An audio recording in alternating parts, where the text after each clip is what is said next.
ਅੰਗ 9ਵਾਂ। ਲੁਧਿਆਣੇ ਸ਼ਹਿਰ ਦੀ 14 ਲੱਖ ਦੀ ਵਸੋਂ ਵਿੱਚੋਂ 1 ਲੱਖ ਦੇ ਆਸ-ਪਾਸ ਦੀ ਵਸੋਂ ਉੱਚ ਵਰਗ ਨਾਲ ਸੰਬੰਧ ਰੱਖਦੀ ਹੈ। ਚਾਹੇ ਲੋਕ ਚੰਗੇ ਕਾਰੋਬਾਰ ਤੇ ਨੌਕਰੀਆਂ ਸਦਕਾ ਚੰਗੇ ਪੈਸੇ ਪੈਦਾ ਕਰ ਰਹੇ ਹਨ, ਪਰ ਇਹਨਾਂ ਦਾ ਦਿਨ ਬ ਦਿਨ ਵੱਧਦੀ ਹਵਸ ਤੇ ਭੁੱਖ ਇਹਨਾਂ ਨੂੰ ਚੈਨ ਨਹੀਂ ਲੈਣ ਦਿੰਦੀ। ਹੋਰ ਅੱਗੇ ਵਧਣ ਤੇ ਹੋਰ ਬਹੁਤਾ ਹਾਸਲ ਕਰਨ ਦੀ ਲਾਲਸਾ ਨੇ ਇਹਨਾਂ 1 ਲੱਖ ਲੋਕਾਂ ਨੂੰ ਨਿਰੰਤਰ ਦੌੜ ਤੇ ਮੁਕਾਬਲੇ 'ਚ ਉਲਝਾ ਸੁੱਟਿਆ ਹੈ। ਆਪ ਅੱਗੇ ਵਧਣ ਲਈ ਇਹ ਲੋਕ ਕਿਸੇ ਨੂੰ ਪਿਛਾਂਹ ਸੁੱਟਣਾ ਵੀ ਜ਼ਰੂਰੀ ਮੰਨਦੇ ਹਨ। ਕਿਸੇ ਦੀ ਕਿਸੇ ਵੀ ਤਰ੍ਹਾਂ ਦੀ ਪ੍ਰਾਪਤੀ ਪਿੱਛੇ ਜ਼ਰੂਰ ਹੀ ਕੋਈ ਬੇਈਮਾਨੀ ਜਾਂ ਸਾਜ਼ਿਸ਼ ਹੈ। ਇਹਨਾਂ ਲੋਕਾਂ ਦਾ ਟੁੱਟ ਵਿਸ਼ਵਾਸ ਹੈ। ਇਸ ਵਿਸ਼ਵਾਸ ਸਦਕਾ ਇਹ ਲੋਕ ਸਾਜ਼ਿਸ਼ਾਂ ਦੇ ਮਹੱਤਵ ਨੂੰ ਭਲੀ ਭਾਂਤੀ ਸਮਝਦੇ ਹਨ। ਦਿਨ ਬ ਦਿਨ ਆਪਣੀਆਂ ਸਾਜ਼ਿਸ਼ਾਂ ਦੀ ਨਿਪੁੰਨ ਘਾੜਤ ਤੇ ਦੂਜਿਆਂ ਦੀਆਂ ਸਾਜ਼ਿਸ਼ਾਂ ਦੀ ਅਸਫਲਤਾ ਲਈ ਇਹ ਲੋਕ ਲੱਗੇ ਰਹਿੰਦੇ ਹਨ। 1 ਲੱਖ ਦੀ ਇਸ ਉੱਚੀ ਵਸੋਂ ਦੇ ਸ਼ਹਿਰ ਵਿੱਚ ਵੱਡੇ ਬੰਗਲੇ ਤੇ ਨਵੇਂ ਮਾਡਲਾਂ ਦੀਆਂ ਕਾਰਾਂ ਹਨ। ਉੱਚ ਅਧਿਕਾਰੀਆਂ ਨਾਲ ਇਹ ਨੇੜਤਾ ਬਣਾਉਣ ਲਈ ਅਨੇਕਾਂ ਤਰ੍ਹਾਂ ਦੇ ਪਾਪੜ ਵੇਲ ਕੇ ਆਖਰ ਕਾਮਯਾਬ ਹੋ ਹੀ ਜਾਂਦੇ ਹਨ ਤੇ ਫਿਰ ਇਹਨਾਂ ਨੂੰ ਭ੍ਰਿਸ਼ਟ ਕਰਕੇ ਆਪਣੀ ਲੋੜ ਅਨੁਸਾਰ ਗਲਤ ਫੈਸਲੇ ਕਰਵਾ ਕੇ ਕਈ ਪ੍ਰਕਾਰ ਦਾ ਲਾਭ ਲੈਂਦੇ ਹਨ। ਇਸ ਵਰਗ ਦੇ ਲੋਕ ਸਾਜ਼ਿਸ਼ ਦੇ ਦੁਵੱਲੇ ਟਕਰਾਅ ਕਾਰਨ ਅਕਸਰ ਮੁਸ਼ਕਲਾਂ ਵਿੱਚ ਘਿਰ ਜਾਂਦੇ ਹਨ, ਜਿਸ ਤੋਂ ਖਲਾਸੀ ਵਾਸਤੇ ਇਹਨਾਂ ਨੂੰ ਸਰਕਾਰੀ ਪਹੁੰਚ ਲਈ ਰਾਜਨੀਤਿਕ ਸਰਪ੍ਰਸਤੀ ਦੀ ਜ਼ਰੂਰਤ ਹੁੰਦੀ ਹੈ। ਜਿਵੇਂ ਸਭ ਦਰਿਆ ਸਮੁੰਦਰ ਵੱਲ ਹੀ ਵਗਦੇ ਹਨ, ਇਸੇ ਤਰ੍ਹਾਂ ਭ੍ਰਿਸ਼ਟਾਚਾਰ ਦੀਆਂ ਇਹ ਸਭ ਛੋਟੀਆਂ-ਮੋਟੀਆਂ ਨਦੀਆਂ ਨੀਤੀ ਰੂਪੀ ਭ੍ਰਿਸ਼ਟਾਚਾਰ ਦੇ ਮਹਾਸਾਗਰ ਵਿੱਚ ਹੀ ਜਾ ਮਿਲਦੀਆਂ। ਅੱਜ ਨੀਤੀ ਨੇ ਕੁਝ ਇਹੋ ਜਿਹੀਆਂ ਨਦੀਆਂ ਦਾ ਹਿਸਾਬ ਕਿਤਾਬ ਜਾਚਣਾ ਸੀ। ਨੀਤੀ ਨਰਮ ਰਬੜ ਫੋਮ ਦੇ ਗੱਦਿਆਂ ਵਾਲੇ ਡਬਲ ਬੈੱਡ ਤੇ ਪਲੰਗ ਦੀ ਢੋਅ ਤੇ ਢੱਸ ਨਾ ਲਾਈ ਅੱਧ ਲੇਟੀ ਜਿਹੀ ਹਾਲਤ ਵਿੱਚ ਖੱਬੇ ਪਾਸੇ ਕਰਵਟ ਲਈ ਹੋਈ ਪਈ ਸੀ। ਉਹ ਨਹਾਉਣ ਧੋਣ ਤੋਂ ਬਾਅਦ ਨਾਸ਼ਤਾ ਕਰਕੇ ਵੈਸੇ ਤਾਂ ਸਵੇਰ ਦੇ ਕੰਮਾਂ ਲਈ ਤਿਆਰ ਸੀ। ਉਹਦਾ ਪਹਿਰਾਵਾ ਅਜੇ ਅਧੂਰਾ ਹੀ ਸੀ। ਉਹਨੇ ਕੇਵਲ ਬਲਾਊਜ਼ ਤੇ ਪੇਟੀਕੋਟ ਹੀ ਪਹਿਨਿਆ ਹੋਇਆ ਸੀ ਤੇ ਕਰਵਟ ਲਈ ਸੱਜੀ ਲੱਤ ਦਾ ਗੋਡਾ ਲਗਭਗ ਢਿੱਡ ਨਾਲ ਲੱਗਾ ਹੋਣ ਕਰਕੇ ਪੇਟੀਕੋਟ ਹੇਠਲੀ ਲੱਤ ਤੇ ਗੋਡੇ ਤੋਂ ਵੀ ਉੱਤੇ ਸਰਕ ਗਿਆ ਸੀ। ਇਕੱਲੀ ਇਸਤਰੀ ਨੂੰ ਆਪਣੀ ਨਿੱਜੀ ਕਮਰੇ 'ਚ ਇਹੋ ਜਿਹੀ ਗੱਲ ਵੱਲ ਖਾਸ ਧਿਆਨ ਦੇਣ ਦੀ ਸ਼ਾਇਦ ਲੋੜ ਨਹੀਂ ਹੁੰਦੀ, ਪਰ ਇਸ ਕਮਰੇ ਵਿੱਚ ਤਾਂ ਸਵਰਨ ਸਿੰਘ ਦਾਖਲ ਹੋ ਗਿਆ ਸੀ। ਸਵਰਨ ਸਿੰਘ ਦੇ ਪੈਰਾਂ ਦੀ ਆਵਾਜ਼ ਤੋਂ ਨੀਤੀ ਨੇ ਸਿਰ ਘੁਮਾ ਕੇ ਆਪਣੀਆਂ ਅੱਖਾਂ ਨੂੰ ਉਚਿਤ ਕੋਣ 'ਚ ਨਿਰਧਾਰਿਤ ਕੀਤਾ, ਪਰ ਅਰਧ-ਨਗਨ ਲੱਤਾਂ ਦੇ ਪ੍ਰਦਰਸ਼ਨ ਬਾਰੇ ਕੋਈ ਚਿੰਤਾ ਨਾ ਕੀਤੀ। ਸਵਰਨ ਸਿੰਘ ਨੇ ਵੀ ਕੇਵਲ ਬਲਾਊਜ਼ ਦੇ ਵੱਲ ਕੋਈ ਧਿਆਨ ਨਾ ਦਿੱਤਾ ਤੇ ਨਾ ਹੀ ਉਹਦੀਆਂ ਨਜ਼ਰਾਂ ਨੀਤੀ ਦੇ ਸਰੀਰ ਦੇ ਕਿਸੇ ਪਾਸੇ ਵੱਲ ਸਰਕੀਆਂ।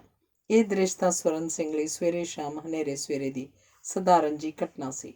ਪਲਾਸਟਿਕ ਦੇ ਫਾਈਲ ਕਵਰ ਵਿੱਚ 8 ਪੰਨਿਆਂ ਦੀ ਇੱਕ ਵੇਰਵੇਦਾਰ ਸੂਚੀ ਬਾਹਰ ਖਿੱਚੀ ਤੇ ਨੀਤੀ ਵੱਲ ਵਧਾਉਂਦਾ ਹੋਇਆ ਬੋਲਿਆ, ਲਓ ਬੀਬੀ ਜੀ, ਸਭ ਤਾਰੀਖ ਜੁਗਰਾਫੀਆ ਤਿਆਰ ਜੀ, ਉਹਨਾਂ ਨਾਮੁਰਾਦਾਂ ਦਾ।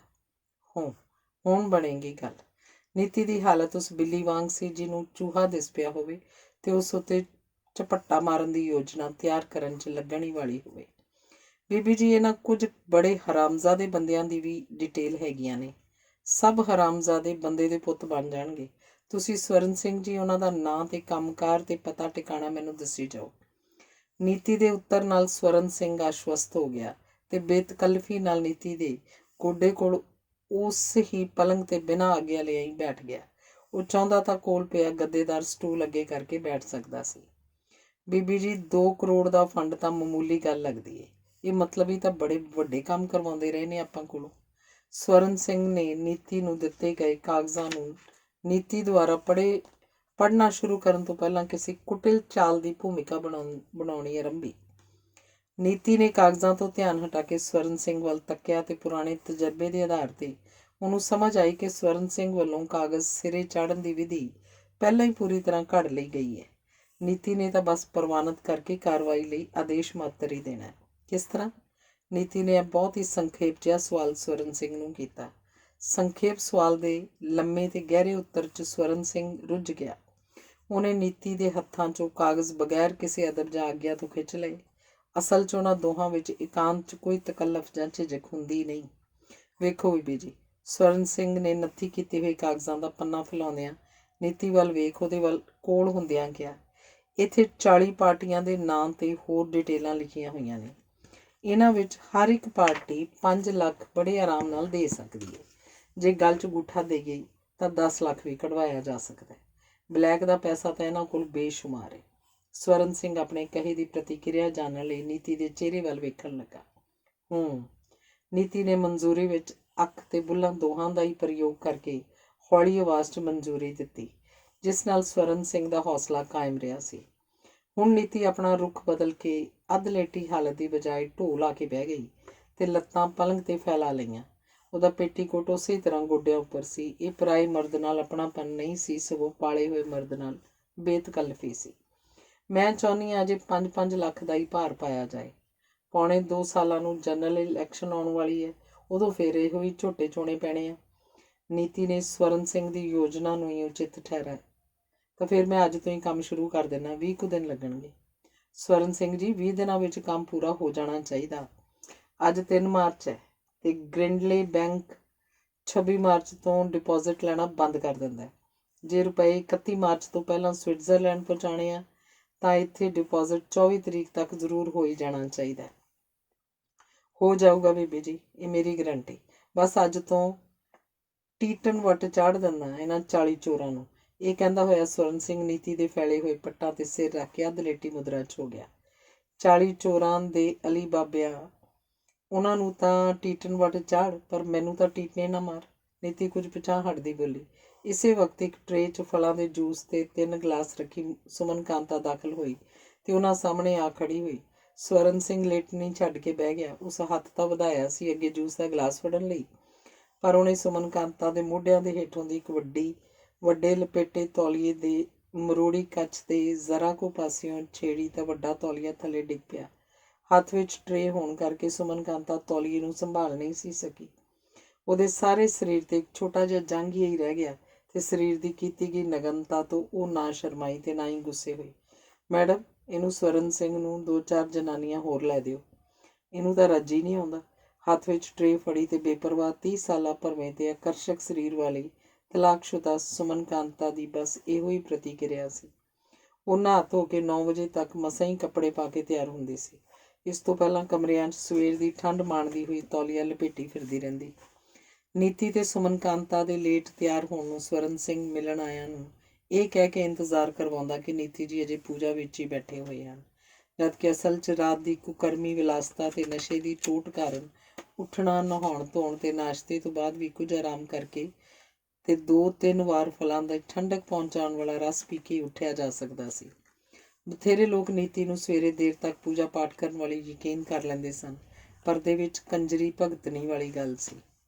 ਨੀਤੀ ਦੀ ਰਾਤ ਚਰਿਆ ਤੇ ਸਵੇਰੇ ਨਸ਼ੇ ਦੀ ਟੋਟ ਕਰਕੇ ਉਹਨੂੰ ਖੁਸ਼ਗਵਾਰ ਠੰਡੇ ਵਾਤਾਵਰਨ ਵਿੱਚ ਆਰਾਮ ਕਰਨ ਦੀ ਇੱਛਾ ਦ੍ਰਿੜਾ ਰਹੀ ਸੀ। ਇੱਕ ਸੁਸਤੀ ਜਿਹੀ ਉਹਦੇ ਉੱਤੇ ਛਾਈ ਹੋਈ ਸੀ। ਫਲਾਂ ਦੇ ਰਸ ਦਾ ਠੰਡਾ ਗਲਾਸ ਪੀਣ ਤੇ ਸਵਰਨ ਸਿੰਘ ਤੋਂ 2 ਕਰੋੜ ਰੁਪਏ ਦੀ ਪੱਕੀ ਸੰਭਾਵਿਤ ਪ੍ਰਾਪਤੀ ਕਰਕੇ ਉਹ ਹੌਲੇਪਨ ਵਾਲੀ ਖੁਸ਼ੀ ਮਹਿਸੂਸ ਕਰਨ ਲੱਗ ਪਈ ਸੀ। ਰਾਤ ਭਰ ਦੀ ਏਅਰ ਕੰਡੀਸ਼ਨਰ ਦੀ ਠੰਡ ਅਜੇ ਤੱਕ ਤਾਪਕ੍ਰਮ ਨੂੰ ਨੀਵਾਂ ਰੱਖ ਰਹੀ ਸੀ। ਬਿਸਤਰੇ ਦੀ, ਨਸ਼ੇ ਦੀ ਬੋਤਲ ਦੀ ਸੁਸਤੀ, ਕਮਰੇ ਦੀ ਠੰਡਕ ਤੇ ਸਵਰਨ ਸਿੰਘ ਵੱਲੋਂ 2 ਕਰੋੜ ਦੀ ਯੋਜਨਾ ਆਦਿ ਸਭ ਦੇ ਮਿਲਵੇਂ ਅਸਰ ਨੇ ਨੀਤੀ ਦੀਆਂ ਅੱਖਾਂ ਭਾਰੀਆਂ ਕਰਨੀਆਂ ਸ਼ੁਰੂ ਕਰ ਦਿੱਤੀਆਂ ਸਨ। ਉਹਨੇ ਸਵਰਨ ਸਿੰਘ ਨੂੰ ਮਿਲਣ ਵਾਲਿਆਂ ਨੂੰ ਸੰਭਾਲਣ ਲਈ ਕਹਿ ਦਿੱਤਾ ਤੇ ਸੁਮਨ ਕਾਂਤਾ ਆਪੇ ਸਮਝਦੀ ਹੋਈ ਵੱਡੇ ਸਾਰੇ ਤੌਲੀਏ ਨੂੰ ਇੱਕ ਤੇ ਵਲੇਟਦੀ ਹੋਈ ਕਮਰੇ 'ਚੋਂ ਬਾਹਰ ਚਲੀ ਗਈ। ਸਵਰਨ ਸਿੰਘ ਆਪਣੇ ਕਾਗਜ਼ ਪੱਤਰ ਸੰਭਾਲ ਕੇ ਆਪਣੀ ਮੁੱਖ ਮੁਦਰਾ ਮੌਕੇ ਅਨੁਸਾਰ ਉਚਿਤ ਕਰਦਾ ਹੋਇਆ 20 ਫੁੱਟ ਜਰਬ 20 ਫੁੱਟ ਦੇ ਕਮਰੇ 'ਚ ਦਾਖਲ ਹੋਇਆ।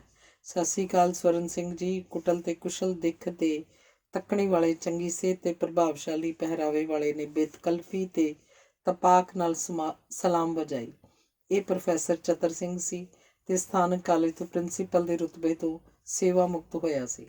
ਨੀਤੀ ਲਈ ਤਕਰੀਰਾਂ ਤਿਆਰ ਕਰਦਾ ਤੇ ਬੁੱਧੀਜੀਵੀ ਵਰਗ ਵਿੱਚ ਰਾਜ ਸੱਤਾ ਦੀ ਦਲਾਲੀ ਕਰਦਾ, ਵਿਦਰੋਹੀ ਆਵਾਜ਼ਾਂ ਨੂੰ ਦਬਾਉਂਦਾ। ਸਰਕਾਰ ਦੇ ਸਾਰੇ ਇਨਾਮ ਅਕਰਾਮ ਕੇਵਲ ਮਰਾਸੀ ਪ੍ਰਵਿਰਤੀ ਵਾਲੇ ਸਾਹਿਤਕਾਰਾਂ ਤੱਕ ਹੀ ਰਹਿਣ ਦਿੰਦਾ। ਇਹ ਆਪ ਵੀ 20 ਕਿਤਾਬਾਂ ਦਾ ਲੇਖਕ ਸੀ। ਕੋਈ ਮੌਲਿਕ ਰਚਨਾ ਤਾਂ ਉਹਦੀ ਨਹੀਂ ਸੀ, ਪਰ ਸਥਾਪਤ ਰਾਜਸੀ ਲੋਕਾਂ ਦੀਆਂ ਜੀਵਨ ਕਥਾਵਾਂ, ਕੁਝ ਆਲੋਚਨਾ ਤੇ ਘਟੀਆ ਲੇਖਕਾਂ ਦੁਆਰਾ ਆਪਣੀਆਂ ਹੀ ਬੇਤੁਕੀਆਂ ਰਚਨਾਵਾਂ ਦੀ ਆਪੇ ਹੀ ਝੂਠੀ ਤਾਰੀਫ ਤੇ ਉੱਭਰਦੇ ਤੇ ਗੰਭੀਰ ਲੇਖਕਾਂ ਦੀ ਬਦਖੋਈ ਵਾਲੇ ਲੇਖਾਂ ਦੇ ਸੰਗ੍ਰਹਿ ਵੀ ਚਤਰ ਸਿੰਘ ਦੇ ਨਾਂ ਹੇਠ ਛਪ ਕੇ ਸਰਕਾਰੋਂ ਦਰਬਾਰੋਂ ਖਰੀਦਣ ਲਈ ਪ੍ਰਵਾਨਿਤ ਕੀਤੇ ਗਏ ਸਨ। ਲਾਭਵੰਦ ਹੋਏ ਘਟੀਆ ਲੇਖਕ ਆਪਣੀ ਵਾਹ ਵਿੱਚ ਆਪ ਹੀ ਲਿਖੇ, ਪਰ ਚਤਰ ਸਿੰਘ ਦੇ ਨਾਂ ਹੇਠ ਛਪੇ ਲੇਖਾਂ ਦੀ ਪੰਜਾਬੀ ਆਲੋਚਨਾ ਦਾ ਉੱਤਮ ਨਮੂਨਾ ਕਹਿ ਕੇ ਸਾਹਿਤਿਕ ਦਕਾਰੀ ਵਿੱਚ ਵੱਡੀਆਂ ਉਲਾਂਘਾਂ ਪੁੱਟਦੇ। ਸਤਿ ਸ੍ਰੀ ਅਕਾਲ ਪ੍ਰਿੰਸੀਪਲ ਸਾਹਿਬ, ਬੈਠੋ ਬੈਠੋ ਜੀ, ਖੜੇ ਕਿਉਂ ਹੋ ਗਏ? ਸਵਰਨ ਸਿੰਘ ਨੇ ਵੀ ਬਰਾਬਰ ਦਾ ਤਪਾਕ ਵਿਖਾਉਂਦਿਆਂ ਕਿਹਾ ਤੇ ਆਪਣਾ ਉੱਠ ਕੇ ਮਾਣ ਕਰਨ ਤੇ ਉਹਨੂੰ ਬਹਿਣ ਲਈ ਆਖ ਕੇ ਉਹਦਾ ਵੀ ਮਾਣ ਰੱਖਿਆ। ਚਤਰ ਸਿੰਘ ਦੇ ਨਾਲ 3 ਆਦਮੀ ਹੋਰ ਵੀ ਸਨ। ਉਹਨਾਂ ਦੀ ਸਵਰਨ ਸਿੰਘ ਨਾਲ ਪਹਿਚਾਣ ਸ਼ੁਰੂ ਹੋਈ। ਇਹ ਪ੍ਰੋਫੈਸਰ ਹਰਜੀਤ ਸਿੰਘ। ਚਤਰ ਸਿੰਘ ਨੇ ਠਿਗਣੇ ਜਿਹੇ ਪ੍ਰੋਫੈਸਰ ਵੱਲ ਇਸ਼ਾਰਾ ਕੀਤਾ। ਬੜੀ ਖੁਸ਼ੀ ਹੋਈ ਜੀ ਮਿਲ ਕੇ। ਸਵਰਨ ਸਿੰਘ ਨੇ ਮੁਸਕਰਾਉਂਦਿਆਂ ਆਪਣਾ ਹੱਥ ਹਰਜੀਤ ਸਿੰਘ ਵੱਲ ਵਧਾਇਆ। ਉਹ ਤਾਂ ਪਹਿਲਾਂ ਹੀ ਆਪਣੇ ਹੱਥ ਜੋੜੀ ਖੜਾ ਸੀ। ਉਹਨੇ ਆਪਣੇ ਜੁੜੇ ਹੱਥ ਖੋਲ ਕੇ ਹੇਠਾਂ ਵੱਲ ਸਵਰਨ ਸਿੰਘ ਦਾ ਹੱਥ ਆਪਣੇ ਦੋਹੀਂ ਹੱਥਾਂ 'ਚ ਲੈ ਕੇ ਸਿਰ ਝੁਕਾ ਕੇ ਸਲਾਮ ਗੁਜ਼ਾਰੀ ਤਾਂ ਅਤ ਚਾਪਲੂਸ ਸਲੀਕਾ ਨਿਭਾਇਆ। ਸਵਰਨ ਸਿੰਘ ਜੀ, ਇਹਨਾਂ ਨੀਤੀ ਜੀ ਦੀ ਬਾਇਓਗ੍ਰਾਫੀ ਲਿਖੀ ਹੈ ਜੋ ਅਜੇ ਪਰਸੋਂ ਹੀ ਛਪੀ ਹੈ। ਅੱਛਾ ਜੀ, ਬੜਾ ਚੰਗਾ ਉਦਮ ਹੈ। ਕਿੱਥੇ ਆ ਜੀ ਇਹ ਕਿਤਾਬ? ਸਵਰਨ ਸਿੰਘ ਨੇ ਸਲੀਕਾ ਨਿਭਾਇਆ। ਪੇਸ਼ ਕਰੋ ਪ੍ਰੋਫੈਸਰ ਸਾਹਿਬ। ਚਤਰ ਸਿੰਘ ਨੇ ਮਿਲੇ ਮੌਕੇ ਤੇ ਖੁਸ਼ ਹੋ ਕੇ ਹਰਜੀਤ ਸਿੰਘ ਨੂੰ ਫੁਰਤੀ ਨਾਲ ਫਾਇਦਾ ਉਠਾਉਣ ਲਈ ਕਿਹਾ। ਹਰਜੀਤ ਸਿੰਘ ਨੇ ਝੱਟ ਕਿਤਾਬ ਦੀ ਇੱਕ ਕਾਪੀ ਤੇ ਲੇਖਕ ਵੱਲੋਂ ਸਾਹਿਤ ਤੇ ਦੇ ਮਹਾਨ ਸਰਪ੍ਰਸਤ ਤੇ ਪਰਮ ਮਿੱਤਰ ਨੂੰ ਸਤਿਕਾਰਤ ਸਹਿਤ ਭੇਟ ਹਰਜੀਤ ਸਿੰਘ ਲਿਖ ਕੇ ਸਵਰਨ ਸਿੰਘ ਵੱਲ ਵਧਾਈ। ਤਿਆਗ ਤੇ ਸੇਵਾ ਦੀ ਮੂਰਤੀ। ਸਵਰਨ ਸਿੰਘ ਨੇ ਕਿਤਾਬ ਦੇ ਟਾਈਟਲ ਤੇ ਨੀਤੀ ਦੀ ਛਪੀ ਹੋਈ ਤਸਵੀਰ ਵੇਖਦਿਆਂ ਕਿਤਾਬ ਦਾ ਨਾਮ ਬੋਲ ਕੇ ਪੜ੍ਹਿਆ। ਬੜਾ ਢੁਕਵਾਂ ਨਾਂ ਰੱਖਿਆ ਵਾ ਕਿਤਾਬ ਦਾ, ਸਵਰਨ ਸਿੰਘ ਨੇ ਪ੍ਰਸ਼ੰਸਾ ਵਿੱਚ ਕਿਹਾ। ਪ੍ਰੋਫੈਸਰ ਹਰਜੀਤ ਸਿੰਘ ਦੀਆਂ ਬਾਛਾਂ ਫੈਲ ਗਈਆਂ। ਸਵਰਨ ਸਿੰਘ ਨੇ ਵਧੀਆ ਦਿੱਖ ਛਪਾਈ ਕਾਗਜ਼ ਤੇ ਜਿਲਦ ਵਾਲੀ ਕਿਤਾਬ ਦੇ ਪੰਨੇ ਪਲਟਣੇ ਸ਼ੁਰੂ ਕਰ ਦਿੱਤੇ ਤੇ ਇਸ ਤਰ੍ਹਾਂ ਕਰਦਾ ਕਰਦਾ ਰੁਕ ਕੇ ਇੱਕ ਥਾਂ ਤੇ ਬੋਲ ਕੇ ਪੜ੍ਹਨ ਲੱਗ ਪਿਆ। ਕੁਮਾਰੀ ਨੀਤੀ ਜੀ ਅੰਮ੍ਰਿਤ ਵੇਲੇ ਉੱਠ ਕੇ ਇਸ਼ਨਾਨ ਆਦਿ ਤੋਂ ਵਿਹਲੇ ਹੋ ਸੁੱਚੇ ਮੂੰਹ ਹੀ ਪ੍ਰਭੂ ਸਿਮਰਨ 'ਚ ਲੱਗ ਜਾਂਦੇ ਹਨ। ਘੰਟਿਆਂ ਬੱਧੀ ਉਹਨਾਂ ਦੀ ਲਿਵ ਲੱਗੀ ਰਹਿੰਦੀ ਹੈ, ਜਿਵੇਂ ਉਹ ਇਸ ਸੰਸਾਰ 'ਚ ਸਮਾਧੀ ਰਾਹੀਂ ਬੈਕੁੰਠ 'ਚ ਪਹੁੰਚ ਗਏ ਹੋਣ। ਉਹਨਾਂ ਦੀ ਬੈਕੁੰਠੀ ਸਮਾਧੀ 'ਚੋਂ ਬਾਹਰ ਆਉਣ ਨੂੰ ਮਨ ਨਹੀਂ ਮੰਨਦਾ, ਪਰ ਉਹਨਾਂ ਦੇ ਮਨ 'ਚ ਪ੍ਰਭੂ ਦੇ ਲੋੜਵੰਦ ਲੋਕਾਂ ਦਾ ਨਾਲੋਂ ਨਾਲ ਹੀ ਤਾਂ ਵਸ ਹੈ। ਲੋਕ ਸੇਵਾ ਲਈ ਉਹ ਪ੍ਰਭੂ ਚਰਨਾਂ 'ਚ ਉੱਠ ਲੋਕਾਂ ਦੀ ਸੇਵਾ ਲਈ ਸਥੂਲ ਸੰਸਾਰ ਵਿੱਚ ਪਰਤਦੇ ਹਨ। ਬਸ ਫਿਰ ਉਹਨਾਂ ਨੂੰ ਨਾ ਆਪਣੀ ਭੁੱਖ ਤੇ ਨਾ ਥਕੇਵੇਂ ਦੀ ਸੁੱਧ ਬੁੱਧ ਰਹਿੰਦੀ ਹੈ। ਲੋਕ ਸੇਵਾ ਦੀ ਉਮਾਂ ਵਿੱਚੋਂ ਦਿਨ ਰਾਤ ਹੀ ਭੁੱਲੇ ਰਹਿੰਦੇ ਹਨ। ਵਾਹ ਵਾਹ, ਕਮਾਲ ਕਰ ਦਿੱਤੀ ਹਰਜੀਤ ਸਿੰਘ ਜੀ। ਨੀਤੀ ਜੀ ਤੇ ਤਾਂ ਤੁਸੀਂ ਹੂਬਹੂ ਤਸਵੀਰ ਹੀ ਖਿੱਚ ਦਿੱਤੀ ਹੈ। ਤੁਸੀਂ ਤਾਂ ਬਹੁਤ ਬਹੁਤ ਵਧਾਈ ਮਨਜ਼ੂਰ ਕਰੋ ਸਾਡੇ ਕੋਲੋਂ। ਸਵਰਨ ਸਿੰਘ ਨੇ ਆਪਣੀ ਸ਼ੈਤਾਨ ਦੇਵੀ ਦਾ ਅਸਲੀ ਦੇਵੀਆਂ ਵਰਗਾ ਵਰਣਨ ਪੜ੍ਹ ਕੇ ਗਦਗਦ ਹੁੰਦਿਆਂ ਕਿਹਾ। ਇਹ ਕਿਤਾਬ ਨੀਤੀ ਜੀ ਨੂੰ ਭੇਟ ਕਰਨੀ ਸੀ। ਚਤਰ ਸਿੰਘ ਨੇ ਆਗਿਆ ਮੰਗਣ ਵਾਂਗ ਮਕਸਦ ਦਾ ਇਜ਼ਹਾਰ ਕੀਤਾ। ਤੁਸੀਂ ਤਾਂ ਜਾਣਦੇ ਹੋ ਪ੍ਰੋਫੈਸਰ ਸਾਹਿਬ, ਨੀਤੀ ਜੀ ਦੀ ਪੂਜਾ ਪਾਠ ਤੋਂ ਉੱਠਣ ਦਾ ਕੋਈ ਵਕਤ ਨਹੀਂ। ਅੱਜ 2 ਘੰਟੇ ਤਾਂ ਲੱਗ ਹੀ ਜਾਣਗੇ। ਸਵਰਨ ਸਿੰਘ ਚੁੱਪ ਹੋ ਗਿਆ, ਪਰ ਮਨ 'ਚੋਂ ਅੰਦਾਜ਼ਾ ਲਾ ਰਿਹਾ ਸੀ ਕਿ ਨੀਤੀ ਦੇ ਨਸ਼ੇ ਦੀ ਤੋਟ ਤੇ ਰਾਤ ਦੀ ਵਿਭਚਾਰ ਦਾ ਥਕਾਵਟੀ ਅਸਰ ਇੰਨੀ ਕੁ ਲੇਟਣੀ ਨਾਲ ਤਾਂ ਠੀਕ ਹੋ ਹੀ ਜਾਏਗਾ। ਚਤਰ ਸਿੰਘ ਨੇ ਵੀ ਮੁਲਾਕਾਤ ਦਾ ਪ੍ਰੋਗਰਾਮ ਬਦਲਣ ਬਾਰੇ ਸੋਚ ਲਿਆ। ਅਸੀਂ ਹੁਣ ਤਾਂ ਚੱਲਦੇ ਹਾਂ ਤੇ ਫਿਰ ਕਦੀ ਜੇ ਤੁਸੀਂ ਮੁਲਾਕਾਤ ਕਰਵਾ ਦਿਓ। ਜ਼ਰੂਰ ਜ਼ਰੂਰ ਪ੍ਰਿੰਸੀਪਲ ਸਾਹਿਬ, ਤੁਸੀਂ ਪਰਸੋਂ ਸ਼ਾਮ ਨੂੰ 6 ਵਜੇ ਆ ਜਾਓ। ਸਵਰਨ ਸਿੰਘ ਨੇ ਚਤਰ ਸਿੰਘ ਦੀ ਗੱਲ ਅੱਧ ਵਿੱਚੋਂ ਹੀ ਕੱਟਦਿਆਂ ਕਿਹਾ। ਬਹੁਤ ਠੀਕ ਬਹੁਤ ਠੀਕ ਸਵਰਨ ਸਿੰਘ ਜੀ, ਹੁਣ ਅਸੀਂ ਚੱਲਦੇ ਹਾਂ। 2-3 ਬੇਨਤੀਆਂ ਕਰਨੀਆਂ ਸੀ ਤੁਹਾਨੂੰ। ਕਿਉਂ ਸ਼ਰਮਿੰਦਾ ਕਰਦੇ ਹੋ ਪ੍ਰਿੰਸੀਪਲ ਸਾਹਿਬ? ਹੁਕਮ ਕਰੋ ਤੁਸੀਂ, ਅਸੀਂ ਤਾਂ ਤੁਹਾਡੇ ਸੇਵਕ ਹਾਂ। ਹਰਜੀਤ ਸਿੰਘ ਦੀ ਬਦਲੀ ਫਿਰੋਜ਼ਪੁਰ ਤੋਂ ਇੱਥੇ ਹੋ ਜਾਏ ਤਾਂ ਮੈਨੂੰ ਤੁਹਾਡੀ ਬੜੀ ਮਦਦ ਮਿਲਦੀ ਰਹੇਗੀ। ਇਹ ਤੁਹਾਡਾ ਹੁਕਮ ਪੂਰਾ ਹੋ। ਮੈਨੂੰ ਜ਼ਰਾ ਵੇਰਵਾ ਨੋਟ ਕਰਵਾ ਦਿਓ। ਸਵਰਨ ਸਿੰਘ ਨੇ ਚਤਰ ਸਿੰਘ ਦੇ ਦੱਸਣ ਤੇ ਆਪਣੀ ਡਾਇਰੀ ਤੇ ਕੁਝ ਲਿਖ ਲਿਆ। ਕੋਈ ਹੋਰ ਸੇਵਾ ਦੱਸੋ ਪ੍ਰਿੰਸੀਪਲ ਸਾਹਿਬ? ਸਵਰਨ ਸਿੰਘ ਲਿਖਣਾ ਬੰਦ ਕਰਕੇ ਬੋਲਿਆ। ਇਹ ਨੇ ਜੀ ਆਪਣੇ ਮਿੱਤਰ ਤੇ ਸ਼ਾਗਿਰਦ। ਚਤਰ ਸਿੰਘ ਦੇ ਨਾਲ ਦੇ 2 ਟੁੱਕੜ ਬੋਚੀ ਬੂਥੀਆਂ ਵਾਲਿਆਂ ਵੱਲ ਇਸ਼ਾਰਾ ਕੀਤਾ। ਕੀਮਤੀ ਕੱਪੜੇ, ਪੋਚਵੀਆਂ ਪੱਗਾਂ ਤੇ ਨਿਕਲੀਆਂ ਹੋਈਆਂ ਹੜਬਾਂ ਤੋਂ ਇਸ ਉਮਰ ਵਿੱਚ ਘਟੀਆ ਸ਼ਰਾਬ ਦਾ ਵਧੇਰੇ ਸੇਵਨ ਸਪਸ਼ਟ ਸੀ। ਸਵਰਨ ਸਿੰਘ ਦੀ ਨਜ਼ਰ ਪੈਂਦਿਆਂ ਹੀ ਦੋਵਾਂ ਦੇ ਹੱਥ ਜੁੜ ਗਏ। ਇਹ ਡਾਕਟਰ ਮੋਹਨ ਚੁਗਲੀਆ। ਚਤਰ ਸਿੰਘ ਵੱਲੋਂ ਪਰਿਚਿਤ ਸਵਰਨ ਸਿੰਘ ਨੇ ਹੱਥ ਮਿਲਾਇਆ। ਤੇ ਇਹਨੇ ਜੀ ਡਾਕਟਰ ਰਤਨ ਪਵਾੜੀਆ। ਇਸ ਵਾਰੀ ਵੀ ਪਹਿਲੀ ਕਿਰਿਆ ਹੀ ਦੁਹਰਾਈ ਗਈ। ਸੇਵਾ ਦੱਸੋ ਪ੍ਰਿੰਸੀਪਲ ਸਾਹਿਬ? ਸਵਰਨ ਸਿੰਘ ਵੱਧ ਵਕਤ ਲੱਗਣ ਕਰਕੇ ਛੇਤੀ ਵਿਹਲਾ ਹੋਣਾ ਚਾਹੁੰਦਾ ਸੀ। ਇਹ ਦੋਨੋਂ ਹੋਣਹਾਰ ਪੂੰਗਰ ਦੇ ਕਵੀ ਨੇ, ਪਰ ਅਜੇ ਤੱਕ PhD ਕਰਨ ਦੇ ਬਾਵਜੂਦ ਵੀ ਟੈਂਪਰੇਰੀ ਲੈਕਚਰਰ ਦੀ ਹੀ ਅਸਾਮੀ ਤੇ ਆ ਦੋਵੇਂ ਹੀ। ਇਹਨਾਂ ਨੂੰ ਪਰਮਾਨੈਂਟ ਕਰਵਾਓ। ਜ਼ਰੂਰ ਹੋ ਜਾਣਗੇ ਪਰਮਾਨੈਂਟ ਇਹ ਦੋਵੇਂ ਨੌਜਵਾਨ। ਅਗਲਾ ਹੁਕਮ ਕਰੋ ਤੁਸੀਂ। ਸਵਰਨ ਸਿੰਘ ਸਪਸ਼ਟ ਕਾਹਲੀ 'ਚ ਲੱਗਦਾ ਸੀ। 3-4 ਬੰਦੇ ਹੋਰ ਵੀ ਆ ਚੁੱਕੇ ਸਨ ਹੁਣ ਤੱਕ ਤੇ ਹੋਰ ਕਈਆਂ ਦੇ ਛੇਤੀ ਹੀ ਆ ਜਾਣ ਦੀ ਸੰਭਾਵਨਾ ਸੀ। ਸਵਰਨ ਸਿੰਘ ਜੀ, ਅੱਜ ਕੱਲ੍ਹ ਡੇਲੀ ਤਨਕੀਦ ਬਹੁਤ ਹੀ ਗੜਬੜ ਕਰ ਰਿਹਾ ਹੈ। ਕਾਹਦੀ ਗੜਬੜ? ਵੇਖੋ ਜੀ, ਇਹ ਨੌਜਵਾਨ ਉੱਭਰਦੇ ਲੇਖਕ ਹਰ ਮਹੀਨੇ ਸਾਹਿਤਕ ਗੋਸ਼ਟੀਆਂ ਕਰਦੇ ਆ। ਰੋਜ਼ਾਨਾ ਤਨਕੀਦ ਛੋਟੀ ਜੀ ਖਬਰ ਲਾ ਦਿੰਦਾ, ਆਹ ਫੋਟੋ ਛਾਪਦਾ ਹੀ ਨਹੀਂ। ਇਹਨਾਂ ਨੌਜਵਾਨ ਕਵੀਆਂ ਦਾ ਹੌਸਲਾ ਅਫਜ਼ਾਈ ਕਿਸ ਤਰ੍ਹਾਂ ਹੋਏਗੀ?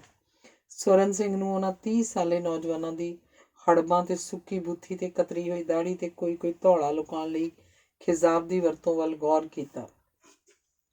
ਉਹਦਾ ਦਿਲ ਕੀਤਾ ਕਿ ਉਹ ਕਹਿ ਦੇਵੇ ਕਿ ਇਹੋ ਜਿਹੇ ਨਮੂਨਿਆਂ ਦੀ ਤਸਵੀਰ ਛਪਵਾ ਕੇ ਅਖਬਾਰ ਨੂੰ ਡਰਾਉਣੀ ਬਣਾਉਣਾ। ਮਨੁੱਖੀ ਵਰਤਾਰੇ ਸੰਬੰਧੀ ਨਿਪੁੰਨਤਾ ਨੇ ਉਹਨੂੰ ਚੁੱਪ ਹੀ ਰੱਖਿਆ। ਤੁਸੀਂ ਤਨਕੀਦ ਦੇ ਐਡੀਟਰ ਨੂੰ ਮੇਰੇ ਵੱਲੋਂ ਝਾੜ ਪਾਇਓ ਜਾ ਕੇ, ਮੈਂ ਵੀ ਕਹਿ ਦੇਵਾਂਗਾ ਫੋਨ ਤੇ, ਜਾਂ ਕਿਤੇ ਮਿਲਣਾ ਹੋਇਆ ਤਾਂ ਉਸ ਸਾਲੇ ਦੇ ਸਰਕਾਰੀ ਇਸ਼ਤਿਹਾਰ ਨਾਲ ਬੰਦ ਕਰਵਾ ਦੇਵਾਂਗੇ ਆਪਾਂ, ਜੇ ਉਹ ਇਹਨਾਂ ਨੌਜਵਾਨ ਕਵੀਆਂ ਦੀਆਂ ਤਸਵੀਰਾਂ ਨਾ ਛਾਪੋ। ਅੱਛਾ ਜੀ, ਸਤਿ ਸ਼੍ਰੀ ਅਕਾਲ, ਅਸੀਂ ਚੱਲੀਏ ਹੁਣ। ਚਤਰ ਸਿੰਘ ਮੁੜਨ ਨੂੰ ਹੋਇਆ, ਪਰ ਹਰਜੀਤ ਸਿੰਘ ਬੋਲ ਪਿਆ, ਆਹ ਕਿਤਾਬ ਸਰਦਾਰ ਸਾਹਿਬ ਨੀਤੀ ਜੀ ਨੂੰ ਭੇਂਟ ਕਰ ਦੇਣ। ਹਰਜੀਤ ਸਿੰਘ ਦੀ ਬੇਨਤੀ ਸਵਰਨ ਸਿੰਘ ਨੂੰ, ਪਰ ਸੰਬੋਧਨ ਚਤਰ ਸਿੰਘ ਨੂੰ ਸੀ। ਜ਼ਰੂਰ ਲਿਆਓ, ਇਹ ਵੇਖ ਕੇ ਤਾਂ ਨੀਤੀ ਜੀ ਬਹੁਤ ਖੁਸ਼ ਹੋਣਗੇ। ਸਵਰਨ ਸਿੰਘ ਨੇ ਕਿਤਾਬ ਫੜ ਲਈ ਤੇ ਉਹ ਚਾਰੇ ਉੱਥੋਂ ਨਿਕਲ ਬਾਹਰ ਦੇ ਦਰਵਾਜ਼ੇ ਤੇ ਖੜੇ ਆਪਣੇ ਸਕੂਟਰਾਂ ਵੱਲ ਤੁਰ ਪਏ। ਹੁਣ ਕਿੱਧਰ? ਸਕੂਟਰ ਕੋਲ ਪਹੁੰਚਣ ਤੋਂ ਬਾਅਦ ਪ੍ਰੋਫੈਸਰ ਚਤਰ ਸਿੰਘ ਨੇ ਹਰਜੀਤ ਸਿੰਘ, ਚੁਗਲੀਏ ਤੇ ਪੁਆੜੀਏ ਤੇ ਘੋਖਵੀਂ ਨਜ਼ਰ ਸੁੱਟਦਿਆਂ ਕਿਹਾ, ਹੁਣ ਚੱਲੀਏ ਜੀ ਸ਼ਿਰਾਜ਼ ਹੋਟਲ, ਉੱਥੇ ਲੰਚ ਲੈਂਦੇ ਹਾਂ ਜਾ ਕੇ। ਪ੍ਰੋਫੈਸਰ ਹਰਜੀਤ ਸਿੰਘ ਦਾ ਉਤਸ਼ਾਹ ਭਰਿਆ ਸੁਝਾਅ ਸੀ। ਅਸਲ 'ਚ ਪ੍ਰੋਫੈਸਰ ਚਤਰ ਸਿੰਘ ਦੀ ਅੱਜ ਦੀ ਮਿਹਰਬਾਨੀ ਤੋਂ ਬਾਅਦ ਚਤਰ ਸਿੰਘ ਤੇ ਉਹਦੇ ਝੋਲੀ ਚੁੱਕ ਮਹਿਮਾਨਾਂ ਲਈ ਵਧੀਆ ਹੋਟਲ 'ਚ ਵਧੀਆ ਲੰਚ ਤੇ ਵਧੀਆ ਸ਼ਰਾਬ ਹਰਜੀਤ ਸਿੰਘ ਲਈ ਫਰਜ਼ ਤੇ ਚਤਰ ਸਿੰਘ ਲਈ ਹੱਕ ਬਣ ਜਾਂਦਾ ਸੀ। ਹਰਜੀਤ ਸਿੰਘ ਇਸ ਲਈ ਪੂਰੀ ਤਰ੍ਹਾਂ ਤਿਆਰ ਸੀ। ਉਹਦੇ ਬਟੂਏ 'ਚ 100 ਦੇ 5 ਕੜਕਵੇਂ ਨੋਟ ਸਨ। ਲੰਚ ਹੁਣੇ? ਅਜੇ ਤਾਂ 10 ਵੀ ਨਹੀਂ ਵੱਜੇ। ਚਤਰ ਸਿੰਘ ਨੇ ਗੁੱਟ ਤੇ ਬੱਧੀ ਘੜੀ ਵੱਲ ਵੇਖਦਿਆਂ ਕਿਹਾ। ਵਧੀਆ ਵਿਦੇਸ਼ੀ ਘੜੀ ਤੋਂ ਉਹਨੂੰ ਦਰਸ਼ਨ ਦੋਗਲੇ ਦੀ ਯਾਦ ਆ ਗਈ ਸੀ। ਉਹ ਕਾਹਲੀ ਨਾਲ ਬੋਲਿਆ, ਚਲੋ ਦਰਸ਼ਨ ਦੋਗਲੇ ਦੇ ਘਰ ਚੱਲੀਏ, ਇੱਥੋਂ ਹੈਗਾ ਵੀ ਕੋਲ ਹੀ ਆ। ਹਰਜੀਤ ਤੇ ਪਵਾੜੀਆ ਸਕੂਟਰਾਂ ਦੇ ਹੈਂਡਲ ਦੇ ਜਿੰਦੇ ਕੋਲ ਉਡੀਕ ਵਿੱਚ ਸਨ। ਚਤਰ ਸਿੰਘ ਦੀ ਹੁਕਮ ਵਰਗੀ ਮਰਜ਼ੀ ਸੁਣਦਿਆਂ ਦੋਹਾਂ ਨੇ ਸਕੂਟਰਾਂ ਨੂੰ ਕਿੱਕਾਂ ਮਾਰ ਸਟਾਰਟ ਕੀਤੇ ਤੇ ਚਤਰ ਸਿੰਘ ਤੇ ਚੁਗਲੀਏ ਦੇ ਪਿਛਲੀ ਗੱਦੀ ਦੇ ਤੇ ਬਹਿੰਦਿਆਂ ਹੀ ਉਹਨਾਂ ਦੇ ਸਕੂਟਰ ਰੇੜੇ ਪੈ ਗਏ। ਹਰਜੀਤ ਸਿੰਘ ਨੂੰ ਰਸਤੇ ਦਾ ਪਤਾ ਸੀ। ਉਹ ਅੱਗੇ ਤੇ ਪਵਾੜੀਆ ਉਹਦੇ ਮਗਰ ਚੱਲ 15 ਕੁ ਮਿੰਟਾਂ 'ਚ ਦਰਸ਼ਨ ਦੋਗਲੇ ਦੇ ਦਰਵਾਜ਼ੇ ਸਾਹਮਣੇ ਜਾ ਸਕੂਟਰ ਖੜੇ ਕੀਤੇ ਤੇ ਘੰਟੀ ਦਾ ਬਟਨ ਦਬਾਇਆ। ਘੰਟੀ ਦੀ ਆਵਾਜ਼ ਸੁਣਦਿਆਂ ਹੀ ਦੋਗਲੇ ਨੇ ਬਾਰੀ ਦੇ ਸ਼ੀਸ਼ੇ ਵਿੱਚੋਂ ਬਾਹਰ ਝਾਕਿਆ। ਪ੍ਰੋਫੈਸਰ ਚਤਰ ਸਿੰਘ ਨੂੰ ਬਾਹਰ ਵੇਖ ਕੇ ਉਹਦੀ ਖੁਸ਼ੀ ਦਾ ਪਾਰਾਵਾਰ ਨਹੀਂ ਸੀ। ਉਹ ਹਨੇਰੀ ਵਾਂਗ ਬਾਹਰ ਨੂੰ ਹੋ ਤੁਰਿਆ ਤੇ ਝੱਟ ਹੀ ਕਮਰੇ ਤੋਂ ਬਾਹਰਲੇ ਗੇਟ ਤੱਕ ਦਾ ਫਾਸਲਾ ਤੈਅ ਕਰਕੇ ਚਤਰ ਸਿੰਘ ਦੇ ਪੈਰੀਂ ਹੱਥ ਜਾ ਲਾਇਆ। ਚਤਰ ਸਿੰਘ ਨੇ ਉਹਦੇ ਮੋਰਾਂ ਤੇ ਥਾਪੀ ਦੇ ਕੇ ਉਹਨੂੰ ਪੈਰਾਂ ਤੇ ਝੁਕੇ ਹੋਏ ਨੂੰ ਉੱਪਰ ਕੀਤਾ ਤੇ ਫਿਰ ਉਹਨੇ ਬਾਕੀ ਦੇ ਤਿੰਨਾਂ ਨਾਲ ਦੁਆ ਸਲਾਮ ਦੀ ਰਸਮ ਪੂਰੀ ਕੀਤੀ, ਜਿਨ੍ਹਾਂ ਤੋਂ ਪਹਿਲਾਂ ਹੀ ਪਰਿਚਿਤ ਸੀ। ਚਲੋ ਗੁਰੂ ਜੀ, ਅੰਦਰ ਚਰਨ ਪਾਓ। ਦਰਸ਼ਨ ਦੋਗਲੇ ਵੱਲੋਂ ਦਿਖਾਏ ਜਾ ਰਹੇ ਸਤਿਕਾਰ ਵਿੱਚ ਚਾਪਲੂਸੀ ਦਾ ਰੰਗ ਸਪਸ਼ਟ ਸੀ, ਪਰ ਫਿਰ ਵੀ ਪ੍ਰੋਫੈਸਰ ਚਤਰ ਸਿੰਘ ਨੇ ਬੜੇ ਫਖਰ ਨਾਲ ਆਪਣੇ ਤਿੰਨਾਂ ਸਾਥੀਆਂ ਵੱਲ ਵੇਖਿਆ, ਜਿਹੜੇ ਦੋਗਲੇ ਵਰਗੇ ਸੀਨੀਅਰ ਪ੍ਰੋਫੈਸਰਾਂ ਵੱਲੋਂ ਚਤਰ ਸਿੰਘ ਦੇ ਪੈਰੀਂ ਹੱਥ ਲਾਉਣ ਤੋਂ ਪ੍ਰੇਰਨਾ ਗ੍ਰਹਿਣ ਕਰ ਚੁੱਕੇ ਸਨ। ਪ੍ਰੋਫੈਸਰ ਦਰਸ਼ਨ ਦੋਗਲਾ ਸਥਾਨਕ ਕਾਲਜ 'ਚ ਪ੍ਰੋਫੈਸਰ ਸੀ। ਉਹ ਘਟੀਆ ਕਿਸਮ ਦੀ ਖੁੱਲ੍ਹੀ ਕਵਿਤਾ ਲਿਖਦਾ ਸੀ। ਪਹਿਲੀਆਂ 2-3 ਕਿਤਾਬਾਂ ਉਹਨੇ ਉਹਦੇ ਪ੍ਰਕਾਸ਼ਕਾਂ ਨੂੰ 5-5 ਹਜ਼ਾਰ ਰੁਪਏ ਦੇ ਕੇ ਛਪਵਾਈਆਂ ਸਨ। ਚੌਥੀ ਕਿਤਾਬ ਦੇ ਪ੍ਰਕਾਸ਼ਨ ਦੇ ਵੇਲੇ ਕਿਸੇ ਜੁਗਤੀ ਨੇ ਉਹਨੂੰ ਪ੍ਰੋਫੈਸਰ ਚਤਰ ਸਿੰਘ ਨਾਲ ਮਿਲਾ ਦਿੱਤਾ ਤੇ ਨਾਲ ਹੀ ਗੁਰ ਸਮਝਾ ਦਿੱਤਾ ਕਿ ਸਿਰ ਚਤਰ ਸਿੰਘ ਦੇ ਪੈਰਾਂ ਤੇ ਚਤਰ ਸਿੰਘ ਦੇ ਇਸ਼ਨਾਨ ਵਿਸਕੀ ਨਾਲ ਕਰਵਾਉਂਦਾ ਰਹੀ। ਪ੍ਰੋਫੈਸਰ ਦੋਗਲਾ ਇਸ ਰਾਹ ਤੇ ਤਾਂ ਚੱਲਿਆ ਹੀ, ਸਗੋਂ ਉਹਨੇ ਪ੍ਰੋਫੈਸਰ ਚਤਰ ਸਿੰਘ ਦੇ ਘਰ ਇੰਪੋਰਟਡ ਚੀਜ਼ਾਂ ਦੇ ਢੇਰ ਲਾ ਦਿੱਤੇ। ਪ੍ਰੋਫੈਸਰ ਦਰਸ਼ਨ ਦੋਗਲੇ ਦੇ ਸਾਲੇ ਅਮਰੀਕਾ ਵਿੱਚ ਸਨ। ਉਹਦੀ ਪਤਨੀ ਇਸ ਨਾਲ ਵਿਆਹ ਤੋਂ ਪਹਿਲਾਂ ਅਮਰੀਕਾ ਵਿੱਚ 2 ਵਾਰ ਤਲਾਕ ਦੇ ਕੇ ਛੱਡੀ ਗਈ ਸੀ, ਕਿਉਂਕਿ ਸਵਾਰਥੀਆਂ ਨੇ ਉਹਨੂੰ ਸਿਰਫ ਅਮਰੀਕਾ ਵਿੱਚ ਦਾਖਲੇ ਤੇ ਗ੍ਰੀਨ ਕਾਰਡ ਦਾ ਸਾਧਨ ਮਾਤਰ ਹੀ ਬਣਾਇਆ ਸੀ। ਕੰਮ ਪੂਰਾ ਹੁੰਦਿਆਂ ਹੀ ਵਿਚਾਰੀ ਨੂੰ ਤਲਾਕ ਦੇ ਦਿੱਤਾ ਜਾਂਦਾ ਰਿਹਾ। ਦਰਸ਼ਨ ਦੋਗਲਾ ਵੀ ਅਮਰੀਕਾ ਵਿੱਚ ਵਸਣ ਦਾ ਇੱਛੁਕ ਸੀ, ਪਰ ਉਹਦੇ ਸਾਲੇ ਤੇ ਵਿਸ਼ਵਾਸਘਾਤ ਭੁਗਤ ਚੁੱਕੀ ਪਤਨੀ ਇਸ ਗੱਲ ਨੂੰ ਹਰ ਹਾਲਤ 'ਚ ਟਾਲੀ ਰੱਖਣਾ ਚਾਹੁੰਦੇ ਸਨ। ਦਰਸ਼ਨ ਦੋਗਲੇ ਦੇ ਸਾਲੇ ਉਹਨੂੰ ਬਾਹਰ ਦੇ ਸਮਾਨ, ਘੜੀਆਂ, ਕੱਪੜੇ, ਟੇਪ ਰਿਕਾਰਡਰ ਤੇ ਸਕਾਚ ਵਿਸਕੀ ਬੇਸ਼ੁਮਾਰ ਮੁਹੱਈਆ ਕਰੀ ਰੱਖਦੇ ਸਨ। ਇਸ ਸਭ ਵਿੱਚੋਂ ਉਹਨੇ ਟੇਪ ਰਿਕਾਰਡਰ, ਪੈਨ ਤੇ ਚਤਰ ਸਿੰਘ ਦੀ ਢਲ ਚੁੱਕੀ ਉਮਰ ਵਾਲੀ ਪਤਨੀ ਲਈ ਬਰਾ ਤੇ ਅੰਡਰਵੇਅਰ ਤੇ ਗੁੱਟ ਘੜੀ ਚਤਰ ਸਿੰਘ ਨੂੰ ਭੇਟ ਕੀਤੀ ਸੀ। ਇਹਨਾਂ ਭੇਟਾਂ ਦਾ ਸਦਕਾ ਹੀ ਤੇ ਬਹੁਤਾ ਖਰਚ ਕਰਕੇ ਵਧੀਆ ਕਾਗਜ਼ ਤੇ ਘਟੀਆ ਕਵਿਤਾਵਾਂ ਦੇ ਬਾਵਜੂਦ ਵੀ ਮਹਾਕਵੀ ਦੇ ਤੌਰ ਤੇ ਸਥਾਪਿਤ ਕੀਤਾ ਜਾ ਰਿਹਾ ਸੀ। ਕਈ ਸਰਕਾਰੀ ਇਨਾਮ ਤੇ ਆਪ ਰਚਾਏ ਗਏ ਸਨਮਾਨ ਸਮਾਰੋਹਾਂ ਵਿੱਚ ਉਹ ਸਨਮਾਨਿਤ ਹੋ ਚੁੱਕਾ ਸੀ। ਉਸੇ ਦੀ ਦਿੱਤੀ ਗਈ ਘੜੀ ਤੋਂ ਵਕਤ ਵੇਖਦਿਆਂ ਹੋਇਆਂ ਚਤਰ ਸਿੰਘ ਨੂੰ ਉਹਦੀ ਯਾਦ ਆਈ ਸੀ। ਦਰਸ਼ਨ ਦੋਗਲਾ ਚਤਰ ਸਿੰਘ ਤੇ ਉਹਦੇ ਸਾਥੀਆਂ ਦੀ ਅਗਵਾਈ ਕਰਦਾ ਹੋਇਆ ਉਹਨਾਂ ਨੂੰ ਆਪਣੇ ਡਰਾਇੰਗ ਰੂਮ 'ਚ ਲਿਆ ਕੇ ਬਿਠਾ ਚੁੱਕਾ ਸੀ। ਹੁਣ ਉਹ ਅਗਲੀ ਸੇਵਾ ਵਾਸਤੇ ਪ੍ਰੋਫੈਸਰ ਚਤਰ ਸਿੰਘ ਨੂੰ ਬੇਨਤੀ ਕਰਨ ਲਈ ਤਤਪਰ ਸੀ। ਪਵਾੜੀਆ ਤੇ ਚੁਗਲੀਆ ਡਰਾਇੰਗ ਰੂਮ ਦੀ ਸਜਾਵਟ ਵਿੱਚ ਵਿਦੇਸ਼ੀ ਜਾਂ ਇੰਪੋਰਟਡ ਸਮਾਨ ਦੀ ਭਰਮਾਰ ਤੇ ਚਕਾਚੌਂਧ ਹੋ ਰਹੇ ਸਨ। ਜੋ ਪ੍ਰੋਫੈਸਰ ਦੋਗਲੇ ਦੀ ਵਿਦੇਸ਼ੀ ਪਤਨੀ ਭਾਵੇਂ ਜਿਹੜੀ ਸੈਕਿੰਡ ਹੈਂਡ ਦੀ ਤਾਂ ਥਰਡ ਹੈਂਡ ਹੀ ਸੀ ਦਾ ਪ੍ਰਤਾਪ ਸੀ। ਉਹ ਬਹਿ ਜਾ ਤੂੰ, ਕੋਈ ਗੱਲਬਾਤ ਕਰ, ਅੱਜ ਦੀ ਛੁੱਟੀ ਨੇ ਤੇਰਾ ਉਲਾਮਾ ਵੀ ਲੁਹਾ ਦਿੱਤਾ। ਚਤਰ ਸਿੰਘ ਨੇ ਅਹਿਸਾਨ ਭਰੇ ਲਹਿਜੇ ਨਾਲ ਕੋਲ ਖੜੇ ਪ੍ਰੋਫੈਸਰ ਦੋਗਲੇ ਵੱਲ ਸੰਬੋਧਿਤ ਹੋ ਕੇ ਕਿਹਾ, ਪਹਿਲਾਂ ਪ੍ਰੋਫੈਸਰ ਕੁਝ ਛਕੋ, ਬੀਅਰ ਲਿਆਵਾਂ ਨਾ ਜੀ। ਅਹਿਸਾਨਾਂ ਥੱਲੇ ਦਬਿਆ ਪ੍ਰੋਫੈਸਰ ਦੋਗਲਾ ਉਚੇਚ ਤੇ ਉਤਾਰੂ ਸੀ, ਪਰ ਅਨੇਕ ਤੋਹਫੇ ਹੜਪ ਤੇ ਸਕਾਚ ਪੀ ਪੀ ਕੇ ਵੀ ਚਤਰ ਸਿੰਘ ਦੀ ਭੁੱਖ ਭਰੀ ਬੇਸ਼ਰਮੀ 'ਚ ਕੋਈ ਨਰਮੀ ਨਹੀਂ ਸੀ। ਕੋਈ ਇਨਕਾਰ ਨਹੀਂ ਬੀਅਰ ਤੋਂ, ਚੱਲ ਛੇਤੀ ਕਰ, ਫਿਰ ਆਪਾਂ ਹੋਰ ਗੱਲਾਂ ਵੀ ਕਰਨੀਆਂ ਵਾ। ਚਤਰ ਸਿੰਘ ਨੇ ਜਿਵੇਂ ਹੁਕਮ ਕੀਤਾ ਹੋਵੇ। ਪ੍ਰੋਫੈਸਰ ਦੋਗਲਾ ਲੌਬੀ ਵਿੱਚ ਦੀ ਅੰਦਰ ਵੱਲ ਗਿਆ ਤੇ ਛੇਤੀ ਫਰਿੱਜ ਵਿੱਚੋਂ 2 ਠੰਡੀਆਂ ਬੀਅਰ ਦੀਆਂ ਬੋਤਲਾਂ ਲੈ ਕੇ ਆ ਗਿਆ। ਗਲਾਸ ਦੇ ਖੋਲ੍ਹਣ ਵਾਲਾ ਓਪਨਰ ਨੌਕਰ ਕੋਲ ਭੇਜਣ ਲਈ ਉਹਨੇ ਆਪਣੀ ਪਤਨੀ ਨੂੰ ਆਵਾਜ਼ ਦੇ ਦਿੱਤੀ। ਸਤਿ ਸ਼੍ਰੀ ਅਕਾਲ, ਉੱਥੇ ਦਾਖਲ ਹੋਣ ਵਾਲੀ ਕਦਖੜ ਇਸਤਰੀ ਦੀ ਆਵਾਜ਼ ਸੀ। ਸਤਿ ਸ਼੍ਰੀ ਅਕਾਲ ਦਾ ਜਵਾਬ ਦਿੰਦਿਆਂ ਪ੍ਰੋਫੈਸਰ ਦੋਗਲੇ ਦੇ ਮਹਿਮਾਨਾਂ ਨੇ ਉਹਦੀ ਪਤਨੀ ਦਾ ਚੰਗੀ ਤਰ੍ਹਾਂ ਸਰੀਰਕ ਨਿਰੀਖਣ ਕੀਤਾ। ਜਦੋਂ ਮੇਜ਼ 'ਤੇ ਗਲਾਸਾਂ ਵਾਲੀ ਟਰੇ ਰੱਖਣ ਲਈ ਝੁਕੀ ਤਾਂ ਉਹਦੇ ਬਲਾਊਜ਼ ਵਿਚਲੀਆਂ ਉਹਦੇ ਮੁੜਕੇ ਜਾਣ ਵਾਲੇ ਬਲਾਊਜ਼ ਤੋਂ ਹੇਠਾਂ ਸਾੜੀ ਤੇ ਬੰਨ ਤੱਕ ਗੋਰੀ ਸਡੌਲ ਕਮਰ 'ਤੇ ਪ੍ਰੋਫੈਸਰ ਚੁਗਲੀਏ ਤੇ ਪਵਾੜੀ ਦੀਆਂ ਲਾਲਾਂ ਡਿੱਗੀਆਂ। ਪ੍ਰੋਫੈਸਰ ਦੋਗਲਾ ਬੋਤਲ ਖੋਲ੍ਹ ਕੇ ਗਲਾਸਾਂ 'ਚ ਬੀਅਰ ਪਾਉਣ ਲੱਗ ਪਿਆ ਸੀ। ਖਰੜਾ ਤਿਆਰ ਕੀਤਾ ਕਿ ਨਹੀਂ? ਬੀਅਰ ਦਾ ਗਲਾਸ ਚੁੱਕ ਕੇ 2 ਕੁ ਘੁੱਟ ਭਰਨ ਤੋਂ ਬਾਅਦ ਚਤਰ ਸਿੰਘ ਨੇ ਪ੍ਰੋਫੈਸਰ ਦੋਗਲੇ ਨੂੰ ਪੁੱਛਿਆ। ਕਰ ਲਿਆ ਜੀ, ਕੁਝ ਕਵਿਤਾਵਾਂ ਘੱਟ ਸੀ, ਮੈਂ ਰਾਤ 16 ਕਵਿਤਾਵਾਂ ਲਿਖ ਕੇ ਫਿਰ ਸੁੱਤਾ ਸੀ। ਫਿਰ ਅੱਜ ਇਹ ਸੰਗ੍ਰਹਿ ਛਪਣ ਲਈ ਦੇ ਕੇ ਆਉਂਦੇ ਆ। ਚਤਰ ਸਿੰਘ ਦਾ ਗਲਾਸ ਖਾਲੀ ਹੋ ਚੁੱਕਾ ਸੀ। ਉਹਦੇ ਮੇਜ਼ 'ਤੇ ਰੱਖਦਿਆਂ ਹੀ ਦੋਗਲੇ ਨੇ ਉਹਨੂੰ ਦੁਬਾਰਾ ਭਰਤਾ। ਕਿਹਨੂੰ ਦੇਣੀ ਆ ਜੀ ਛਪਣ ਵਾਸਤੇ? ਉਹਨਾਂ ਨੂੰ ਹੀ, ਜੁਗਤ ਪ੍ਰਕਾਸ਼ਨ ਵਾਲਿਆਂ ਨੂੰ।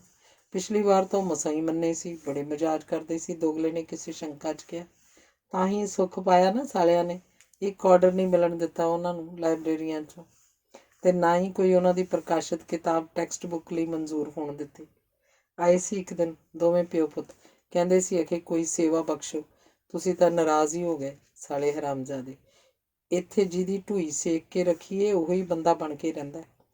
ਚਤਰ ਸਿੰਘ ਦਾ ਦੂਜਾ ਗਲਾਸ ਵੀ ਖਾਲੀ ਹੋ ਗਿਆ ਸੀ। ਅਗਲਾ ਗਲਾਸ ਭਰਨ ਲਈ ਬੋਤਲਾਂ ਵਿੱਚ ਵੀ ਬੀਅਰ ਨਹੀਂ ਸੀ। ਦਰਸ਼ਨ ਦੋਗਲਾ ਹੋਰ ਬੀਅਰ ਲਿਆਉਣ ਲਈ ਅੰਦਰ ਵੱਲ ਗਿਆ। ਉਹ ਆਪਣੇ ਘਰ ਬੀਅਰ ਦੀ ਇੱਕ ਪੇਟੀ ਅਕਸਰ ਰੱਖਦਾ ਹੀ ਹੁੰਦਾ ਸੀ। ਛੇਤੀ ਦੋਵਾਂ ਹੱਥਾਂ 'ਚ 2 ਠੰਡੀਆਂ ਬੋਤਲਾਂ ਫੜੀ ਉਹ ਮੁੜ ਆਇਆ ਤੇ ਨਾਲ ਹੀ ਆਪਣੀ ਘਰਵਾਲੀ ਨੂੰ ਇੱਕ ਪਲੇਟ 'ਚ ਕਾਜੂ ਦੇਣ ਲਈ ਕਹਿ ਆਇਆ ਸੀ। ਉਹਨੇ ਇੱਕ ਬੋਤਲ ਖੋਲ੍ਹੀ ਤੇ ਗਲਾਸਾਂ ਵਿੱਚ ਬੀਅਰ ਪਾਉਣ ਲੱਗ ਪਿਆ। ਬੇਧਿਆਨੀ ਨਾਲ ਉੱਚੀ ਧਾਰ ਕਾਰਨ ਗਲਾਸਾਂ 'ਚ ਝੱਗ ਬਹੁਤੀ ਹੋ ਰਹੀ ਸੀ। ਇਸ ਤੋਂ ਬਾਅਦ ਆਪਾਂ ਜੁਗਤ ਪ੍ਰਕਾਸ਼ਨ ਕੋਲ ਵੀ ਜਾਣਾ ਭਾਈ, ਛੇਤੀ ਕਰੋ, ਦੋਗਲੇ ਦੀ ਕਿਤਾਬ ਵੀ ਅੱਜ ਹੀ ਛਪਣ ਲਈ ਦੇਣੀ ਹੈ। ਚਤਰ ਸਿੰਘ ਦਾ ਇਹ ਕਥਨ ਪ੍ਰੋਫੈਸਰ ਦੋਗਲੇ ਵੱਲੋਂ ਕੀਤੀ ਜਾ ਰਹੀ ਪ੍ਰਾਹੁਣਚਾਰੀ ਦੇ ਇਵਜ਼ ਵਿੱਚ ਸੀ। ਗੁਰੂ ਜੀ ਮਹਾਰਾਜ, ਮੌਜਾਂ ਕਰਵਾ ਦਿੱਤੀਆਂ ਤੁਸੀਂ ਤਾਂ। ਦੋਗਲੇ ਕੋਲੋਂ ਖੁਸ਼ੀ 'ਚ ਵਾਕ ਪੂਰਾ ਨਾ ਹੋ ਸਕਿਆ। ਇਸ ਵੇਲੇ ਉਹਦੀ ਪਤਨੀ ਆ ਕੇ ਕਾਜੂ ਵਾਲੀ ਪਲੇਟ ਮੇਜ਼ 'ਤੇ ਰੱਖ ਰਹੀ ਸੀ। ਭੂਪੀ, ਕੱਚਾ ਪਨੀਰ ਕੱਟ ਕੇ ਲਿਆ, ਪ੍ਰਿੰਸੀਪਲ ਸਾਹਿਬ ਦੇ ਪਸੰਦ ਦੀ ਚੀਜ਼। ਦੋਗਲੇ ਦੀ ਪਤਨੀ ਦਾ ਨਾਂ ਭੂਪੀ ਸੀ ਤੇ ਦੋਗਲਾ ਚਤਰ ਸਿੰਘ ਦੇ ਢਿੱਡ ਵਿੱਚ ਉਹਦੇ ਪਸੰਦ ਦਾ ਸਭ ਕੁਝ ਸੁੱਟ ਕੇ ਕਿਤਾਬ ਛਪਣ ਦਾ ਅਹਿਸਾਨ ਚੁਕਾਉਣਾ ਚਾਹੁੰਦਾ ਸੀ। ਚੁਗਲੀਆ, ਪਵਾੜੀਆ ਤੇ ਹਰਜੀਤ ਸਿੰਘ ਪ੍ਰੋਫੈਸਰ ਦੋਗਲੇ ਦੇ ਚਤਰ ਸਿੰਘ ਦੀ ਮਿਹਰਬਾਨੀ ਤੋਂ ਈਰਖਾ ਕਰਦੇ ਹੋਏ ਮਨ ਵਿੱਚ ਉਹਦੇ ਬਰਾਬਰ ਦੇ ਪਾਤਰ ਬਾਰੇ ਦ੍ਰਿੜ ਨਿਸ਼ਚਿਤ ਹੋ ਰਹੇ ਸਨ ਤੇ ਵਿਧੀ ਲਈ ਉਹਨਾਂ ਦੇ ਮਨ 'ਚ ਵਿਸਕੀ, ਮੁਰਗੇ ਤੇ ਤੋਹਫੇ ਹੀ ਸੁੱਝ ਰਹੇ ਸਨ। ਇਸ ਚੰਡਾਲ ਚੌਂਕੜੀ ਨੂੰ ਵੇਖ ਕੇ ਕੌਣ ਅੰਦਾਜ਼ਾ ਲਾ ਸਕਦਾ ਸੀ ਕਿ ਤਨੋ ਮਨੋ ਅਰਪਿਤ ਉੱਚੇ ਦਰਜੇ ਦੇ ਪੰਜਾਬੀ ਸਾਹਿਤਕਾਰ ਆਰਥਿਕ ਜਾਂ ਕਿਸੇ ਹੋਰ ਮੁਸ਼ਕਿਲ ਦਾ ਸਾਹਮਣਾ ਕਰ ਰਹੇ ਹਨ। ਰਾਤ ਸੌਣ ਤੋਂ ਪਹਿਲਾਂ ਕਵਿਤਾਵਾਂ ਲਿਖ ਲਈਆਂ ਤੇ ਅਗਲੇ ਦਿਨ ਚਤਰ ਸਿੰਘ ਦੀ ਮਿਹਰਬਾਨੀ ਨਾਲ ਪੁਸਤਕ ਪ੍ਰਕਾਸ਼ਨ ਅਧੀਨ। ਕਿੰਨਾ ਸੌਖਾ ਕੰਮ ਹੈ ਲਿਖਣਾ ਤੇ ਛਪਾਉਣਾ। ਜੁਗਤ ਪ੍ਰਕਾਸ਼ਨ ਕਿੱਥੇ ਹੈ? ਡਾਕਟਰ ਚੁਗਲੀਏ ਨੇ ਸੋਚਦਿਆਂ ਹੋਇਆਂ ਪੁੱਛਿਆ। ਉਹ ਕਲਪਨਾ 'ਚ ਆਪਣੇ ਕਾਵਿ ਸੰਗ੍ਰਹਿ ਦਾ ਪ੍ਰਕਾਸ਼ਨ ਵੇਖ ਰਿਹਾ ਸੀ ਤੇ ਇੱਕ ਹੀ ਰਾਤ ਵਿੱਚ 16 ਤੋਂ ਵੀ ਵੱਧ ਖੁੱਲ੍ਹੀਆਂ ਕਵਿਤਾਵਾਂ ਲਿਖਣ ਦੀ ਸਮਰੱਥਾ ਆਪਣੇ 'ਚ ਮੰਨਦਾ ਸੀ। ਬਸ ਪ੍ਰੋਫੈਸਰ ਚਤਰ ਸਿੰਘ ਦੀ ਮਿਹਰਬਾਨੀ ਰਹੇ, ਜਿਨ੍ਹਾਂ ਸਦਕਾ ਉਹਦੀ ਤੇ ਪਵਾੜੀਏ ਦੀ PhD ਵੀ ਹੋ ਗਈ ਸੀ। ਸਿਰਫ ਦੋਹਾਂ ਦਾ 15-15 ਹਜ਼ਾਰ ਹੀ ਖਰਚ ਆਇਆ ਸੀ। ਥੀਸਿਸ ਵਿੱਚ ਲਿਖਵਾ ਦਿੱਤਾ ਸੀ ਤੇ ਡਿਗਰੀ ਦਿਵਾ ਕੇ ਡਾਕਟਰ ਸਾਹਿਬ ਨੇ ਉਹਨਾਂ ਦੋਹਾਂ ਨੂੰ ਡਾਕਟਰ ਸਾਹਿਬ ਵੀ ਬਣਾ ਦਿੱਤਾ ਸੀ। ਹੁਣ ਜੇ ਚਤਰ ਸਿੰਘ ਜੁਗਤ ਪ੍ਰਕਾਸ਼ਨ ਕੋਲੋਂ ਉਹਨਾਂ ਦੀਆਂ ਕਿਤਾਬਾਂ ਪ੍ਰਕਾਸ਼ਿਤ ਕਰਵਾ ਦੇਣ, ਜੁਗਤ ਵਾਲੇ ਚਤਰ ਸਿੰਘ ਨੂੰ ਨਾ ਤਾਂ ਕਰ ਹੀ ਨਹੀਂ ਸਕਦੇ, ਕਿਉਂਕਿ ਉਹਨਾਂ ਨੇ ਆਪਣੀਆਂ ਪ੍ਰਕਾਸ਼ਿਤ ਪੁਸਤਕਾਂ ਟੈਕਸਟ ਬੁੱਕ ਕਮੇਟੀ ਤੋਂ ਮਨਜ਼ੂਰ ਕਰਵਾਉਣੀਆਂ ਹੁੰਦੀਆਂ ਨੇ। ਇਸੇ ਕਮੇਟੀ ਦੇ ਚੇਅਰਮੈਨ ਚਤਰ ਸਿੰਘ ਜੀ ਨੀਤੀ ਜੀ ਦੀ ਕਿਰਪਾ ਨਾਲ 3 ਸਾਲਾਂ ਲਈ ਬਣਾਏ ਗਏ ਸਨ। ਜੁਗਤ ਪ੍ਰਕਾਸ਼ਨ ਭਾਈ ਬਾਲਾ ਚੌਂਕ ਕੋਲ ਆ। ਪ੍ਰੋਫੈਸਰ ਦੋਗਲੇ ਨੇ ਜਵਾਬ ਦਿੱਤਾ। ਭਾਈ ਬਾਲੇ ਚੌਂਕ ਕੋਲ? ਵਧੀਆ। ਉਸ ਤੋਂ ਅੱਗੇ ਨਾਲ ਹੀ ਹੋਟਲ ਲਾਟ ਆ, ਉਹ ਭੁੱਜੇ ਤਿੱਤਰ ਬਹੁਤ ਵਧੀਆ ਬਣਾਉਂਦੇ ਆ। ਜੁਗਤ ਪ੍ਰਕਾਸ਼ਨ ਤੋਂ ਬਾਅਦ ਉੱਥੇ ਲੰਚ ਕਰਾਂਗੇ। ਹਰਜੀਤ ਸਿੰਘ ਸੱਦੇ ਦੀ ਪਹਿਲ ਤੇ ਤਿੱਤਰਾਂ ਦਾ ਆਕਰਸ਼ਣ ਵਿਖਾ ਆਪਣੇ ਲਈ ਪ੍ਰਾਹੁਣਚਾਰੀ ਰਾਖਵੀਂ ਕਰਨਾ ਚਾਹੁੰਦਾ ਸੀ। ਚਤਰ ਸਿੰਘ ਦਾ ਮੂੰਹ ਗਲਾਸ ਨੂੰ ਲੱਗਾ ਹੋਇਆ ਸੀ ਤੇ ਇਸ ਲਈ ਉਸ ਤੋਂ ਇਸ ਸੁਆਦਲੇ ਸੁਝਾਅ ਦੀ ਤਾਈਦ ਨਾ ਕੀਤੀ ਗਈ। ਉਹਨੇ ਮੂੰਹ ਤੋਂ ਗਲਾਸ ਹਟਾਇਆ ਤੇ ਪ੍ਰੋਫੈਸਰ ਦੋਗਲੇ ਵੱਲ ਦੇਖਦਿਆਂ ਬੋਲਿਆ, ਕਾਵ ਸੰਗ੍ਰਹਿ ਦਾ ਨਾਂ ਕੀ ਰੱਖਿਆ ਤੁਸੀਂ? ਅਜੇ ਤਾਂ ਕੋਈ ਨਹੀਂ, ਤੁਸੀਂ ਦੱਸੋ। ਮੈਂ ਦੱਸਾਂ? ਹਾਂਜੀ, ਤੁਸੀਂ ਨਾਂ ਰੱਖੋ ਤੇ ਮੁੱਖ ਬੰਦ ਵੀ ਤੁਸੀਂ ਲਿਖਣਾ। ਚੰਗਾ, ਮੈਂ ਰੱਖਦਾ ਨਾਂ। ਜੁਗਤ ਪ੍ਰਕਾਸ਼ਨ ਕੋਲ ਲਾਟ ਹੋਟਲ ਤੇ ਲਾਟ ਹੋਟਲ ਦੇ ਭੁੱਜੇ ਤਿੱਤਰ ਬਹੁਤ ਵਧੀਆ, ਤੇ ਤੇਰੀ ਕਿਤਾਬ ਦਾ ਨਾਂ ਵਧੀਆ ਰਹੂਗਾ। ਇਹ ਆ ਤਿੱਤਰ ਬਿੱਤਰ। ਬਸ ਤੇਰੀ ਨਵੀਂ ਰਚਨਾ ਦਾ ਨਾਂ ਤਿੱਤਰ ਬਿੱਤਰ।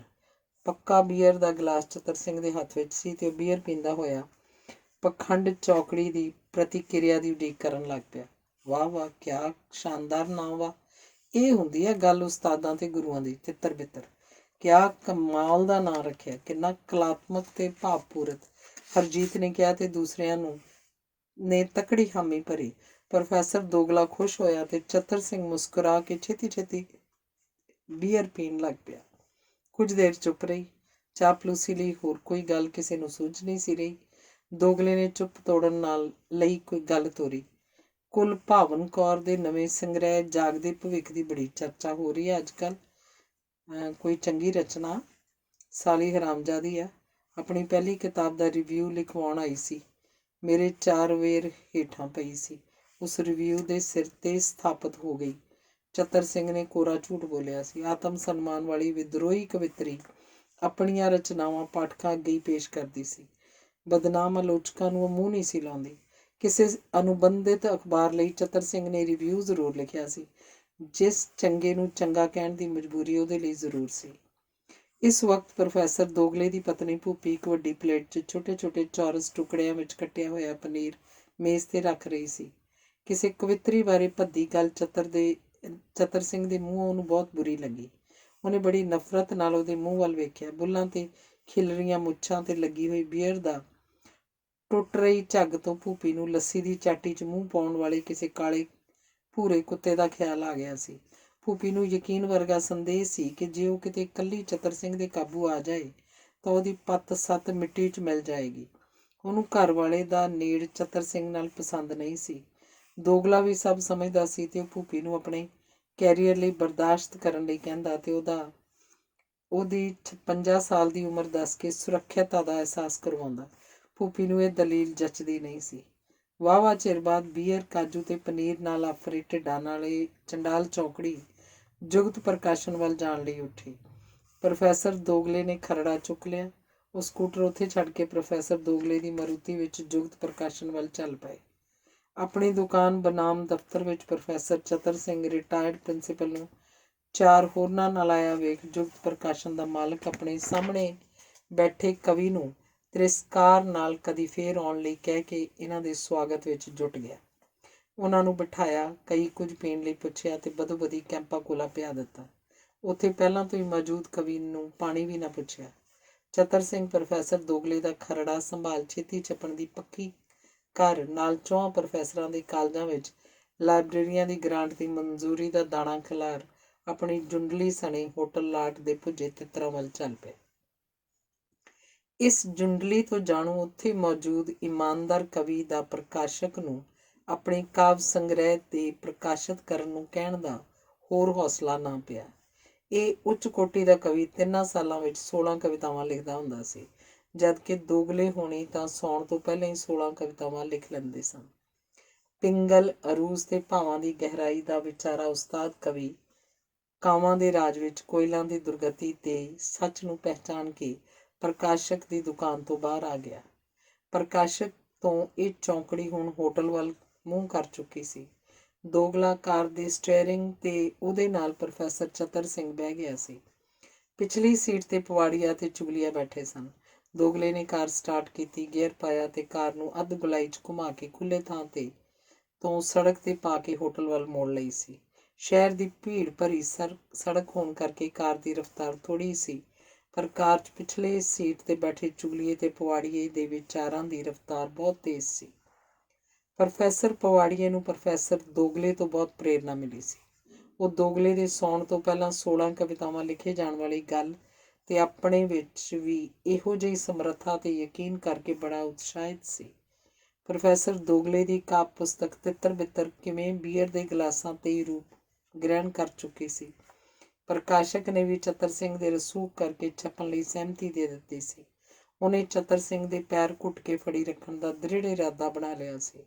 ਇਸ ਸਭ ਦੇ ਫਲ ਵਿੱਚ ਉਹਨੂੰ ਅਨੇਕਾਂ ਸਰਕਾਰੀ ਸਨਮਾਨ, ਅਕੈਡਮੀ ਅਵਾਰਡ ਤੇ ਕੋਰਸ ਵਿੱਚ ਆਪਣੀਆਂ ਕਿਤਾਬਾਂ ਦਾ ਲੱਗਣਾ ਆਦਿ ਪੂਰੀ ਤਰ੍ਹਾਂ ਸੰਭਵ ਲੱਗ ਰਿਹਾ ਸੀ। ਚਤਰ ਸਿੰਘ ਦੀ ਸਰਕਾਰੀ ਦਰਬਾਰੇ ਯੂਨੀਵਰਸਿਟੀਆਂ ਤੇ ਅਕੈਡਮੀਆਂ ਆਦਿ ਵਿੱਚ ਬਹੁਤ ਚੱਲਦੀ ਸੀ। ਉਹਦੀ ਨਜ਼ਰ 'ਚ ਪ੍ਰਵਾਨਗੀ ਲਈ ਵਧੀਆ ਵਿਸਕੀ ਦੀਆਂ ਬੋਤਲਾਂ ਹੀ ਨਹੀਂ ਬਲਕਿ ਪੇਟੀਆਂ ਹੁਣ ਉਹਨੇ ਚਤਰ ਸਿੰਘ ਦੇ ਘਰ ਪਹੁੰਚਾਈ ਹੀ ਜਾਣੀਆਂ ਸਨ।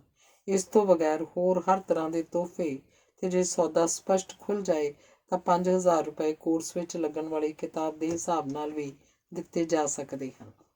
ਇਹੋ ਜਿਹੀ ਉਧੇੜ ਬੁਣ ਵਿੱਚ ਉਹਦਾ ਮਨ ਡੂੰਘਾ ਖਚਤ ਹੋਈ ਜਾ ਰਿਹਾ ਸੀ ਤੇ ਸ਼ਾਇਦ ਇਹ ਸਿਲਸਿਲਾ ਚੱਲਦਾ ਹੀ ਰਹਿੰਦਾ, ਪਰ ਕਾਰ ਰੋਕਣ ਲਈ ਲਾਈ ਗਈ ਬ੍ਰੇਕ ਕਾਰਨ ਲੱਗੇ ਝਟਕੇ ਨੇ ਉਹਦੀ ਸ਼ੇਖ ਚਿੱਲੀ ਬਿਰਤੀ ਤੋੜ ਕੇ ਉਹਨੂੰ ਵਾਪਸ ਅੱਜ ਦੀ ਦੁਨੀਆ 'ਚ ਲੈ ਆਂਦਾ। ਕਾਰ ਹੋਟਲ ਦੀ ਸ਼ਾਨਦਾਰ ਇਮਾਰਤ ਦੇ ਅੱਗੇ ਸੀ।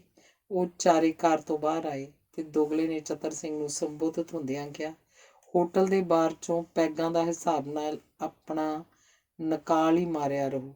ਮੈਂ ਸਾਹਮਣੇ ਠੇਕੇ ਤੋਂ ਇੱਕ ਬੋਤਲ ਫੜ ਲਿਆਵਾਂ। ਕੋਈ ਮਾੜੀ ਗੱਲ ਨਹੀਂ, ਜ਼ਰੂਰ ਲਿਆਓ, ਪਰ ਅੱਜ ਤੁਹਾਨੂੰ ਅਸੀਂ ਪਵਾੜੀਆ ਸਾਹਿਬ ਤੇ ਚੁਗਲੀਆ ਸਾਹਿਬ ਦੀ ਪਸੰਦ ਤੋਂ ਵਾਕਫ ਕਰਾਉਂਦੇ ਹਾਂ।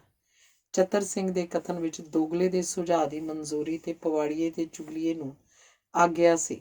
ਦੋਗਲਾ ਤਾਂ ਆਪਣੀ ਵਾੜੇ ਦੀ ਬੱਕਰੀ ਸੀ, ਜਦੋਂ ਮਰਜ਼ੀ ਲੱਤੋਂ ਕਾਬੂ ਕੀਤੀ ਤੇ ਪਸਮਾ ਲਈ, ਪਰ ਦੂਜੇ ਦੋ ਤਾਂ ਬਾਹਰਲੀਆਂ ਮੁਰਗੀਆਂ ਸਨ। ਅੱਜ ਉਹਨਾਂ ਨੂੰ ਵੀ ਕੁੜ ਕਰਵਾਉਣਾ ਚਾਹੁੰਦੇ ਸਨ ਚਤਰ ਸਿੰਘ ਜੀ। ਅਸੀਂ 5 ਮਿੰਟਾਂ 'ਚ ਆਏ। ਚੁਗਲੀਏ ਤੇ ਪਵਾੜੀਏ ਨੂੰ ਤਾਂ ਮਨ 'ਚ ਆਇਆ ਮੌਕਾ ਮਿਲਿਆ ਸੀ। ਉਹ ਦੋਵੇਂ ਸੜਕੋਂ ਪਾਰ ਅੰਗਰੇਜ਼ੀ ਸ਼ਰਾਬ ਦੇ ਠੇਕੇ ਵੱਲ ਚਲੇ ਗਏ।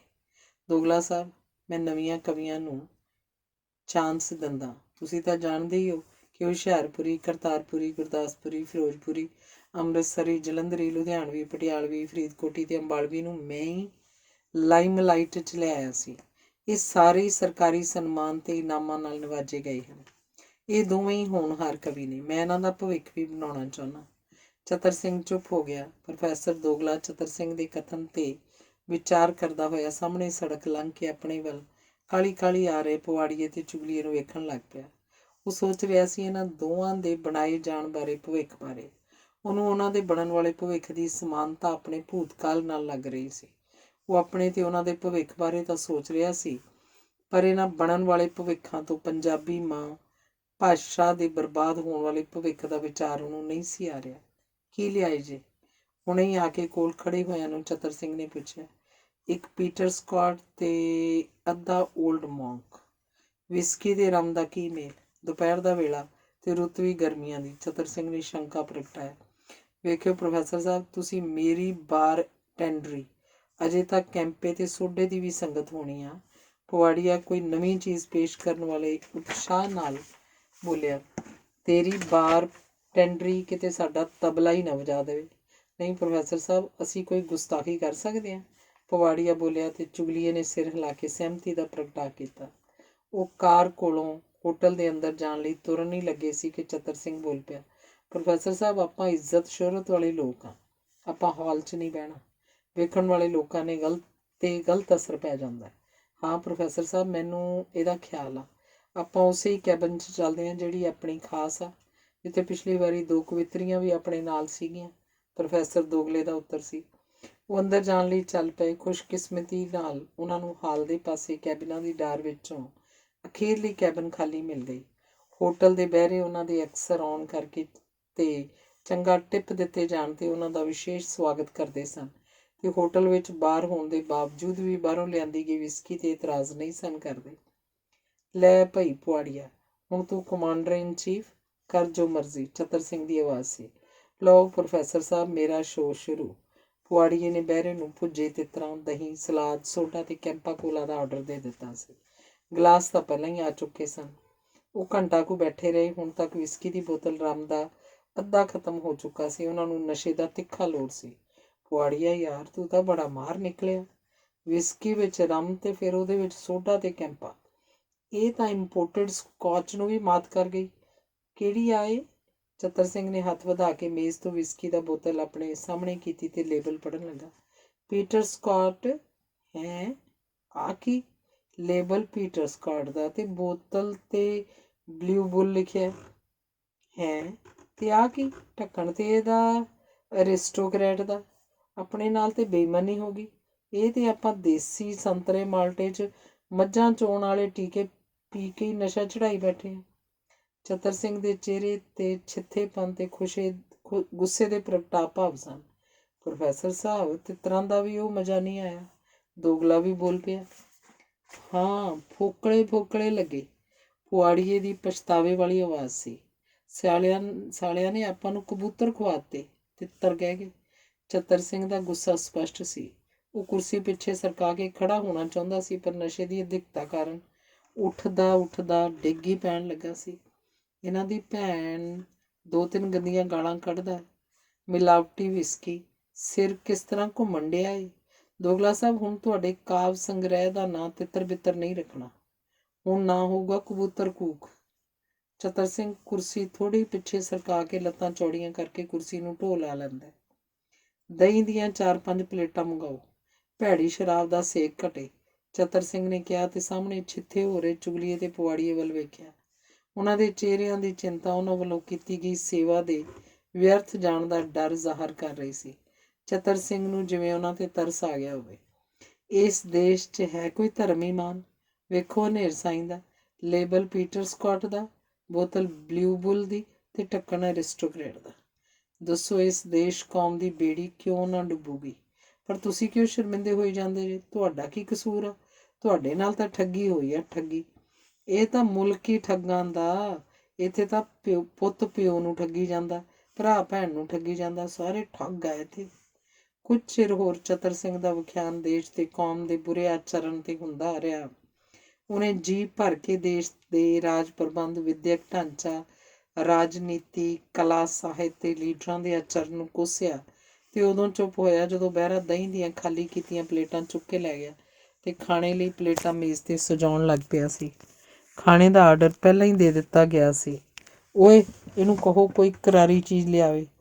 ਆਲੂਆਂ ਤੋਂ ਵੀ ਭੈੜੇ ਕਬੂਤਰ ਖਵਾ ਲਏ ਸਾਨੂੰ ਤਿੱਤਰ ਕਹਿ ਕੇ। ਹੁਣ ਕਹੋ ਇਹਨੂੰ ਰੋਟੀ ਤੋਂ ਪਹਿਲਾਂ ਫਿਸ਼ ਫਰਾਈ ਤੇ ਰੋਸਟ ਚਿਕਨ ਦੇ ਜਾਵੇ। ਅੰਗ 10ਵਾਂ। ਨੀਤੀ ਜੀ ਨੇ ਸਵਰਨ ਸਿੰਘ ਨੂੰ ਆਪਣੇ ਕਮਰੇ 'ਚ ਸੁਮਨ ਕਾਂਤਾ ਰਾਹੀਂ ਬੁਲਾ ਲਿਆ ਸੀ। ਨੀਤੀ ਜੀ ਰਾਤ ਅਧਿਕ ਪੀਣ ਤੇ ਰਾਤ ਦੇ 2 ਵਜੇ ਤੱਕ ਦੀ ਬੇਆਰਾਮੀ ਕਾਰਨ ਹੁਣ ਸਵੇਰੇ 9 ਵਜੇ ਤੱਕ ਵੀ ਆਰਾਮ ਦੀ ਜ਼ਰੂਰਤ ਮਹਿਸੂਸ ਕਰ ਰਹੇ ਸਨ। ਸਵਰਨ ਸਿੰਘ ਨੇ ਬਾਹਰ ਉਡੀਕ ਕਰਨ ਵਾਲਿਆਂ ਨੂੰ ਨੀਤੀ ਜੀ ਦੀ ਪੂਜਾ ਪਾਠ ਦੀ ਸਮਾਪਤੀ ਤੱਕ ਉਡੀਕ ਕਰਨ ਲਈ ਕਿਹਾ ਤੇ ਆਪ ਅੰਦਰ ਵੱਲ ਤੁਰ ਪਿਆ। ਮੈਨੂੰ ਯਾਦ ਕੀਤਾ ਤੁਸੀਂ? ਮੈਂ ਭੁੱਲੀ ਕਦੋਂ ਸੀ। ਬਾਹਰ ਗੰਭੀਰ ਤੇ ਸੁਚੱਜੀ ਨਜ਼ਰ ਆਉਣ ਵਾਲੀ ਨੀਤੀ ਇਕਾਂਤ ਵਿੱਚ ਸਵਰਨ ਸਿੰਘ ਨਾਲ ਹਰ ਤਰ੍ਹਾਂ ਬੇਤਕੱਲਫ ਹੋ ਜਾਂਦੀ ਸੀ। ਸੁਮਨ ਕਾਂਤਾ ਦੀ ਅਜਿਹੇ ਵਕਤ ਹਾਜ਼ਰੀ ਕਿਸੇ ਵਿਘਨ ਦਾ ਕਾਰਨ ਨਾ ਬਣ ਕੇ ਸਗੋਂ ਮਿਰਚ ਮਸਾਲੇ ਵਾਂਗ ਹੋਰ ਤੇਜ਼ ਕਰ ਦਿੰਦੀ। ਕੋਈ ਕੰਮ ਹੋਏਗਾ? ਸਵਰਨ ਸਿੰਘ ਨੇ ਪੁੱਛਿਆ ਤੇ ਬੜੀ ਬੇਤਕੱਲਫੀ ਨਾਲ ਬੈੱਡ ਤੇ ਲੇਟੀ ਬਰੀਕ ਕੱਪੜੇ ਦੀ ਗੋਡਿਆਂ ਤੱਕ ਨਾਈਟੀ, ਜਿਹੜੀ ਨੀਤੀ ਦੇ ਕਰਵਟ ਲੈਣ ਕਾਰਨ ਉੱਪਰ ਉੱਠ ਗਈ ਸੀ, ਦੇ ਕੋਲ ਜਾ ਬੈਠਾ। ਕੋਲ ਪਈਆਂ 2 ਕੁਰਸੀਆਂ ਦੀ ਵਰਤੋਂ ਉਹਨੇ ਨਹੀਂ ਸੀ ਕੀਤੀ। 40 ਚੋਰਾਂ ਦਾ ਕੀ ਬਣਿਆ ਅਲੀ ਬਾਬਾ ਜੀ?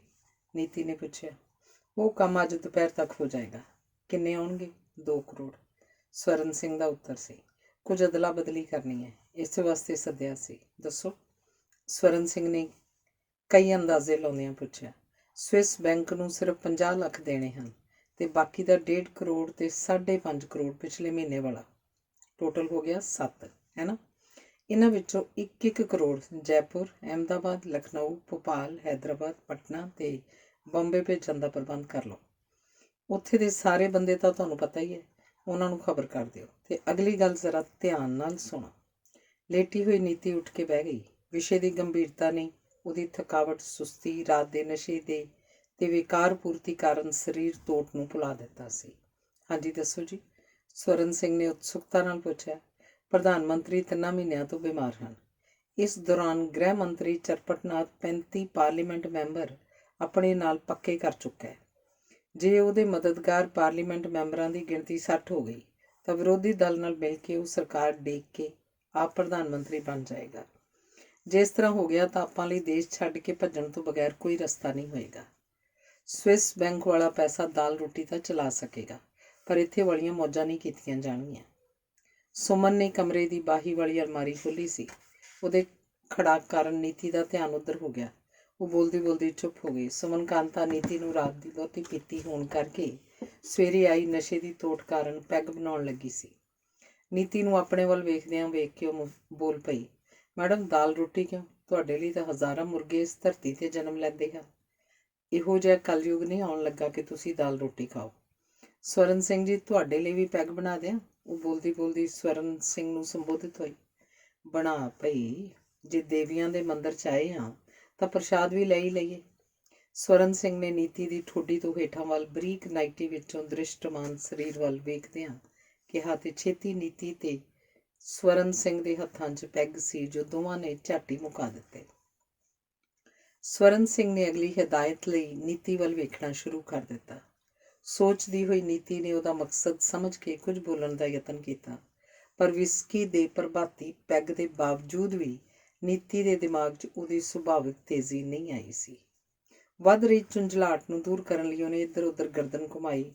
ਗੋਠ ਮਾਰ ਕੇ ਬੈਠੀ ਮੁਦਰਾ 'ਚ ਉਹਦੇ ਮਹੀਨ ਕੱਪੜੇ ਦੀ ਨਾਈਟੀ ਉਹਦੇ ਗੋਡਿਆਂ ਤੋਂ ਉੱਤੇ ਸਰਕ ਆਈ ਸੀ। ਇਸ ਛੋਟੇ ਜਿਹੇ ਲਿਬਾਸ ਨਾਲ ਵਧੇਰੇ ਤਨ ਢਕੇ ਜਾਣ ਦੀ ਤਾਂ ਸੰਭਾਵਨਾ ਹੀ ਨਹੀਂ ਸੀ, ਪਰ ਫਿਰ ਵੀ ਉਹਨੇ ਨਾਈਟੀ ਦੀ ਫਰਿੱਲ ਤੋਂ ਹੇਠਾਂ ਵੱਲ ਖਿੱਚ ਕੇ ਗੋਡਿਆਂ ਤੋਂ ਉਤਲਾ ਹਿੱਸਾ ਢਕਣ ਦਾ ਉਪਰਾਲਾ ਕੀਤਾ, ਪਰ ਅਸਫਲਤਾ ਹੀ ਹੱਥ ਲੱਗੀ। ਸਵਰਨ ਸਿੰਘ ਉਸੇ ਤਰ੍ਹਾਂ ਹੀ ਉਡੀਕ 'ਚ ਬੈਠਾ ਕੁਝ ਸੋਚ ਰਿਹਾ ਸੀ। ਸਵੇਰ ਵੇਲੇ ਦੇ ਵਿਸਕੀ ਤੇ ਪੈਗ ਨੇ ਉਹਦੀ ਲੂੰਬੜ ਬੁੱਧੀ ਨੂੰ ਹੋਰ ਵੀ ਕੁਟਿਲ ਕਰ ਦਿੱਤਾ ਸੀ। ਮੈਡਮ ਕੀ ਸੋਚਣ ਲੱਗ ਪਏ? ਸਵਰਨ ਸਿੰਘ ਨੇ ਰੁਕਾਵਟ ਵਿੱਚ ਫਸੀ ਨੀਤੀ ਦੀ ਮਦਦ ਕਰਨ ਦੀ ਇੱਛਾ ਨਾਲ ਕਿਹਾ। ਚਰਪਟਨਾਥ ਕਿੰਨੇ ਕੁ ਮੈਂਬਰ ਪਾਰਲੀਮੈਂਟ ਆਪਣੇ ਨਾਲ ਹੋਰ ਗੰਢ ਸਕੇਗਾ? ਨੀਤੀ ਨੇ ਸਵਾਲ ਪੁੱਛ ਲਿਆ ਸੀ। ਮੈਡਮ ਜੇ ਆਪਾਂ ਦੂਸਰੇ ਪਹਿਲੂ ਤੋਂ ਸੋਚੀਏ ਤਾਂ ਕਿਸ ਤਰ੍ਹਾਂ? ਚਰਪਟਨਾਥ ਦੇ 35 ਸਾਥੀਆਂ 'ਚੋਂ ਆਪਾਂ ਕਿੰਨੇ ਤੋੜ ਸਕਦੇ ਹਾਂ? ਨਹੀਂ, ਇਸ ਪਾਸੇ ਤਾਂ ਸੋਚਣਾ ਹੀ ਨਹੀਂ। ਸਵਰਨ ਸਿੰਘ ਜੀ, ਚਰਪਟਨਾਥ ਦਾ ਧੜਾ ਕਮਜ਼ੋਰ ਨਹੀਂ ਕਰਨਾ, ਪਰ ਉਹਦੀ ਤਾਕਤ ਇਸ ਤੋਂ ਘਟਣ ਵਧਣ ਵੀ ਨਹੀਂ ਦੇਣੀ। ਉਹਦੇ ਧੜੇ ਦੇ 35 ਬੰਦੇ ਤਾਂ ਪ੍ਰਧਾਨ ਮੰਤਰੀ ਲਈ ਸਾਰੇ ਧਿਆਨ ਦਾ ਕਾਰਨ ਬਣੇ ਰਹਿਣਗੇ। ਸਾਰੇ ਵਿਰੋਧੀ ਦਲ ਮਿਲ ਕੇ 420 ਦੀ ਪਾਰਲੀਮੈਂਟ ਵਿੱਚ 160 ਜਾਂ 35 ਚਰਪਟਨਾਥ ਵੱਲ ਹੋ ਗਏ। 195 ਬਸ 16 ਬੰਦਿਆਂ ਦੀ ਕਸਰ ਹੈ ਨਾ। ਜੇ ਆਪਾਂ ਨੂੰ ਹੀ ਸਰਕਾਰ ਡੇਗਣੀ ਪੈਗੀ ਤਾਂ 16 ਘੋੜਿਆਂ ਦਾ ਹੀ ਮੁੱਲ ਤਾਰਨਾ ਪਏਗਾ, ਜਿਹੜਾ ਸਿਰਫ 80 ਲੱਖ ਰੁਪਏ ਹੈ। 35 ਖੋਤੇ ਸੰਭਾਲੇ ਚਰਪਟਨਾਥ ਕੁਝ ਹੋਰ ਮਹੀਨੇ, ਉਦੋਂ ਤੱਕ ਉਹਦੇ ਕੋਲੋਂ ਦਾਣਾ ਪੱਠਾ ਮੁੱਕ ਜਾਏਗਾ ਤੇ ਉਹਦੇ ਖੋਤੇ ਹੀਂਗਦੇ ਹੋਏ ਆਪਣੇ ਘੋੜਿਆਂ ਵਿਚਾਰ ਮਿਲਣਗੇ। ਨਾਲੇ ਉਦੋਂ ਤੱਕ ਜਾਂ ਪ੍ਰਧਾਨ ਮੰਤਰੀ ਆਪਣੀ ਗੁਰਦੇ ਦੀ ਬਿਮਾਰੀ ਕਾਰਨ ਰਾਮ ਨੂੰ ਪਿਆਰੇ ਹੋ ਜਾਣਗੇ, ਤੇ ਜੇ ਨਾ ਹੋਏ ਤਾਂ ਚਰਪਟਨਾਥ ਨਾਲ ਤਾਂ ਜ਼ਰੂਰ ਹੀ ਉਲਝਣਾ ਪਏਗਾ ਉਹਨਾਂ ਨੂੰ। ਜੇ ਉਦੋਂ ਤੱਕ ਚਰਪਟਨਾਥ ਦਾ ਧੜਾ ਹੀ ਕਮਜ਼ੋਰ ਹੋ ਗਿਆ ਤਾਂ ਫਿਰ ਆਪਣੀ ਸਕੀਮ ਤਾਂ ਧਰੀ ਧਰਾਈ ਰਹਿ ਜਾਏਗੀ। ਇਸ ਲਈ ਸਵਰਨ ਸਿੰਘ ਜੀ, ਤੁਸੀਂ ਪੰਜਾਬ ਤੋਂ ਬਾਹਰ ਦੇ ਜਾਨਵਰਾਂ ਬਾਰੇ ਨਾ ਸੋਚਿਆ ਕਰੋ। ਠੀਕ ਹੈ ਮੈਡਮ। ਸਵਰਨ ਸਿੰਘ ਨੂੰ ਆਪਣੀ ਜਲਦਬਾਜ਼ੀ ਤੇ ਗਲਤੀ ਦਾ ਅਹਿਸਾਸ ਹੋ ਗਿਆ ਸੀ, ਪਰ ਉਹਦਾ ਮਨ ਭਵਿੱਖ ਬਾਰੇ ਸੋਚ ਕੇ ਨਸ਼ਿਆ ਰਿਹਾ ਸੀ ਕਿ ਜਦੋਂ ਨੀਤੀ ਪ੍ਰਧਾਨ ਮੰਤਰੀ ਬਣ ਜਾਏਗੀ ਤਾਂ ਹੁਣ ਦੇ ਲੁਧਿਆਣੇ ਵਾਸੀਆਂ ਵਾਂਗ ਸਾਰੇ ਮੁਲਕ ਦੇ ਲੋਕ ਉਹਦੀ ਚਾਪਲੂਸੀ ਕਰਿਆ ਕਰਨਗੇ। ਉਹਨੂੰ ਆਪਣੇ ਭਵਿੱਖ ਦੀ ਰੌਸ਼ਨੀ ਨੀਤੀ ਦੀ ਰਾਜਨੀਤਿਕ ਚਮਕ ਵਿੱਚ ਹੀ ਨਜ਼ਰ ਆਈ। ਹੁਣ ਫੇਰ ਦੱਸਦੀ ਹਾਂ। ਨੀਤੀ ਨੇ ਆਪਣੇ ਗੋਲ ਗੋਰੇ ਗੋਡੇ ਤੋਂ ਬਰੀਕ ਨਾਈਟੀ ਦੀ ਲੈਸ ਵਾਲੀ ਝਾਲਰ ਪਰਾਂ ਕਰਦਿਆਂ ਕਿਹਾ, ਤੇ ਫਿਰ ਕਿਸੇ ਸੋਚ 'ਚ ਡੁੱਬ ਗਈ। ਸਵਰਨ ਸਿੰਘ ਜੀ, ਬਿਹਾਰ ਦੇ 12 MP ਤਾਂ ਪਹਿਲਾਂ ਹੀ ਆਪਣਾ ਪਾਇਆ ਚੋਗਾ ਚੁਗ ਰਹੇ ਨੇ। 16 ਜਾਂ ਹੋਰ MP ਦੀਆਂ ਆਪਾਂ ਲਿਸਟ ਬਣਾਈ ਸੀ। ਉਹ ਆਪਾਂ ਨੂੰ ਕਾਫੀ ਸਸਤੇ ਪੈਣਗੇ। 4 ਲੱਖ ਰੁਪਈਆ ਫੀ MP, ਸਸਤਾ ਸੌਦਾ ਹੀ ਹੈ ਨਾ। ਅਜੇ ਚਰਪਟਨਾਥ ਆਪਣਾ ਸਾਰਾ ਪੈਸਾ 35 MP ਖਰੀਦਣ 'ਤੇ ਹੀ ਲਾ ਚੁੱਕਾ ਹੈ, ਤੇ ਉਹਦੀ ਹੋਣ ਵਾਲੀ ਕਮਾਈ ਨਵੇਂ MP ਜੋੜਨ ਤੇ ਪਹਿਲਿਆਂ ਨੂੰ ਨਾਲ ਰੱਖਣ 'ਤੇ ਹੀ ਲੱਗ ਜਾਏਗੀ। ਆਪਾਂ ਨੂੰ ਉਹਦੇ ਪੈਸੇ ਦੀ ਤਾਕਤ ਬਾਰੇ ਸਹੀ ਅੰਦਾਜ਼ਾ ਤਾਂ ਹੈ ਨਹੀਂ, ਪਰ ਕੋਈ ਇਹੋ ਜਿਹਾ ਚੱਕਰ ਚਲਾਇਆ ਜਾਏ ਕਿ ਚਰਪਟ ਨਾਟ ਦਾ ਪੈਸਾ ਖਤਮ ਹੋ ਜਾਏ, ਫਿਰ ਉਹ ਪਰਕਟੀ ਚਿੜੀ ਬਣ ਕੇ ਰਹਿ ਜਾਏਗਾ। ਮੈਂ ਜੋ ਕੁਝ ਤੁਹਾਨੂੰ ਕਹਿ ਰਹੀ ਹਾਂ ਇਹ ਇਸੇ ਮਕਸਦ ਵਾਸਤੇ ਹੈ। ਕੁਝ ਸਮਝ ਆਈ? ਹਾਂਜੀ। ਕੀ ਹਾਂਜੀ? ਨੀਤੀ ਨੇ ਡਾਂਟ ਦੇ ਅੰਦਾਜ਼ ਵਿੱਚ ਸਵਰਨ ਸਿੰਘ ਨੂੰ ਕਿਹਾ। ਉਹ ਆਪਣੇ ਨਾਲੋਂ ਉਹਦੀ ਘੱਟ ਸੂਝ-ਬੂਝ ਦਾ ਉਹਨੂੰ ਅਹਿਸਾਸ ਕਰਾਉਣ ਲਈ ਕਦੇ ਇਸ ਤਰ੍ਹਾਂ ਕਰਦੀ ਹੁੰਦੀ ਸੀ। ਸਵਰਨ ਸਿੰਘ ਕੋਈ ਜਵਾਬ ਨਾ ਦੇ ਸਕਿਆ ਤੇ ਆਪਣੇ ਵੱਲ ਵੇਖ ਰਹੀ ਨੀਤੀ ਤੋਂ ਉਹਦਾ ਆਪਾ ਚੁਰਾਉਣ ਨੂੰ ਜੀ ਕਰ ਰਿਹਾ ਸੀ। ਸੋ ਉਹਨੇ ਨੀਵੀਂ ਪਾ ਕੇ ਨੀਤੀ ਦੀ ਕਮਰ ਤੋਂ ਗੋਡਿਆਂ ਤੱਕ ਦਾ ਖੇਤਰ ਆਪਣੇ ਦਿਸ ਹੱਦਾ ਬਣਾ ਇੱਕ ਆਹਰ ਲੱਭ ਲਿਆ ਸੀ। ਕੋਈ ਹੋਰ ਜਨਾਨੀ ਹੁੰਦੀ ਤਾਂ ਸ਼ਰਮ ਨਾਲ ਪਾਣੀ ਹੋ ਜਾਂਦੀ, ਪਰ ਇਹ ਤਾਂ ਨੀਤੀ ਸੀ। ਇਹ ਸਭ ਕੁਝ ਸਵਰਨ ਸਿੰਘ ਦੇ ਪੀਤੇ ਹੋਏ ਪੈਗ ਕਾਰਨ ਸੀ। ਨੀਤੀ ਤਾੜ ਗਈ ਸੀ ਤੇ ਉਹ ਥੋੜਾ ਜਿਹਾ ਜ਼ੋਰ ਨਾਲ ਬੋਲੀ, ਸਵਰਨ ਸਿੰਘ ਜੀ। ਹਾਂ ਮੈਡਮ। ਮੈਂ ਕੀ ਕਹਿ ਰਹੀ ਸੀ? ਹਾਂਜੀ ਕਹੋ ਜੀ। ਓਹੋ, ਕਿੱਥੇ ਤੁਹਾਡਾ ਧਿਆਨ? ਮੇਰੀ ਗੱਲ ਧਿਆਨ ਨਾਲ ਸੁਣੋ। ਤੁਸੀਂ ਪਟਨੇ ਜਾਣ ਦੀ ਤਿਆਰੀ ਕਰਕੇ ਆਪਣਾ ਪ੍ਰੋਗਰਾਮ ਵਿਸਾਖੀ 'ਤੇ ਬਣਾਓ। 13 ਅਪ੍ਰੈਲ ਨੂੰ। ਭਲਾ ਕਿਉਂ? ਤੁਸੀਂ ਦੱਸੋ ਜੀ।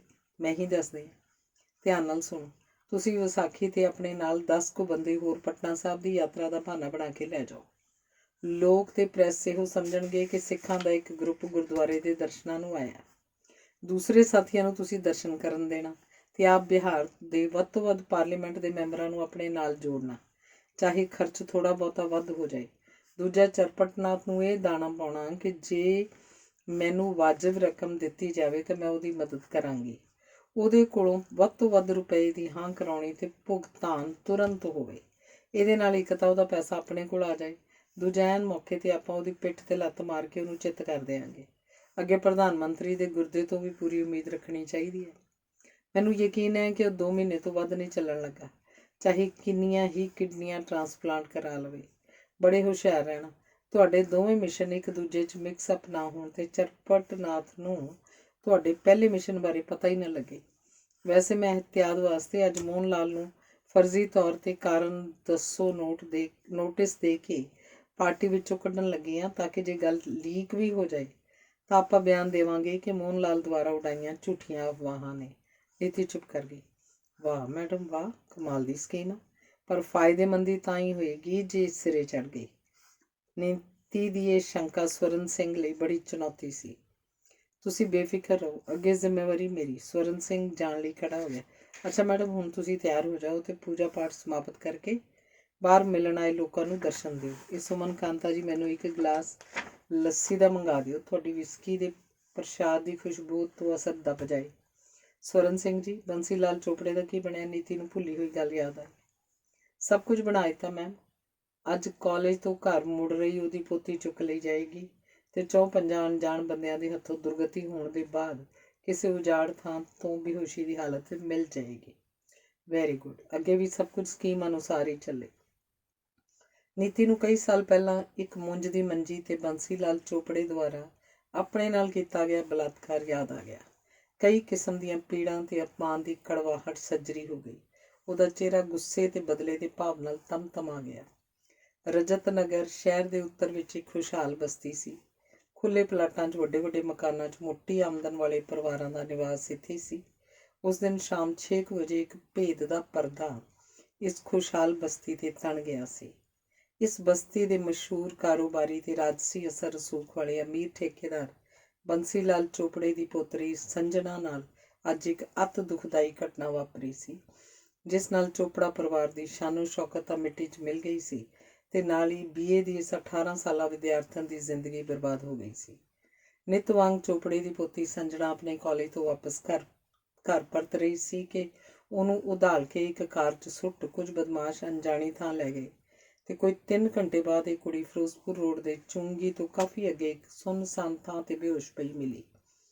ਡਾਕਟਰੀ ਤੇ ਪੁਲਿਸ ਦੀ ਦਰਿਆਫਤ ਤੋਂ ਬਾਅਦ ਪਤਾ ਲੱਗਾ ਸੀ ਕਿ ਘੱਟੋ-ਘੱਟ 4 ਜਣਿਆਂ ਨੇ ਇਹਦੀ ਇੱਜ਼ਤ ਲੁੱਟੀ ਸੀ।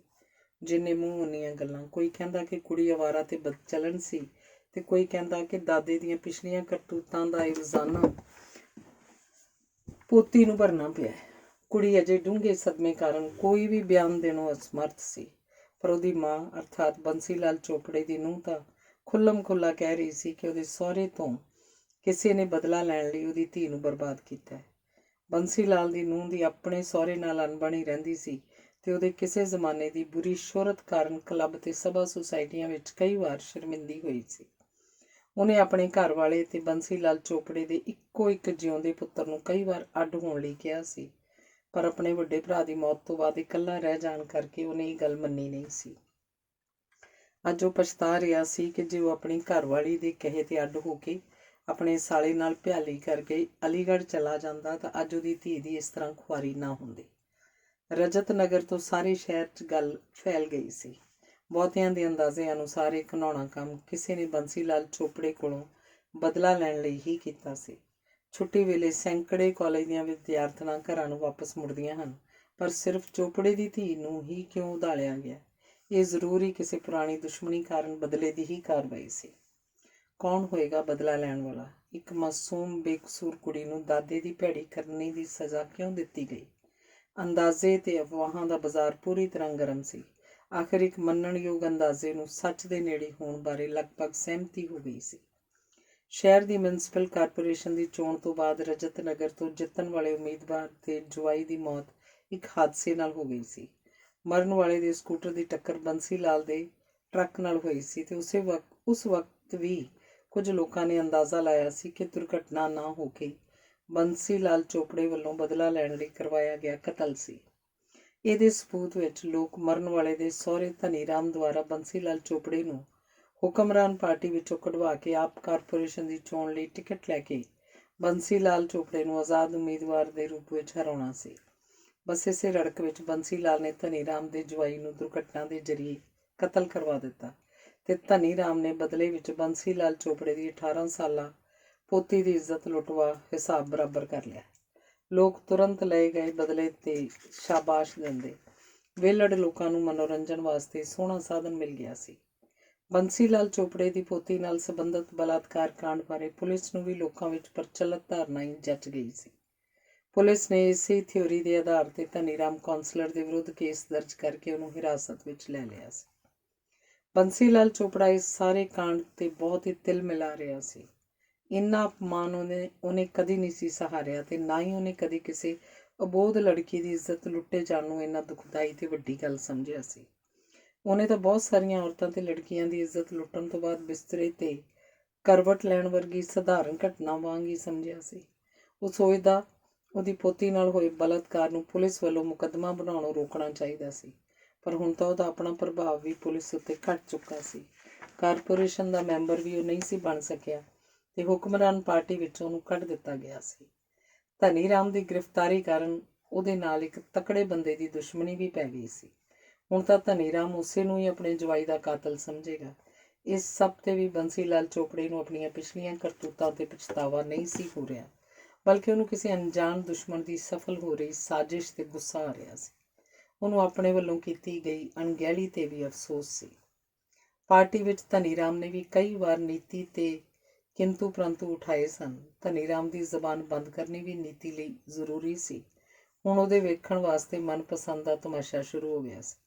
ਦੋ ਦੁਸ਼ਮਣ ਲੜ ਕੇ ਮਰਨਗੇ। ਇਹਨਾਂ ਦੋਹਾਂ ਦੀ ਆਪਸੀ ਤਬਾਹੀ ਵਾਲੀ ਦੁਸ਼ਮਣੀ ਨੀਤੀ ਲਈ ਰਸਤਾ ਤਾਂ ਸਾਫ਼ ਕਰੇਗੀ, ਸਗੋਂ ਉਹਦੀਆਂ ਯਾਦਾਂ ਵਿੱਚ ਤਿੱਖੇ ਤੇ ਡੂੰਘੇ ਕਿੱਲ ਵਾਂਗ ਠੁਕੀ ਹੋਈ ਬੰਸੀ ਲਾਲ ਚੋਪੜੇ ਦੁਆਰਾ ਕੀਤੀ ਗਈ ਉਹਦੀ ਦੁਰਗਤੀ ਦੀ ਅੱਗ ਨੂੰ ਵੀ ਠੰਡਾ ਕਰੇਗੀ। ਚੋਪੜੇ ਦੀ ਹੋਣ ਵਾਲੀ ਬਰਬਾਦੀ, ਉਹਦੇ ਇੱਕੋ ਇੱਕ ਜਿਉਂਦੇ ਪੁੱਤ ਦੀ ਹੋਣ ਵਾਲੀ ਮੌਤ ਤੇ ਕੁਆਰੀਆਂ ਪੋਤੀਆਂ ਦੀ ਲੁੱਟੀ ਜਾਣ ਵਾਲੀ ਇੱਜ਼ਤ ਨੀਤੀ ਜੀ ਦੇ ਤਪਦੇ ਮਨ ਨੂੰ ਠੰਡ ਪਾ ਰਹੀ ਸੀ। ਅੰਗ 11ਵਾਂ। ਸਵਰਨ ਸਿੰਘ ਵਿਸਾਖੀ ਤੇ ਪਟਨੇ ਪਹੁੰਚ ਗਿਆ ਸੀ ਤੇ ਉੱਥੇ ਆਪਣਾ ਇੱਕ ਹਫ਼ਤਾ ਠਹਿਰਨ ਦੌਰਾਨ ਉਹਨੇ ਬਿਹਾਰ ਦੀ ਰਾਜਨੀਤੀ ਬਾਰੇ ਪੂਰਾ ਜਾਇਜ਼ਾ ਲੈ ਕੇ ਨੀਤੀ ਨੂੰ ਬਿਆਨ ਕਰਨ ਲਈ ਦ੍ਰਿਸ਼ਟੀਕੋਣ ਵੀ ਬਣਾ ਲਿਆ ਸੀ। ਰਾਜਨੀਤੀ 'ਚ ਅੱਗੇ ਵਧਣ ਦੀ ਇੱਛਾ ਰੱਖਣ ਵਾਲੇ ਤੇ ਪੈਸੇ ਦੇ ਲਾਲਚੀ ਪਾਰਲੀਮੈਂਟ ਮੈਂਬਰਾਂ ਨੂੰ ਸਵਰਨ ਸਿੰਘ ਨੇ ਬੜੀ ਆਸਾਨੀ ਨਾਲ ਆਪਣੇ ਰਾਹ ਤੇ ਲੈ ਆਂਦਾ ਸੀ। ਹੁਣ ਉਹ ਸਾਰੇ ਆਪਣੇ ਭਵਿੱਖ ਵਾਸਤੇ ਨੀਤੀ ਦੀਆਂ ਉਂਗਲਾਂ ਤੇ ਨੱਚਣ ਲਈ ਤਿਆਰ ਸਨ। ਸਵਰਨ ਸਿੰਘ ਨੇ ਆਪਣੀ ਸਫਲਤਾ ਤੇ ਨੀਤੀ ਦੇ ਪੈਸੇ ਦੀ ਬਰਕਤ ਦਾ ਹਾਲ ਨੀਤੀ ਨੂੰ ਆ ਸੁਣਾਇਆ। ਨੀਤੀ ਦਾ ਹੌਸਲਾ ਵਧਿਆ ਤੇ ਉਹਨੇ ਪ੍ਰਧਾਨ ਮੰਤਰੀ ਦੀ ਗੱਦੀ ਆਪਣੇ ਕਦਮਾਂ ਦੀ ਪਹੁੰਚ ਵਿੱਚ ਲੱਗੀ। ਅਗਲੇ 2 ਮਹੀਨਿਆਂ 'ਚ ਉਹਨੇ 75 ਮੈਂਬਰ ਆਪਣੇ ਪਿੱਛੇ ਲਾ ਲਏ ਸਨ ਤੇ ਵਰਕਿੰਗ ਕਮੇਟੀ ਦੇ 9 ਮੈਂਬਰ ਤਾਂ ਉਹਦੀ ਪੁਚਕਾਰ ਤੇ ਪੁੱਛਾਂ ਹਿਲਾਉਣ ਵਾਲੇ ਸਨ। ਬਾਕੀ 10 ਮੈਂਬਰ 3 ਧੜਿਆਂ 'ਚ ਵੰਡੇ ਹੋਏ ਸਨ, ਜਿਹੜੇ ਕਦੇ ਵੀ ਆਪੋ ਵਿੱਚ ਸਹਿਯੋਗ ਨਹੀਂ ਸਨ ਕਰਦੇ। ਨੀਤੀ ਪਾਰਟੀ ਦੇ ਪਾਰਲੀਮੈਂਟ ਮੈਂਬਰ ਦੇ ਵਰਕਿੰਗ ਕਮੇਟੀ 'ਚ ਆਪਣੀ ਵਧੀ ਹੋਈ ਤਾਕਤ ਤੇ ਪ੍ਰਭਾਵ ਤੋਂ ਖੁਸ਼ ਸੀ, ਪਰ ਅਜੇ ਉਹਨੂੰ ਬਹੁਤ ਕੁਝ ਕਰਨਾ ਪੈਣਾ ਸੀ। ਇਸ ਵਾਸਤੇ ਬੜੀ ਗੰਭੀਰ ਤੇ ਇਕਾਗਰ ਹੋ ਕੇ ਪਿਛਲੇ 2 ਦਿਨਾਂ ਤੋਂ ਸੋਚਦੀ ਰਹੀ। ਉਹਨੇ ਸੁਮਨ ਕਾਂਤਾ ਹੱਥ ਸਵਰਨ ਸਿੰਘ ਨੂੰ ਬੁਲਾ ਭੇਜਿਆ। ਸਵਰਨ ਸਿੰਘ ਕਾਰਪੋਰੇਸ਼ਨ ਦੇ ਨਵੇਂ ਮੇਅਰ ਤੋਂ ਉਹਦੇ ਤੇ ਕੀਤੀ ਮਿਹਰਬਾਨੀ ਦੀ ਕੀਮਤ ਵਸੂਲ ਕਰਕੇ ਤੇ ਨੀਤੀ ਜੀ ਦੀ ਕਿਰਪਾ ਪਾਤਰਾਂ ਤੇ ਅਨੇਕਾਂ ਕੰਮਾਂ ਦੀ ਲਿਸਟ ਦੇ ਕੇ ਆਇਆ ਸੀ। ਨੀਤੀ ਜੀ ਨਾਲ ਰਹਿ ਕੇ ਸਵਰਨ ਸਿੰਘ ਵਿੱਚ ਵੀ ਚਾਣਕਿਆ ਬੁੱਧੀ ਵਿਕਸਿਤ ਹੋ ਗਈ ਸੀ ਤੇ ਉਹ ਭਲੀ ਭਾਂਤ ਜਾਣਦਾ ਸੀ ਕਿ ਮਹੱਤਵਪੂਰਨ ਬੰਦੇ ਨੂੰ ਕਦੋਂ ਡਰਾਉਣ, ਦਬਾਉਣ, ਉਤਸ਼ਾਹਿਤ ਤੇ ਆਸਵੰਦ ਕਰਨਾ ਚਾਹੀਦਾ ਹੈ। ਕਾਰਪੋਰੇਸ਼ਨ ਦੇ ਮੇਅਰ ਨੂੰ ਉਹਦੀ ਸਲਾਮਤੀ ਨੀਤੀ ਦੇ ਚਰਨਾਂ ਵਿੱਚ ਜਚਾ ਦਿੱਤੀ ਸੀ ਤੇ ਨੀਤੀ ਜੀ ਦੇ ਕਿਰਪਾ ਪਾਤਰ ਬਣਨ ਲਈ ਪੂਜਾ ਅਰਚਨਾ ਦਾ ਮਹੱਤਵ ਵੀ ਸਮਝਾ ਦਿੱਤਾ ਸੀ। ਪੈਸਾ ਹੀ ਸਰਵੋਤਮ ਚੜਾਵਾ ਸੀ ਨੀਤੀ ਜੀ ਲਈ। ਸਵਰਨ ਸਿੰਘ ਨੂੰ ਵੀ ਨੀਤੀ ਜੀ ਨੇ ਪੈਸੇ ਦੀ ਡੋਰੀ ਨਾਲ ਬੰਨ੍ਹ ਕੇ ਹੀ ਆਪਣਾ ਪਾਲਤੂ ਬਣਾਇਆ ਸੀ। ਸੁਮਨ ਕਾਂਤਾ ਕੋਲੋਂ ਨੀਤੀ ਜੀ ਦਾ ਸੱਦਾ ਪਾ ਕੇ ਸਵਰਨ ਸਿੰਘ ਤੁਰੰਤ ਉੱਧਰ ਵੱਲ ਹੀ ਹੋ ਤੁਰਿਆ। ਅੱਜ ਉਹਨੂੰ ਨੀਤੀ ਜੀ ਨੇ 3 ਦਿਨਾਂ ਬਾਅਦ ਯਾਦ ਕੀਤਾ ਸੀ, ਜੋ ਸਵਰਨ ਸਿੰਘ ਲਈ ਇੱਕ ਲੰਮੇ ਵਿਛੋੜੇ ਵਾਂਗ ਸੀ ਤੇ ਉਹਨੂੰ ਆਪਣਾ ਕਰਤੱਵ ਬਣਿਆ ਹੋਇਆ ਲੱਗਦਾ ਸੀ। ਇਸ ਦੌਰਾਨ ਆਪਣੀ ਉਪਯੋਗਤਾ ਸਾਬਤ ਕਰਨ ਲਈ ਉਹਨੇ ਮੇਅਰ ਨੂੰ ਪੁੱਛ ਕੇ 8 ਲੱਖ ਨੀਤੀ ਜੀ ਲਈ ਤੇ 2 ਲੱਖ ਆਪਣੇ ਲਈ ਬਣਾ ਲਏ ਸਨ। ਉਹ ਆਪਣੀ ਇਹ ਬਹਾਦਰੀ ਦੱਸਣ ਲਈ ਉਤਾਵਲਾ ਸੀ। ਬਾਹਰ ਜੂਨ ਦੇ ਮਹੀਨੇ ਦੀ ਕਹਿਰਾਂ ਦੀ ਗਰਮੀ ਸੀ, ਪਰ ਨੀਤੀ ਦੇ ਏਅਰ ਕੰਡੀਸ਼ਨਡ ਕਮਰੇ ਵਿੱਚ ਬਰਫਾਨੀ ਪਹਾੜਾਂ ਵਰਗੀ ਠੰਡ ਸੀ। ਸਵਰਨ ਸਿੰਘ ਕਮਰੇ 'ਚ ਦਾਖਲ ਹੋਇਆ ਤੇ ਨੀਤੀ ਸਦਾ ਵਾਂਗ ਨਰਮ ਗੱਦੇ ਵਾਲੇ ਬੈੱਡ ਤੇ ਅੱਧ-ਲੇਟੀ ਹਾਲਤ ਵਿੱਚ ਸੀ। ਉਹਦਾ ਗੁਲਾਬੀ ਗਾਊਨ ਉਹਦੇ ਆਪਣੇ ਰੰਗ ਨਾਲ ਮੇਲ ਖਾ ਰਿਹਾ ਸੀ ਤੇ ਕਮਰੇ ਅੰਦਰਲੀ ਠੰਡ ਵਿੱਚ ਉਹ ਤਰੋ-ਤਾਜ਼ਾ ਸੀ। ਸਵਰਨ ਸਿੰਘ ਬੈੱਡ ਦੀ ਬਾਹੀ ਕੋਲ ਆ ਕੇ ਖੜਾ ਹੋ ਗਿਆ। ਅੱਜ ਉਹਦੇ ਮਨ ਵਿੱਚ ਬੇਤਕਲਫੀ ਦੀ ਥਾਂ ਝਿਜਕ ਸੀ ਤੇ ਆਪਣੇ ਸਾਹਮਣੇ ਪਈ ਨੀਤੀ ਵੱਲ ਵੇਖ ਕੇ ਮਨ 'ਚ ਸੋਚਿਆ ਕਿ ਕੱਲ੍ਹ ਨੂੰ ਇਹ ਔਰਤ ਸਾਰੇ ਦੇਸ਼ ਦੇ ਸਭ ਕੁਝ ਦੀ ਮਾਲਕ ਬਣਨ ਵਾਲੀ ਹੈ ਤੇ ਇਸ ਔਰਤ ਨਾਲ ਉਹ ਆਪ ਕਿਸ ਤਰ੍ਹਾਂ ਆਖਰੀ ਹੱਦ ਤੱਕ ਨਿਕਟਵਰਤੀ ਹੈ। 1-2 ਪਲਾਂ ਵਿੱਚ ਸਵਰਨ ਸਿੰਘ ਨੂੰ ਆਪਣੇ ਪਿਛਲੇ ਕਈ ਸਾਲਾਂ ਦੇ ਦ੍ਰਿਸ਼ ਸਾਹਮਣੇ ਆ ਗਏ। ਉਹ ਚੰਡੀਗੜ੍ਹ ਪਾਰਟੀ ਦੇ ਮੁੱਖ ਦਫ਼ਤਰ 'ਚ ਇੱਕ ਸਧਾਰਨ ਵਰਕਰ ਹੁੰਦਾ ਸੀ। ਲੀਡਰਾਂ ਨੂੰ ਪਾਣੀ ਆਦਿ ਪਿਆਉਣਾ ਤੇ ਉਹਨਾਂ ਦੇ ਹੋਰ ਉਰਲੇ ਪਰਲੇ ਕੰਮ ਕਰ ਦੇਣੇ ਤੇ ਕਦੀ ਕਦਾਈ ਉਹਨਾਂ ਕੋਲੋਂ ਕਿਸੇ ਹੋਰ ਦਾ ਕੋਈ ਕੰਮ ਕਰਵਾ ਦੇਣਾ। ਇਸ ਤੋਂ ਹੋਣ ਵਾਲੇ ਛੋਟੇ-ਮੋਟੇ ਫਾਇਦੇ ਤੋਂ ਬਹੁਤ ਖੁਸ਼ ਸੀ। ਉਹਦੇ ਦਿਮਾਗ 'ਚ ਕੁਝ ਚਾਤਰੀ ਵੀ ਸੀ ਤੇ ਉਹ ਦੂਸਰਿਆਂ ਦੇ ਛੋਟੇ-ਮੋਟੇ ਭੇਦ ਲੱਭਦਾ ਰਹਿੰਦਾ ਤੇ ਪਾਰਟੀ ਲੀਡਰਾਂ ਦੇ ਭੇਦਾਂ ਦਾ ਖਜ਼ਾਨਾ ਹੀ ਅੱਗੇ ਜਾ ਕੇ ਉਹਦੀ ਤਰੱਕੀ ਦਾ ਕਾਰਨ ਬਣਿਆ। ਭੇਦਾਂ ਦਾ ਸ਼ਿਕਾਰ ਕਰਦਾ ਕਰਦਾ ਉਹਨਾਂ ਦਿਨਾਂ ਦੀ ਸਧਾਰਨ ਪਾਰਟੀ ਵਰਕਰ ਨੀਤੀ ਬਾਰੇ ਕਈ ਕੁਝ ਜਾਣ ਚੁੱਕਾ ਸੀ। ਨੀਤੀ ਨੇ ਮੌਕਾ ਆਉਣ ਤੇ ਸਵਰਨ ਸਿੰਘ ਦੇ ਵੀ ਉਹ ਭੇਦ ਪੈਦਾ ਕਰ ਦਿੱਤੇ ਸਨ ਤੇ ਆਪਣੇ ਨਿੱਜ ਪ੍ਰਤੀ ਉਹਨੂੰ ਕਈ ਖੁੱਲ੍ਹਾਂ ਤੇ ਆਜ਼ਾਦੀ ਦੇ ਦਿੱਤੀ ਸੀ। ਸਵਰਨ ਸਿੰਘ ਲਈ ਇਹ ਸਭ ਕੁਝ ਸਰੀਰਕ ਜ਼ਰੂਰਤ ਤੋਂ ਇਲਾਵਾ ਉਹਦਾ ਆਤਮ ਵਿਸ਼ਵਾਸ ਤੇ ਮਹੱਤਵ ਵਧਾਉਣ ਵਾਲਾ ਸੀ। ਉਹ ਗਰੀਬ ਘਰ ਦਾ ਬੇਕਾਰ ਨੌਜਵਾਨ ਗੁਰਦਾਸਪੁਰ ਜ਼ਿਲ੍ਹੇ ਦੇ ਕਿਸੇ ਦੂਰ ਦੁਰਾਡੇ ਪਿੰਡ ਦਾ ਜੰਮਪਲ ਸੀ। ਘਰ ਦੀ ਗਰੀਬੀ ਕਰਕੇ ਉਹਦੇ ਵਿਆਹ ਦੀ ਵੀ ਕੋਈ ਸੰਭਾਵਨਾ ਹੀ ਨਹੀਂ ਸੀ, ਪਰ ਨੀਤੀ ਨਾਲ ਨੇੜਤਾ ਹੋ ਜਾਣ ਤੇ ਉਹਦੇ ਵਿਆਹ ਦੀ ਕਮੀ ਵੀ ਦੂਰ ਹੋ ਗਈ ਸੀ ਤੇ ਗਰੀਬੀ ਦੀ ਥਾਂ ਉਹ ਲੱਖਾਂ ਵਿੱਚ ਖੇਡਣ ਲੱਗ ਪਿਆ ਸੀ। ਉਹਨੇ ਆਪਣੇ ਵੱਡੇ ਭਰਾ ਦੇ ਇੱਕ ਪੁੱਤਰ ਨੂੰ ਆਪਣੀ ਗੋਦ ਵਿੱਚ ਲੈ ਕੇ ਮਤਬੰਨਾ ਬਣਾ ਲਿਆ ਸੀ ਤੇ ਇਹਦੇ ਦਿੱਤੇ ਹੋਏ ਪੈਸੇ ਨਾਲ ਇਹਦਾ ਗੋਦ ਲਿਆ ਪੁੱਤਰ ਤੇ ਵੱਡਾ ਭਰਾ ਪਿੰਡ ਦੇ ਸਭ ਤੋਂ ਅਮੀਰ ਜ਼ਿਮੀਂਦਾਰ ਬਣ ਗਏ ਸਨ। ਪਿਓ ਦਾਦੇ ਦੀ 4 ਕਿੱਲੇ ਜ਼ਮੀਨ 200 ਕਿੱਲੇ ਹੋ ਗਈ ਸੀ ਤੇ ਮਸ਼ੀਨੀ ਖੇਤੀ ਕਾਰਨ ਉਹਨਾਂ ਦਾ ਪੈਸਾ ਦੁੱਗਣਾ ਚੌਗਣਾ ਹੋਈ ਜਾ ਰਿਹਾ ਸੀ। ਸਵਰਨ ਸਿੰਘ ਦਾ ਸਿਆਸੀ ਪ੍ਰਭਾਵ ਉਹਦੇ ਪਰਿਵਾਰ ਨੂੰ ਇਲਾਕੇ 'ਚ ਹੋਰ ਉੱਚਤਾ ਦਵਾਈ ਜਾ ਰਿਹਾ ਸੀ। ਜੋ ਨੀਤੀ ਉਸ ਤੇ ਨਜ਼ਰੇ ਇਨਾਇਤ ਨਾ ਕਰਦੀ ਤਾਂ ਅੱਜ ਵੀ ਚੰਡੀਗੜ੍ਹ ਪਾਰਟੀ ਦੇ ਮੁੱਖ ਦਫ਼ਤਰ 'ਚ ਪਾਰਟੀ ਲੀਡਰਾਂ ਲਈ ਚਾਹ ਪਾਣੀ ਦੇ ਗਲਾਸ ਇੱਧਰੋਂ ਉੱਧਰ ਤੇ ਉੱਧਰੋਂ ਇੱਧਰ ਲਈ ਫਿਰਦਾ। ਉਹਦਾ ਸਭ ਕੁਝ ਨੀਤੀ ਕਰਕੇ ਸੀ ਤੇ ਉਹਦੀ ਅੰਦਰਲੀ ਵਫਾਦਾਰੀ ਨੇ ਉਹਦੇ ਮਨ 'ਚ ਨੀਤੀ ਪ੍ਰਤੀ ਸ਼ੁਕਰਗੁਜ਼ਾਰੀ ਦੇ ਭਾਵ ਭਰ ਦਿੱਤੇ। ਬੈਠੋ ਸਵਰਨ ਸਿੰਘ, ਤੁਸੀਂ ਕੱਲ੍ਹ ਦਿੱਲੀ ਚਲੇ ਜਾਓ ਤੇ ਉੱਥੇ ਨਾਰਥ ਟਾਈਮਜ਼ ਯੁੱਗ ਸਮਾਚਾਰ ਦੇ ਵਕਤ ਵਿੱਚ ਇਹ ਲਵਾ ਦਿਓ ਕਿ ਪ੍ਰਧਾਨ ਮੰਤਰੀ ਨੇ ਮੇਰੇ ਹੱਕ ਵਿੱਚ ਆਪਣੀ ਪਦਵੀ ਛੱਡਣ ਦੀ ਪੇਸ਼ਕਸ਼ ਕੀਤੀ ਹੈ। ਇਹਦਾ ਕਾਰਨ ਉਹਨਾਂ ਨੇ ਆਪਣੀ ਵਿਗੜ ਰਹੀ ਸਿਹਤ ਤੇ ਮੈਨੂੰ ਪਾਰਟੀ ਵਿੱਚ ਉਹਨਾਂ ਤੋਂ ਬਾਅਦ ਦੂਜੇ ਨੰਬਰ ਦੀ ਲੀਡਰ ਹੋਣ ਕਰਕੇ ਦੱਸਿਆ ਹੈ। ਸਮਝ ਗਏ ਨਾ? ਹਾਂਜੀ, ਸਮਝ ਗਿਆ। ਇਸ ਖਬਰ ਦਾ ਮਜ਼ਮੂਨ ਭੱਟਾਚਾਰੀ ਕੋਲੋਂ ਤਿਆਰ ਕਰਵਾਉਣਾ ਹੈ। ਉਹਨੇ ਬੜੇ ਪੈਸੇ ਖਾਧੇ ਆਪਣੇ ਕੋਲੋਂ। ਹੁਣ ਇਹਨਾਂ ਪੱਠਿਆਂ ਤੋਂ ਵੀ ਕੋਈ ਫਾਇਦਾ ਲਓ, ਠੀਕ ਹੈ ਨਾ? ਹਾਂਜੀ, ਠੀਕ। ਇਹਨਾਂ 3 ਅਖਬਾਰਾਂ ਵਿੱਚ ਭੰਡਾਰੀ ਤੇ ਖੋਸਲਾ ਖਬਰਾਂ ਲਵਾ ਦੇਣਗੇ ਤੇ ਅਗਲੇ ਦਿਨ ਜਦੋਂ ਖਬਰ ਲੱਗੀ, ਦਿੱਲੀ ਦੇ ਰਾਜਸੀ ਹਲਕਿਆਂ 'ਚ ਬੜੀ ਹਲਚਲ ਮਚੇਗੀ। ਹੋ ਸਕਦਾ ਹੈ ਕਿ ਪ੍ਰਧਾਨ ਮੰਤਰੀ ਇਹਦਾ ਖੰਡਨ ਵੀ ਕਰੇ। ਇਸ ਖੰਡਨ ਦੀ ਖਬਰ ਤੁਸੀਂ ਕਿਸੇ ਵੱਡੀ ਅਖਬਾਰ 'ਚ ਨਹੀਂ ਲੱਗਣ ਦੇਣੀ। ਹਾਂ, ਪਰ ਅਗਲੇ ਦਿਨ ਦੀ ਅਖਬਾਰ 'ਚ ਮੇਰੇ ਵੱਲੋਂ ਪ੍ਰਧਾਨ ਮੰਤਰੀ ਦੇ ਸੁਝਾਅ ਤੇ ਸਹਿਮਤੀ ਦੀ ਖਬਰ ਜ਼ਰੂਰ ਲੱਗ ਜਾਏ। ਖਬਰਾਂ ਦਾ ਮਜ਼ਮੂਨ ਭੱਟਾਚਾਰੀ ਹੀ ਤਿਆਰ ਕਰੇ। ਟੈਲੀਫੋਨ ਤੇ ਕਿਸੇ ਨਾਲ ਕੋਈ ਗੱਲ ਨਹੀਂ ਕਰਨੀ, ਕਿਉਂਕਿ ਟੇਪ ਹੋਣ ਦਾ ਬਹੁਤ ਹੀ ਖਤਰਾ ਹੈ। 2 ਦਿਨ ਦਿੱਲੀ ਰਹਿ ਕੇ ਅਗਲੇ ਦਿਨ ਪਹਿਲੀ ਫਲਾਈਟ ਤੇ ਵਾਪਸ ਲੁਧਿਆਣੇ ਆ ਜਾਣਾ। ਇੱਥੇ 1 ਦਿਨ ਸਭ ਕੁਝ ਜਾਂਚਣਾ ਪਰਖਣਾ, ਉਦੋਂ ਤੱਕ ਮੈਂ ਜੰਮੂ ਤੋਂ ਵਾਪਸ ਆ ਜਾਊਂਗੀ। ਹਾਂਜੀ, ਤੁਸੀਂ ਤਾਂ ਜੰਮੂ ਵੀ ਜਾਣਾ ਹੈ ਲੜਕੀਆਂ ਦੇ ਕਾਲਜ ਦਾ ਨੀਂਹ ਪੱਥਰ ਰੱਖਣ। ਉੱਥੇ ਮੈਂ ਉਸੇ ਦਿਨ ਹੀ ਮੁੜ ਆਵਾਂਗੀ ਅਤੇ ਤੁਸੀਂ ਪਟਨਾ ਜਾਣ ਦੀ ਤਿਆਰੀ ਕਰ ਲੈਣਾ। ਆਪਣੀਆਂ ਲਵਾਈਆਂ ਖਬਰਾਂ ਕਰਕੇ ਚਰਪਟਨਾਥ ਬਹੁਤ ਦਿਲ ਮਿਲਾਏਗਾ। ਤੁਸੀਂ ਉਹਦੇ ਨਾਲ ਵੀ ਨਿਬੇੜਾ ਕਰਨਾ।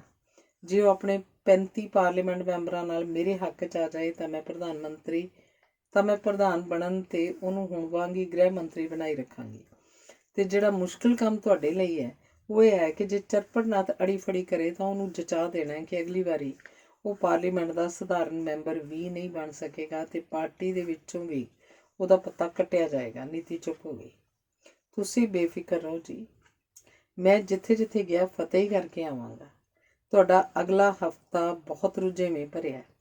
ਫਿਰੋਜ਼ਪੁਰ ਤੁਸੀਂ ਉਦਘਾਟਨ ਕਰਨਾ ਹੈ, ਬਠਿੰਡੇ ਇਨਾਮ ਵੰਡ ਸਮਾਰੋਹ, ਪਟਿਆਲੇ 'ਚ ਲੇਖਕਾਂ ਨੂੰ ਸਨਮਾਨਿਤ ਕਰਨਾ ਹੈ ਅਤੇ ਫਿਰ ਸ਼ਨਿਚਰਵਾਰ ਪਾਰਟੀ ਮੀਟਿੰਗ ਹੈ। ਇਹ ਸਭ ਤੇ ਹੁੰਦਾ ਜਾਊ। ਹੁਣ ਆਪਣਾ ਧਿਆਨ ਦਿੱਲੀ ਵੱਲ ਵੱਧ ਲਗਾਉਣਾ ਚਾਹੀਦਾ ਅਤੇ ਨਾਲੇ ਆਪਣੇ ਸਟਾਫ ਵਿੱਚ ਜਿਹੜਾ ਵੀ ਬੰਦਾ ਸ਼ੱਕੀ ਲੱਗੇ ਉਹਨੂੰ ਦੂਰ ਕਰ ਦਿਓ। ਇਹ ਵੀ ਵੇਖ ਲਓ ਕਿਹੜੇ ਕਲਰਕ ਨੂੰ ਚਿੱਠੀ ਪੱਤਰ ਕਰਨ ਦੀ ਜ਼ਿੰਮੇਵਾਰੀ ਦੇਣੀ ਹੈ। ਕੋਈ ਭੇਦ ਖੋਲ੍ਹਣ ਵਾਲਾ ਨਾ ਹੋਵੇ। ਟੈਲੀਫੋਨ 'ਤੇ ਜੇ ਕੋਈ ਖਾਸ ਗੱਲ ਦੱਸੇ ਪੁੱਛੇ ਤਾਂ ਉਹਨੂੰ ਕਹਿਣਾ ਕਿ ਆਪ ਆ ਕੇ ਗੱਲ ਕਰੇ। ਅੱਜ ਦੇ ਗੰਭੀਰ ਮੌਕੇ 'ਤੇ ਇਕਾਂਤ ਹੁੰਦਿਆਂ ਵੀ ਨੀਤੀ ਦੀ ਚੰਚਲਤਾ ਬਿਲਕੁਲ ਹੀ ਲੋਪ ਸੀ। ਉਹਦਾ ਮਨ ਉੱਚੀਆਂ ਰਾਜਸੀ ਖੇਡਾਂ ਦੀਆਂ ਲੀਕਾਂ ਵਾਹ ਰਿਹਾ ਸੀ। ਉਹਨੇ ਆਪਣੀ ਰਣਨੀਤੀ ਸਵਰਨ ਸਿੰਘ ਨੂੰ ਸਪਸ਼ਟ ਕਰਕੇ ਉਸ ਤੋਂ ਅੱਗੇ ਸੋਚਣਾ ਸ਼ੁਰੂ ਕਰ ਦਿੱਤਾ ਸੀ। ਡੂੰਘੀਆਂ ਸੋਚਾਂ ਕਾਰਨ ਮਾਨਸਿਕ ਥਕਾਵਟ ਵੀ ਵੱਧ ਹੁੰਦੀ ਸੀ ਅਤੇ ਦੁਬਾਰਾ ਤਰੋ-ਤਾਜ਼ਗੀ ਲਈ ਸੁਮਨ ਕਾਂਤਾ ਨੀਤੀ ਦੇ ਨਾਲ ਸਵਰਨ ਸਿੰਘ ਲਈ ਵੀ ਛੋਟਾ ਪੈਗ ਬਣਾ ਕੇ ਲੈ ਆਈ ਸੀ। ਅੰਗ 12ਵਾਂ। ਦੇਸ਼ ਵਿੱਚ ਚਾਰੋਂ ਪਾਸਿਓਂ ਅਸ਼ਾਂਤੀ ਦੀਆਂ ਹੀ ਖਬਰਾਂ ਆ ਰਹੀਆਂ ਸਨ। ਪਿਛਲੇ 2 ਸਾਲਾਂ ਤੋਂ ਵਿਰੋਧੀ ਪਾਰਟੀਆਂ ਕਿਸੇ ਨਾ ਕਿਸੇ ਬਹਾਨੇ ਅੰਦੋਲਨ ਛੇੜ ਹੀ ਲੈਂਦੀਆਂ ਸਨ। ਇਹਨਾਂ ਅੰਦੋਲਨਾਂ ਪਿੱਛੇ ਕੋਈ ਲੋਕ ਸੇਵਾ ਜਾਂ ਦੇਸ਼ ਭਗਤੀ ਦੀ ਭਾਵਨਾ ਨਹੀਂ ਸੀ, ਬਲਕਿ ਰਾਜ ਤੇ ਕਾਬਜ਼ ਪਾਰਟੀ ਤੋਂ ਰਾਜ ਖੋਹਣਾ ਸੀ। ਵਰਤਮਾਨ ਪ੍ਰਧਾਨ ਮੰਤਰੀ ਵਿਰੋਧੀ ਧਿਰ ਦੇ ਹਰ ਨਹਿਲੇ 'ਤੇ ਦਹਿਲਾ ਮਾਰਦਾ ਅਤੇ ਆਪਣੀ ਕੁਰਸੀ ਦੀ ਸਲਾਮਤੀ ਲਈ ਉਹਦੇ ਕੋਲ ਫਿਰਕਾ ਪ੍ਰਸਤੀ ਦੀਆਂ ਭਾਵਨਾਵਾਂ ਨੂੰ ਉਭਾਰਨ ਦਾ ਇੱਕ ਅਮੋਘ ਅਸਤਰ ਸੀ। ਉਹ ਘੱਟ ਗਿਣਤੀਆਂ ਵੱਲੋਂ ਬਹੁ ਗਿਣਤੀ ਲਈ ਪੈਦਾ ਕੀਤੇ ਜਾ ਰਹੇ ਖਤਰੇ ਦੀ ਖੇਡ ਲਈ ਸਫਲਤਾ ਨਾਲ ਖੇਡਦਾ ਰਿਹਾ ਸੀ। ਕਈ ਤਰ੍ਹਾਂ ਦੇ ਮੰਦਰ ਮਸਜਿਦ ਦੇ ਝਗੜੇ, ਉੱਤਰ ਤੇ ਦੱਖਣ ਦਾ ਭੇਦਭਾਵ ਬੜੀ ਜੁਗਤ ਨਾਲ ਪੈਦਾ ਕੀਤੇ ਗਏ ਸਨ ਅਤੇ ਇਹਨਾਂ ਤੋਂ ਦੇਸ਼ ਦੀ ਅਖੰਡਤਾ ਨੂੰ ਹੋਣ ਵਾਲੇ ਖਤਰੇ ਹਰ ਰੋਜ਼ ਰੇਡੀਓ ਅਤੇ TV 'ਤੇ ਵਧਾ ਚੜ੍ਹਾ ਕੇ ਦੱਸੇ ਜਾਂਦੇ ਸਨ ਅਤੇ ਇਸ ਮਹਾਨ ਕਲਪਿਤ ਸੰਕਟ ਤੋਂ ਕੇਵਲ ਪ੍ਰਧਾਨ ਮੰਤਰੀ ਨੂੰ ਹੀ ਇੱਕੋ ਇੱਕ ਬਚਾਉਣ ਵਾਲਾ ਸਾਬਤ ਕੀਤਾ ਜਾਂਦਾ ਸੀ। ਵਿਚਾਰਕ ਮਤਭੇਦ ਰੱਖਣ ਵਾਲਿਆਂ ਨੂੰ ਦੇਸ਼ ਧਰੋਹੀ, ਜੈ ਚੰਦੀਏ, ਅਲਗਾਵਵਾਦੀ ਆਦਿ ਕਹਿ ਕੇ ਭੰਡਿਆ ਅਤੇ ਕਈ ਚੱਕਰਾਂ 'ਚ ਫਸਾ ਕੇ ਬਰਬਾਦ ਕੀਤਾ ਜਾ ਰਿਹਾ ਸੀ। ਇਹ ਸਭ ਕੁਝ ਦੇਸ਼ ਨੂੰ ਬਚਾਉਣ ਦੇ ਨਾਂ 'ਤੇ ਕੀਤਾ ਜਾ ਰਿਹਾ ਸੀ ਅਤੇ ਦੇਸ਼ ਨੂੰ ਬਚਾਉਣ ਵਾਲਾ ਇੱਕੋ ਇੱਕ ਮਸੀਹਾ ਪ੍ਰਧਾਨ ਮੰਤਰੀ ਨੂੰ ਹੀ ਸਾਬਤ ਕੀਤਾ ਜਾਂਦਾ ਹੈ। ਇਸ ਕੰਮ ਵਾਸਤੇ ਕਈ ਉੱਚ ਅਧਿਕਾਰੀ ਤਾਂ ਵੱਡੇ ਵੱਡੇ ਮਰਾਸੀਆਂ ਨੂੰ ਵੀ ਮਾਤ ਪਾ ਰਹੇ ਸਨ।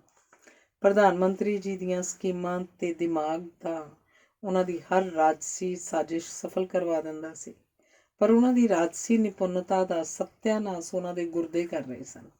ਸ਼ਰਾਬ ਦਾ ਅਧਿਕ ਸੇਵਨ ਕਰਕੇ ਅਤੇ ਵਿਸ਼ੇ ਵਿਕਾਰਾਂ ਤੋਂ ਬਿਲਕੁਲ ਸੰਕੋਚ ਨਾ ਹੋਣ ਕਰਕੇ ਉਹਨਾਂ ਦੀਆਂ ਦੋਵੇਂ ਕਿਡਨੀਆਂ ਇੱਕ ਵਾਰ ਤਾਂ ਬਦਲੀਆਂ ਜਾ ਚੁੱਕੀਆਂ ਸਨ। 1.5 ਸਾਲ ਦੇ ਅੰਦਰ ਹੀ ਗੁਰਦੇ ਦੀ ਤਕਲੀਫ ਦੁਬਾਰਾ ਸ਼ੁਰੂ ਹੋ ਗਈ ਸੀ ਅਤੇ ਡਾਕਟਰਾਂ ਦਾ ਖਿਆਲ ਸੀ ਕਿ ਜੇ ਇਸ ਵਾਰ ਕਿਸੇ ਦੂਜੇ ਦੀ ਕਿਡਨੀ ਲਾਈ ਗਈ ਤਾਂ ਪ੍ਰਧਾਨ ਮੰਤਰੀ ਦਾ ਸਰੀਰ ਪ੍ਰਵਾਨ ਨਹੀਂ ਕਰੇਗਾ ਅਤੇ ਬਾਰ-ਬਾਰ ਡਾਇਲਿਸਿਸ ਦੇ ਬਾਵਜੂਦ ਸਰੀਰ 'ਚ ਜ਼ਹਿਰੀਲੇ ਤੱਤ ਵੱਧ ਕੇ ਉਹਨਾਂ ਦੀ ਜ਼ਿੰਦਗੀ ਪ੍ਰਤੀ ਸ਼ੰਕਾ ਪੈਦਾ ਹੋ ਸਕਦਾ ਹੈ। ਇਸ ਗੱਲ ਨੂੰ ਗੁਪਤ ਰੱਖਣ ਦਾ ਯਤਨ ਕੀਤਾ ਗਿਆ ਸੀ, ਪਰ ਨੀਤੀ ਤੇ ਚਰਪਟਨਾਥ ਜੋ ਦੋਵੇਂ ਪ੍ਰਧਾਨ ਮੰਤਰੀ ਦੀ ਕੁਰਸੀ 'ਤੇ ਅੱਖ ਰੱਖੀ ਬੈਠੇ ਸਨ, ਪੂਰੀ ਤਰ੍ਹਾਂ ਜਾਣੂ ਸਨ। ਪ੍ਰਧਾਨ ਮੰਤਰੀ ਦੀ ਮੌਤ ਉਹਨਾਂ ਲਈ ਲਾਭਦਾਇਕ ਸੀ ਅਤੇ ਇਸ ਮੌਤ ਤੋਂ ਬਾਅਦ ਇਹਨਾਂ ਦੋਵਾਂ ਨੇ ਇੱਕ ਦੂਜੇ ਦੀ ਰਾਜਨੀਤਿਕ ਮੌਤ ਲਈ ਜੁਟ ਜਾਣਾ ਸੀ। ਇਸ ਉਦੇਸ਼ ਪੂਰਤੀ ਲਈ ਸ਼ਾਮ, ਦਾਨ, ਦੰਡ ਤੇ ਭੇਦ ਦੇ ਫਾਰਮੂਲੇ ਦੀ ਵਰਤੋਂ ਸ਼ੁਰੂ ਹੋ ਚੁੱਕੀ ਸੀ। ਦੱਖਣੀ ਭਾਰਤ ਵੱਲੋਂ ਅਨਾਜ ਦੀ ਕਮੀ ਤੇ ਮਹਿੰਗਾਈ ਕਾਰਨ ਅੰਦੋਲਨ ਤੇਜ਼ ਹੋਣ ਦੀਆਂ ਖਬਰਾਂ ਹਰ ਰੋਜ਼ ਆਉਂਦੀਆਂ ਸਨ। ਦਿੱਲੀ ਤੇ ਬੰਬਈ ਦੇ ਵੱਡੇ ਉਦਯੋਗਪਤੀਆਂ ਦੇ ਆਪਸੀ ਮੁਕਾਬਲੇ ਕਾਰਨ ਆਪੋ ਆਪਣੀ ਸਾਜ਼ਿਸ਼ ਨੂੰ ਮੁੱਖ ਰੱਖਦਿਆਂ ਪ੍ਰਧਾਨ ਮੰਤਰੀ ਦਾ ਸਾਥ ਜਾਂ ਵਿਰੋਧ ਕੀਤਾ ਜਾ ਰਿਹਾ ਸੀ। ਚੋਟੀ ਦੇ ਉੱਚ ਅਧਿਕਾਰੀ ਆਪਣਾ ਸੇਵਾ ਕਾਲ ਵਧਾਉਣ ਜਾਂ ਹੋਰ ਮਹੱਤਵਪੂਰਨ ਨਿਯੁਕਤੀਆਂ ਵਾਸਤੇ ਮੰਤਰੀਆਂ ਨਾਲ ਜੋੜ ਤੋੜ ਕਰ ਰਹੇ ਸਨ। ਪ੍ਰਾਂਤਾਂ ਦੇ ਮੁੱਖ ਮੰਤਰੀ ਤੇ ਪਾਰਟੀ ਪ੍ਰਧਾਨ ਵੀ ਆਪੋ ਆਪਣੀ ਲੋੜ ਤੇ ਔਕਾਤ ਅਨੁਸਾਰ ਸਾਜ਼ਿਸ਼ਾਂ ਦਾ ਤਾਣਾ ਬਾਣਾ ਬੁਣੀ ਜਾ ਰਹੇ ਸਨ। ਸਫਲਤਾ ਲਈ ਪੈਸਾ ਤੇ ਭਵਿੱਖ ਵਿੱਚ ਉੱਚੀ ਪਦਵੀ ਦਾ ਲਾਲਚ ਹੀ ਮਹੱਤਵਪੂਰਨ ਸੀ। ਨੀਤੀ ਦਾ ਦੇਸ਼ ਵਿਦੇਸ਼ ਵਿਚਲਾ ਪੈਸਾ ਉਹਦੇ ਲਈ ਰਾਜ ਤਖਤ ਦੀ ਪ੍ਰਾਪਤੀ ਵੱਲ ਸਫ਼ਰ ਨੂੰ ਸੁਖਾਲਾ ਕਰ ਰਿਹਾ ਸੀ। ਉਹਨੂੰ ਬਹੁਤ ਪਾਸਿਆਂ ਤੋਂ ਸ਼ਰਤਾਂ ਸਹਿਤ ਸਹਿਯੋਗ ਦੇ ਵਾਅਦੇ ਹੋ ਚੁੱਕੇ ਸਨ। ਪ੍ਰਾਂਤਾਂ ਵਿੱਚ ਮੁੱਖ ਮੰਤਰੀ ਦੀ ਕੁਰਸੀ ਦੀ ਇੱਛਾ ਰੱਖਣ ਵਾਲਿਆਂ ਨੂੰ ਮੌਕੇ ਦੇ ਮੁੱਖ ਮੰਤਰੀ ਵਿਰੁੱਧ ਸਾਜ਼ਿਸ਼ਾਂ ਵਿੱਚ ਮਦਦ ਕੀਤੀ ਜਾ ਸਕਦੀ ਸੀ। ਪ੍ਰਧਾਨ ਮੰਤਰੀ ਬਣਨ ਤੋਂ ਬਾਅਦ ਬਣਾਏ ਜਾਣ ਵਾਲੇ ਮੰਤਰੀ ਮੰਡਲ ਤੇ ਮੁੱਖ ਮੰਤਰੀਆਂ ਦੀ ਸੂਚੀ ਤਾਂ ਪਹਿਲਾਂ ਹੀ ਤਿਆਰ ਕੀਤੀ ਜਾ ਚੁੱਕੀ ਸੀ ਤੇ ਮੌਜੂਦਾ ਪ੍ਰਧਾਨ ਮੰਤਰੀ ਦੀ ਮੌਤ ਦੀ ਖਬਰ ਦਾ ਇੰਤਜ਼ਾਰ ਬੜੀ ਤੀਬਰਤਾ ਨਾਲ ਕੀਤਾ ਜਾ ਰਿਹਾ ਸੀ। ਸਵਰਨ ਸਿੰਘ ਨੂੰ ਨੀਤੀ ਨੇ ਸਾਰੇ ਕੰਮ ਛੱਡ ਕੇ ਇੱਕਦਮ ਆਉਣ ਲਈ ਬੁਲਾ ਭੇਜਿਆ ਸੀ ਤੇ ਉਹ ਕਾਹਲੇ ਕਦਮਾਂ ਨਾਲ ਕਿਸੇ ਉਪਚਾਰਕਤਾ ਦਾ ਖਿਆਲ ਕੀਤੇ ਬਗੈਰ ਸਿੱਧਾ ਹੀ ਨੀਤੀ ਜੀ ਦੇ ਸਾਹਮਣੇ ਜਾ ਖੜਾ ਹੋਇਆ। ਤੁਸੀਂ ਬੁਲਾਇਆ ਜੀ? ਤੇਜ਼ ਤੁਰ ਕੇ ਆਉਣ ਕਾਰਨ ਸਵਰਨ ਸਿੰਘ ਨੂੰ ਸਾਹ ਚੜਿਆ ਸੀ। ਮੇਰੀ ਗੱਲ ਧਿਆਨ ਨਾਲ ਸੁਣਨਾ। ਦੱਸੋ ਜੀ। ਅੱਜ 15 ਤਰੀਕ ਹੈ। ਪ੍ਰਧਾਨ ਮੰਤਰੀ ਦੇ ਗੁਰਦੇ ਪਰਸੋਂ ਤੱਕ ਜਵਾਬ ਦੇ ਸਕਦੇ ਨੇ। ਆਲ ਇੰਡੀਆ ਪਾਰਟੀ ਦੇ ਪ੍ਰਧਾਨ ਦੇ ਨਾਤੇ ਜੇ ਮੈਂ ਇੱਕ ਵਿਪ ਜਾਰੀ ਕਰਦੇ ਹਾਂ ਕਿ ਪਾਰਟੀ ਦਾ ਕੋਈ ਵੀ ਮੈਂਬਰ ਤੇ ਨੇਤਾ ਪ੍ਰੈਸ ਨੂੰ ਕੋਈ ਬਿਆਨ ਨਾ ਦੇਵੇ, ਬਿਆਨ ਦੇਣ ਵਾਲਿਆਂ ਵਿਰੁੱਧ ਸਖਤ ਕਾਰਵਾਈ ਕੀਤੀ ਜਾਏਗੀ ਤੇ ਉੜੀਸਾ, ਰਾਜਸਥਾਨ ਤੇ ਕਰਨਾਟਕਾ ਦੇ ਸੂਬਾਈ ਪ੍ਰਧਾਨਾਂ ਨੂੰ 6 ਸਾਲਾਂ ਲਈ ਪਾਰਟੀ ਵਿੱਚੋਂ ਖਾਰਜ ਕਰ ਦਿੱਤਾ ਜਾਵੇ ਕਿਉਂਕਿ ਉਹਨਾਂ ਨੇ ਪ੍ਰੈਸ ਨੂੰ ਬਿਆਨ ਦਿੱਤਾ ਹੈ, ਤਾਂ ਕੀ ਅਸਰ ਪੈ ਸਕਦਾ ਹੈ? ਬਹੁਤ ਅੱਛਾ ਅਸਰ ਪਏਗਾ। ਕਿਸ ਤਰ੍ਹਾਂ? ਇਹ 3 ਲੀਡਰ ਆਪਣੇ ਪੱਕੇ ਦੁਸ਼ਮਣ ਤੇ ਘੱਟੋ ਘੱਟ ਪਾਰਲੀਮੈਂਟ ਦੇ 30 ਮੈਂਬਰ ਇਹਨਾਂ ਨਾਲ ਹੈਗੇ। ਜੇ ਇਹਨਾਂ ਤਿੰਨਾਂ ਦਾ ਪੱਤਾ ਕੱਟਿਆ ਜਾਏ ਤਾਂ ਉਹ ਮੈਂਬਰ ਪਾਰਲੀਮੈਂਟ ਵਿੱਚ ਨਿਖਸਵੇਂ ਹੋ ਜਾਣਗੇ ਤੇ ਡਰ ਕੇ ਆਪਣੇ ਵੱਲ ਜਾਂ ਤਾਂ ਆਪੇ ਆ ਜਾਣਗੇ ਜਾਂ ਫਿਰ ਮਿਨਿਸਟਰੀ ਜਾਂ ਚੇਅਰਮੈਨਸ਼ਿਪ ਦਾ ਲਾਲਚ ਉਹਨਾਂ ਨੂੰ ਖਿੱਚ ਲਿਆਏਗਾ। ਫਿਰ ਕੀ ਕੀਤਾ ਜਾਏ? ਕਰਨਾ ਕੀ ਹੈ?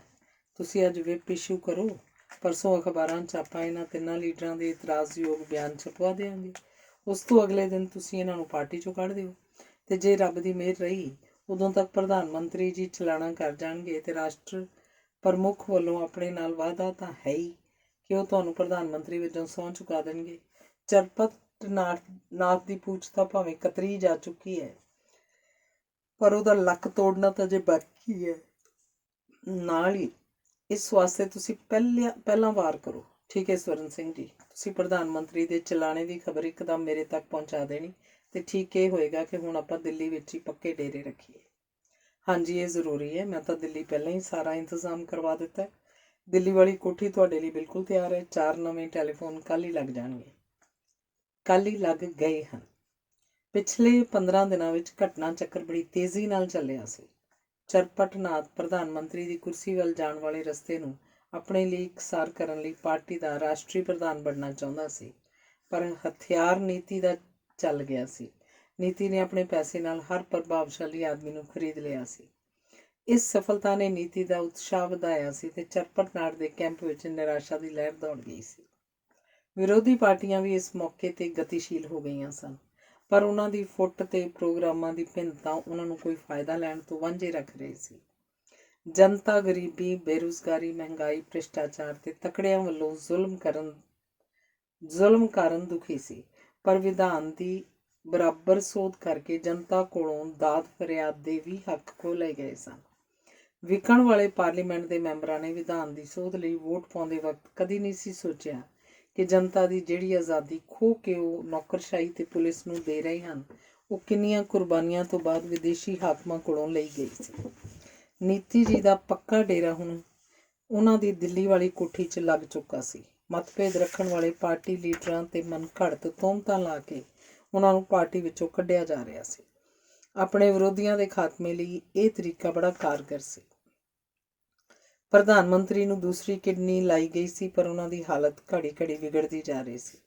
ਸਵਰਨ ਸਿੰਘ ਵੱਲੋਂ 24 ਘੰਟਿਆਂ ਦੇ ਅੰਦਰ ਪ੍ਰਧਾਨ ਮੰਤਰੀ ਦੀ ਮੌਤ ਨਿਸ਼ਚਿਤ ਕਰਨ ਲਈ ਡਾਕਟਰਾਂ ਨਾਲ ਸਾਰੇ ਇੰਤਜ਼ਾਮ ਕਰ ਲਏ ਗਏ ਸਨ ਤੇ ਅੱਜ ਰਾਤ ਵਲਤ ਗਰੁੱਪ ਦਾ ਖੂਨ ਚੜਾ ਕੇ ਉਹਨਾਂ ਦੀ ਮੌਤ ਸਵੇਰੇ 4 ਵਜੇ ਤੱਕ ਕਰਵਾਉਣ ਦਾ ਪੱਕਾ ਇੰਤਜ਼ਾਮ ਕਰ ਲਿਆ ਗਿਆ ਸੀ। ਦੂਸਰੇ ਲੀਡਰ ਪ੍ਰਧਾਨ ਮੰਤਰੀ ਦੇ ਅੰਤਿਮ ਸੰਸਕਾਰ 'ਚ ਉਲਝਾ ਦਿੱਤੇ ਸਨ ਤੇ ਪਹਿਲੋਂ ਕੀਤੀ ਤਿਆਰੀ ਅਨੁਸਾਰ ਰਾਸ਼ਟਰ ਪ੍ਰਮੁੱਖ ਨੇ ਨੀਤੀ ਜੀ ਨੂੰ ਪ੍ਰਧਾਨ ਮੰਤਰੀ ਵਜੋਂ ਸਹੁੰ ਚੁਕਾ ਦੇਣੀ ਸੀ ਤੇ 10 ਦਿਨ ਦੇ ਅੰਦਰ ਨੀਤੀ ਜੀ ਨੇ ਪਾਰਲੀਮੈਂਟ ਵਿੱਚ ਬਹੁਮਤ ਸਾਬਤ ਕਰਨਾ ਸੀ। ਅੰਗ 13ਵਾਂ ਨੀਤੀ ਜੀ ਨੂੰ ਪ੍ਰਧਾਨ ਮੰਤਰੀ ਦੀ ਕੁਰਸੀ 'ਤੇ ਸ਼ਿਸ਼ੋਭਤ ਹੋਇਆਂ 6ਵਾਂ ਮਹੀਨਾ ਸੀ। ਇਸ ਦੌਰਾਨ ਪਾਰਟੀ ਦੁਫਾੜ ਹੋ ਚੁੱਕੀ ਸੀ।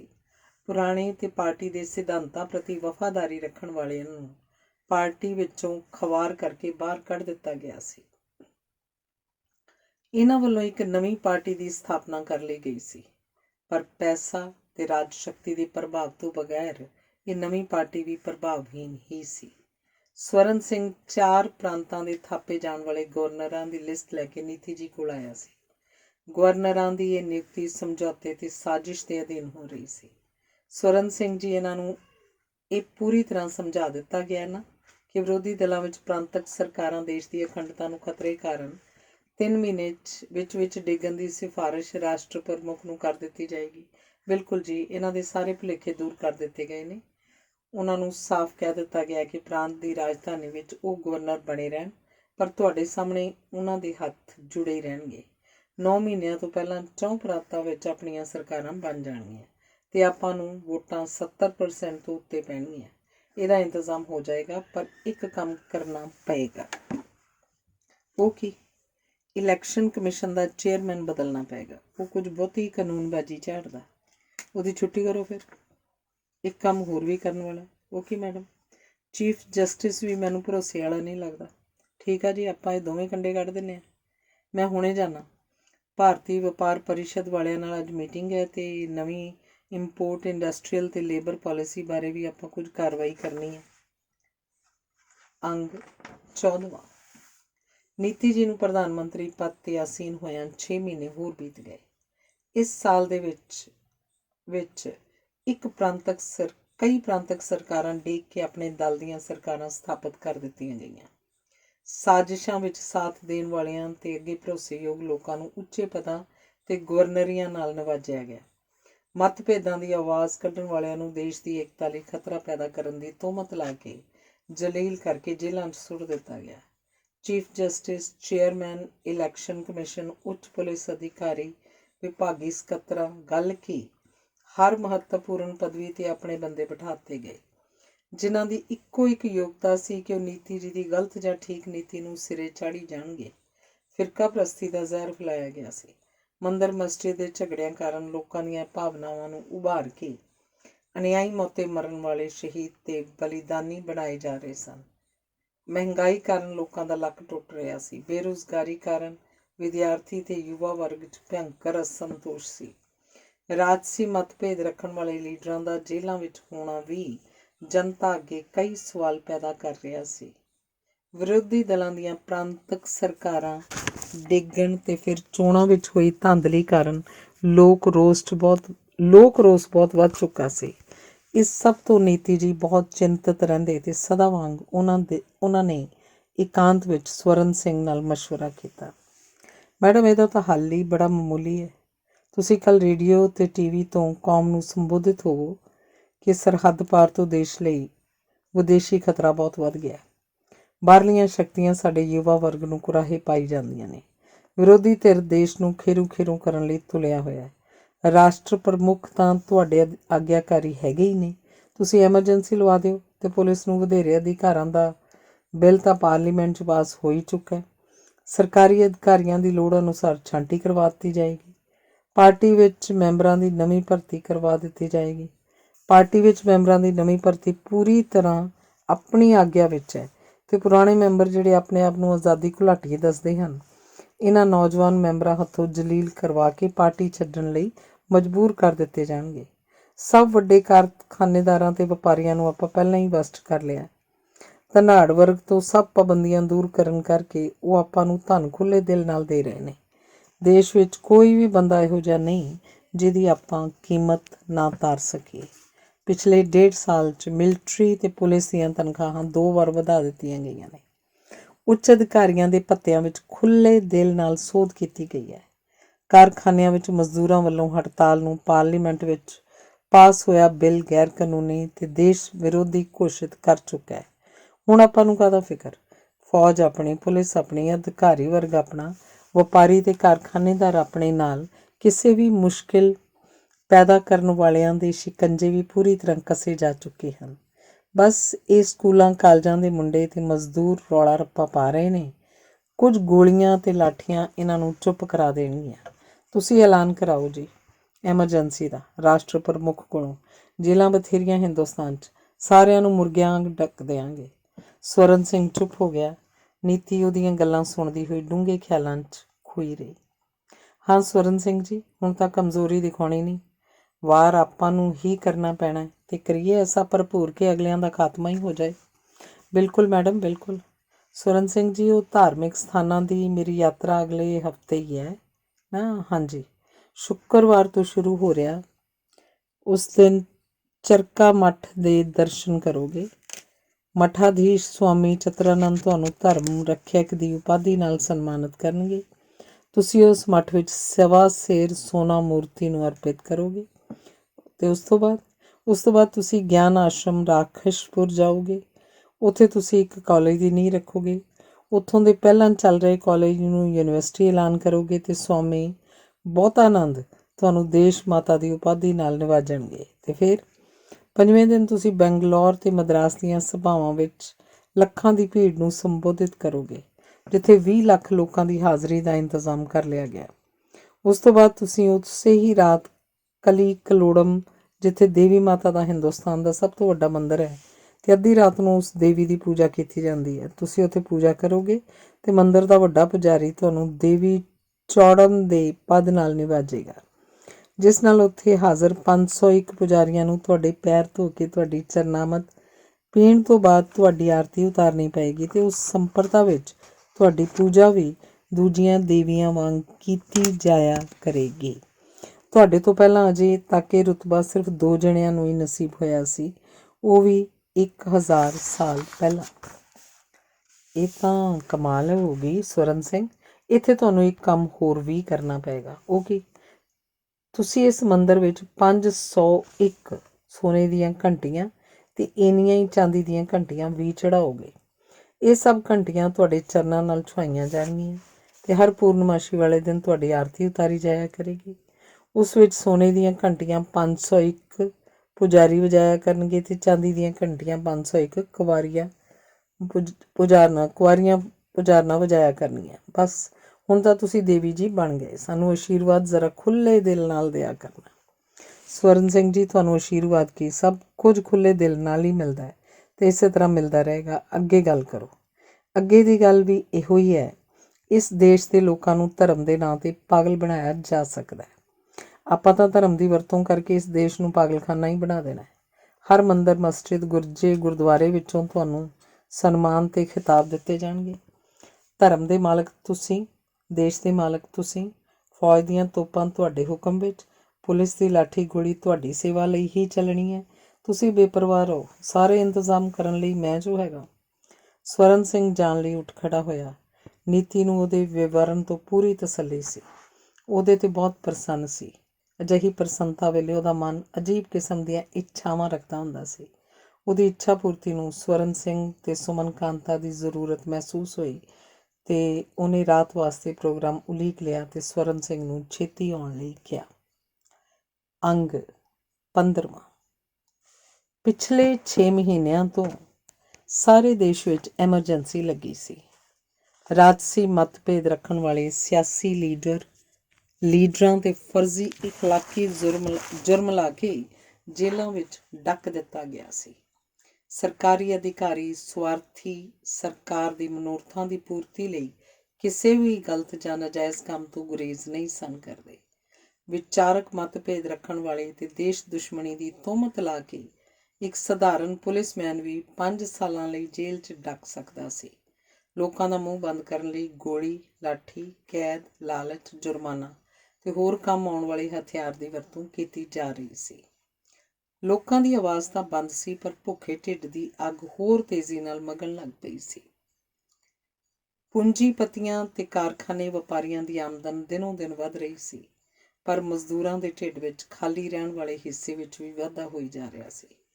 ਰਾਜਨੀਤਿਕ ਅਧਿਕਾਰਾਂ ਦੀ ਚੇਤਨਾ ਕਿਸੇ ਨੂੰ ਨਹੀਂ ਸੀ, ਪਰ ਭੁੱਖਾ ਢਿੱਡ ਹਰ ਇੱਕ ਨੂੰ ਬਾਗੀ ਬਣਾਉਣ 'ਤੇ ਤੁਲ ਗਿਆ ਸੀ। ਭੁੱਖੇ ਅਤੇ ਲਤਾੜੇ ਲੋਕ ਇੱਕ ਦੂਜੇ ਦੇ ਚਿਹਰੇ ਤੋਂ ਸਵਾਲਾਂ ਦਾ ਜਵਾਬ ਪੜ੍ਹਨ ਦਾ ਯਤਨ ਕਰਦੇ। ਇੱਕ ਖਬਰ ਸਾਰੇ ਦੇਸ਼ 'ਚ ਜੰਗਲ ਦੀ ਅੱਗ ਵਾਂਗ ਫੈਲ ਗਈ। ਕੋਈ ਬਾਬਾ, ਜਿਹਨੂੰ ਸੱਚ ਢੰਡੋਰੀ ਕਿਹਾ ਜਾਂਦਾ ਸੀ, ਜੰਗਲਾਂ ਵਿੱਚੋਂ ਪ੍ਰਗਟ ਹੋਇਆ ਸੀ। ਬੇਅੰਤ ਕਰਾਮਾਤਾਂ ਦਾ ਮਾਲਕ ਤੇ ਲੋਕਾਂ ਦਾ ਸੱਚਾ ਹਿਤੈਸ਼ੀ ਦੱਸੀਦਾ ਸੀ। ਉਹਦੀ ਆਵਾਜ਼ ਵਿੱਚ ਜਾਦੂ ਦਾ ਅਸਰ ਸੀ। ਚਿਹਰੇ ਉੱਤੇ ਰੱਬੀ ਨੂਰ ਸੀ। ਉਹਦਾ ਕੋਈ ਆਪਣਾ ਮਾਂ ਪਿਓ, ਭੈਣ ਭਰਾ ਤੇ ਧੀ ਪੁੱਤ ਨਹੀਂ ਸੀ, ਪਰ ਉਹ ਦੇਸ਼ ਦੇ ਸਾਰੇ ਵਾਸੀਆਂ ਨੂੰ ਆਪਣਾ ਕਹਿੰਦਾ ਸੀ। ਉਹ ਜਿਹੜੇ ਪਿੰਡ ਵਿੱਚ ਜਾਂਦਾ, ਲੋਕ ਉਹਨੂੰ ਰੋ ਰੋ ਕੇ ਆਪਣੇ ਦੁੱਖ ਦੱਸਦੇ ਤੇ ਉਹ ਲੋਕਾਂ ਦੇ ਦੁੱਖ ਸੁਣ ਕੇ ਉਹਨਾਂ ਨੂੰ ਇੱਕ ਸੰਖੇਪ ਜਿਹੇ ਭਾਸ਼ਣ ਵਿੱਚ ਤਸੱਲੀ ਦਿੰਦਾ।